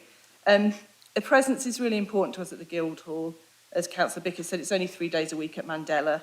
I think here, why can't we have the open access terminals here? We need a staff presence, and I think our motion provides a clear timetable for that. So in summary, I'm saying please vote for our motion, amendment to this motion.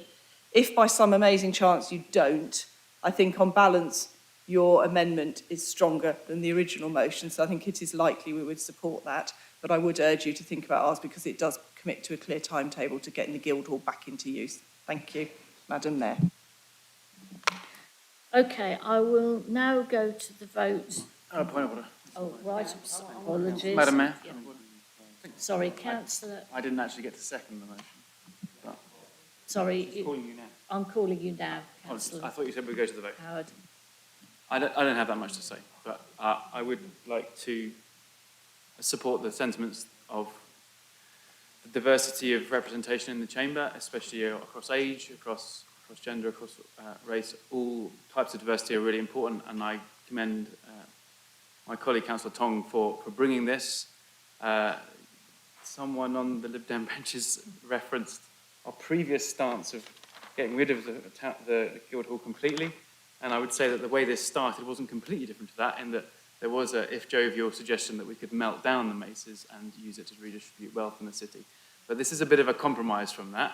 Hopefully you appreciate the sentiment behind it. But I think there is an important symbolic point here, and it's about involvement. So I appreciate Councillor Healy's comments about there being many, many ways to improve democratic engagement in the city, and yeah, fine, maybe opening up the Guildhall in a slightly different way earlier and putting particular things on display isn't the only or best way to do it. But the point is, these are symbols.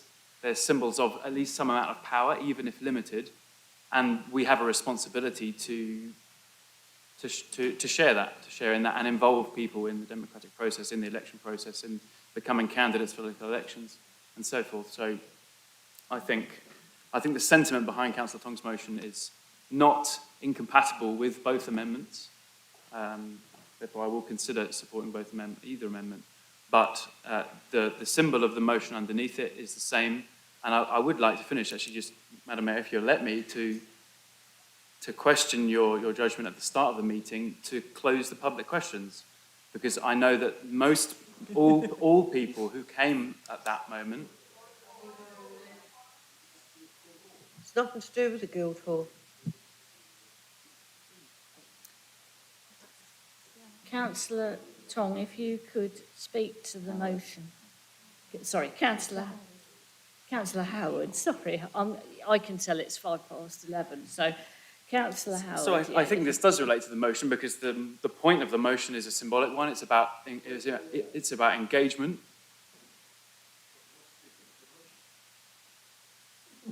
I'm speaking to democratic engagement, which the motion mentions. And I think that we should allow voices to be heard in the chamber. Reading a question number is not the same. I'm afraid. Perfect.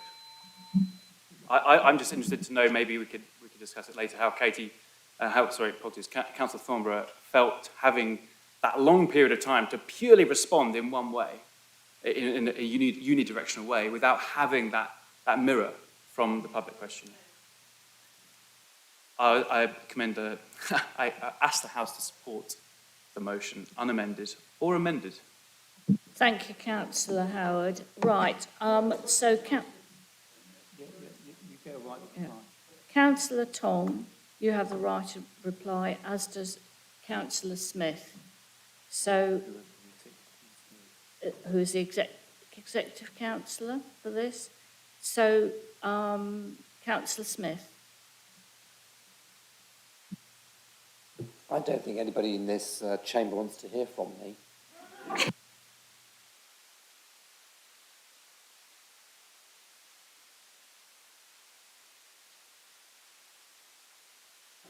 Councillor Tong. Hello, so I'll try and be as quick as possible. So firstly, I wanted to acknowledge the fact that as a councillor, I can bring guests in, and I do know that, and I plan to. However, I don't think I can be, entrusted with the right of being the sole bastion of historical preservation here. I think we do need to do more as a council to preserve it and allow people access to it. On the topic, it was mentioned that we're not a museum and we shouldn't act like a museum. And I agree. I do agree with that, which is why I have suggested we could perhaps loan some of the items out to a museum to make them more displayable. We're supposedly democratic, but then we don't really allow people, participation in what the council owns.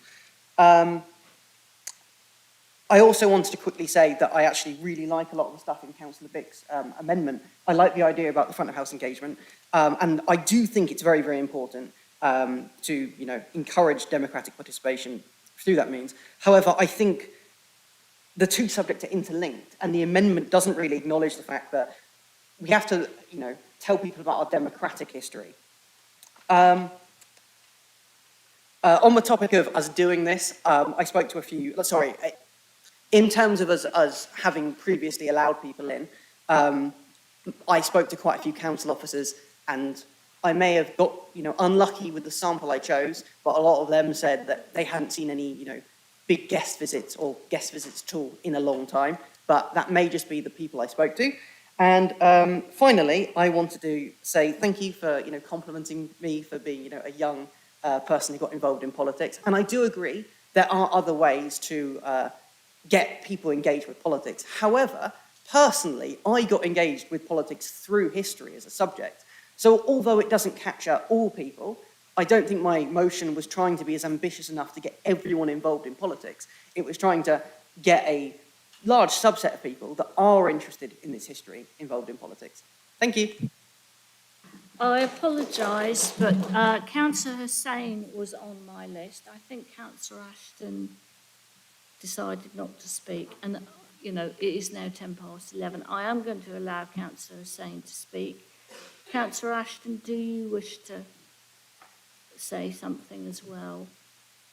I could say a lot, but everybody's had enough, so what's the point? The Guildhall's open, the doors are open, people can come in. If you want to know the history, you can get literature, so you can take people round. It's not a closed door. It was when I was the mayor. I had to come through the back office and bring people, but it's open now, and it's been stated, we're going to spend millions on bringing this up today, and we can bring more people in to a proper updated building. Thank you. Councillor Hussain. Thank you, Madam.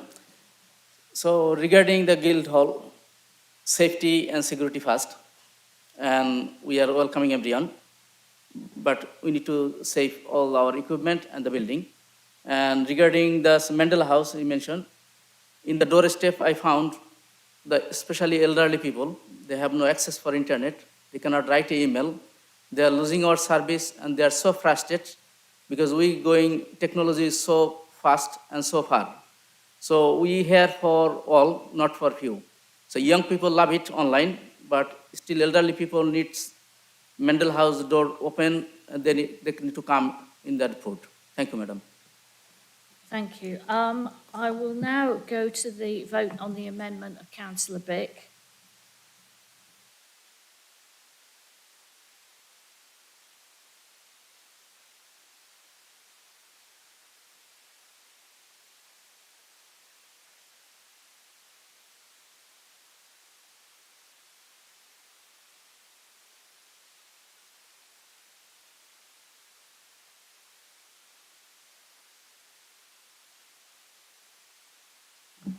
Thank you. 10 for the amendment, 23 against and 4 abstentions. So that amendment falls. And we will now go to the vote on the amendment of Councillor Pounds.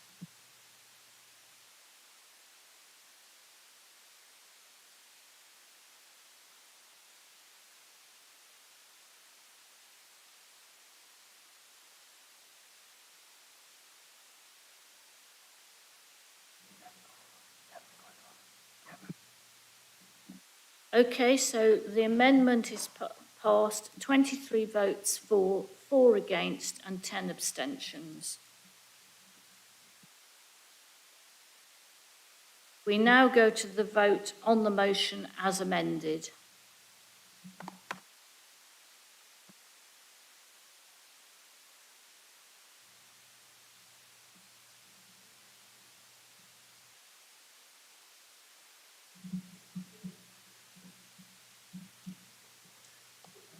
So I think that's everybody. Yeah. So we now have 33, the motion is carried, 33 for, 4 against and no abstentions. Thank you. So we go on to agenda item 8D. The mover and seconder have 10 minutes between them, as always. I now call on Councillor Moore to speak to the motion. And I understand that Councillor Nestor is seconding. Thank you. I would assume that everybody has read the motion, so I'll be super quick. Food waste is a cause of greenhouse gas emissions from the growing, the transportation, and then obviously in the disposal process. I'm sure that everybody in this chamber supports the council having a separate food waste collection. And I appreciate that the County Council are in a challenging situation with the government. As we said earlier, they have those grant schemes for retrofit, but then they make it as difficult as possible. They've had a waste and resources strategy, and they've promised district councils money to set up food waste collections, but then they're making it pretty difficult to put them into practice. What we would like is to work with the County Council so that we can set up a separate food waste collection service in order to reduce emissions across Cambridge. We also want to know the future plans for waste disposal so that we can change our waste collection processes to make them more efficient and to increase recycling rates across Cambridge. And that is the purpose of this motion. I hope that you'll support it. Thank you. Councillor Nestor, do you wish to speak now or reserve your right? I'll reserve my right. So, Councillor Bird. Sorry, Mayor, I have to say that I can't vote on this because I'm a county councillor as well, as you know. Okay, thank you. Councillor Netzinger.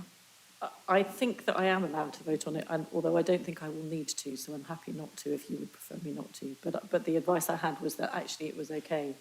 So I'm sorry if we've been given different advice on that, Jerry.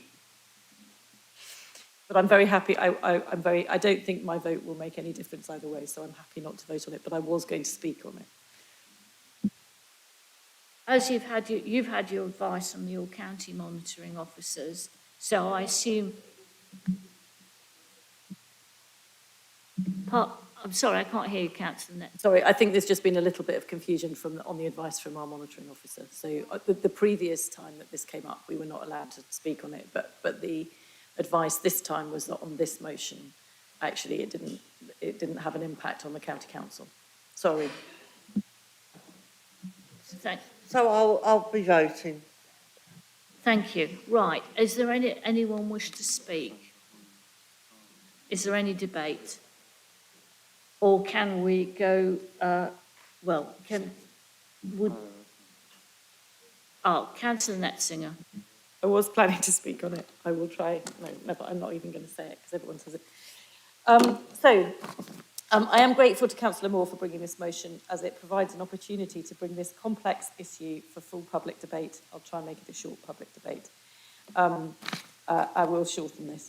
There's been an awful lot of discussion about the food waste and the impact on the collection and distribution authorities, disposal authorities at the RECAP partnership. And I think that the RECAP partnership is absolutely the place where this needs to be discussed and debated.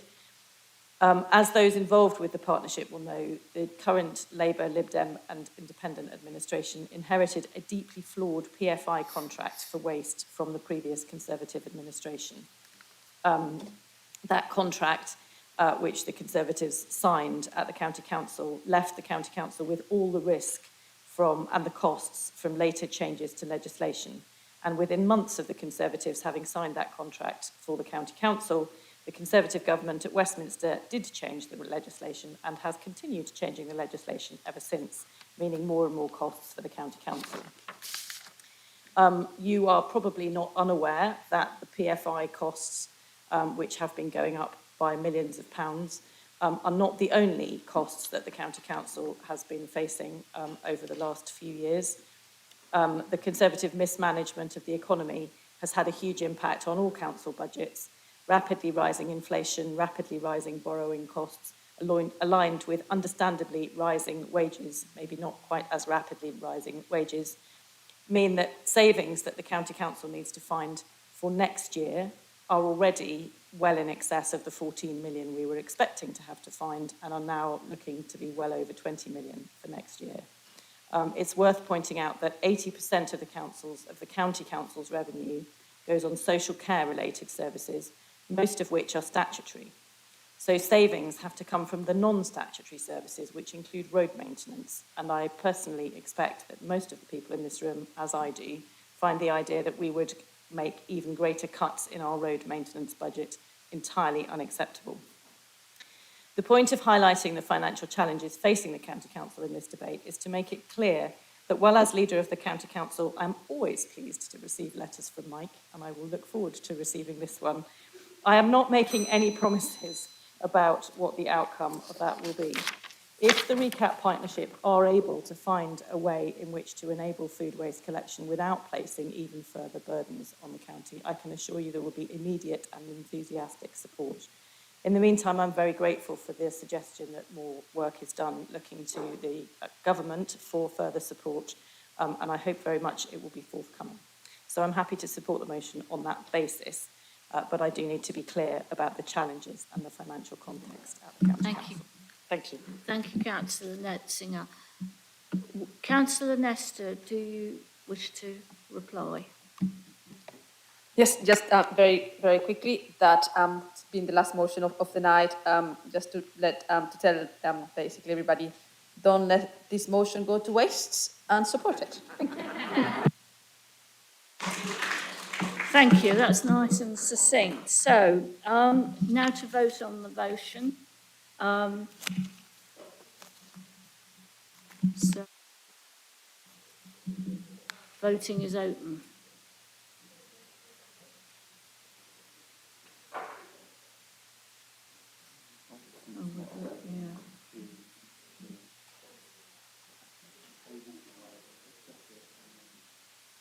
Yeah, everyone, that's it. That's it. Yeah. Okay, so, That's it, 36. yeah.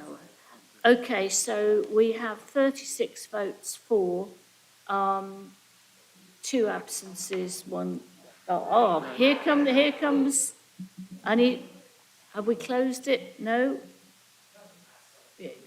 Oh, I think I know which way Mr. Councillor Robertson would vote. So, thank you. So that concludes the business of the meeting. Safe journeys home. Have a good summer. Look forward to seeing you at the council meeting on Thursday, the 18th of October. Don't forget that. Get it in your diaries. Can you please take all your rubbish and glasses away with you?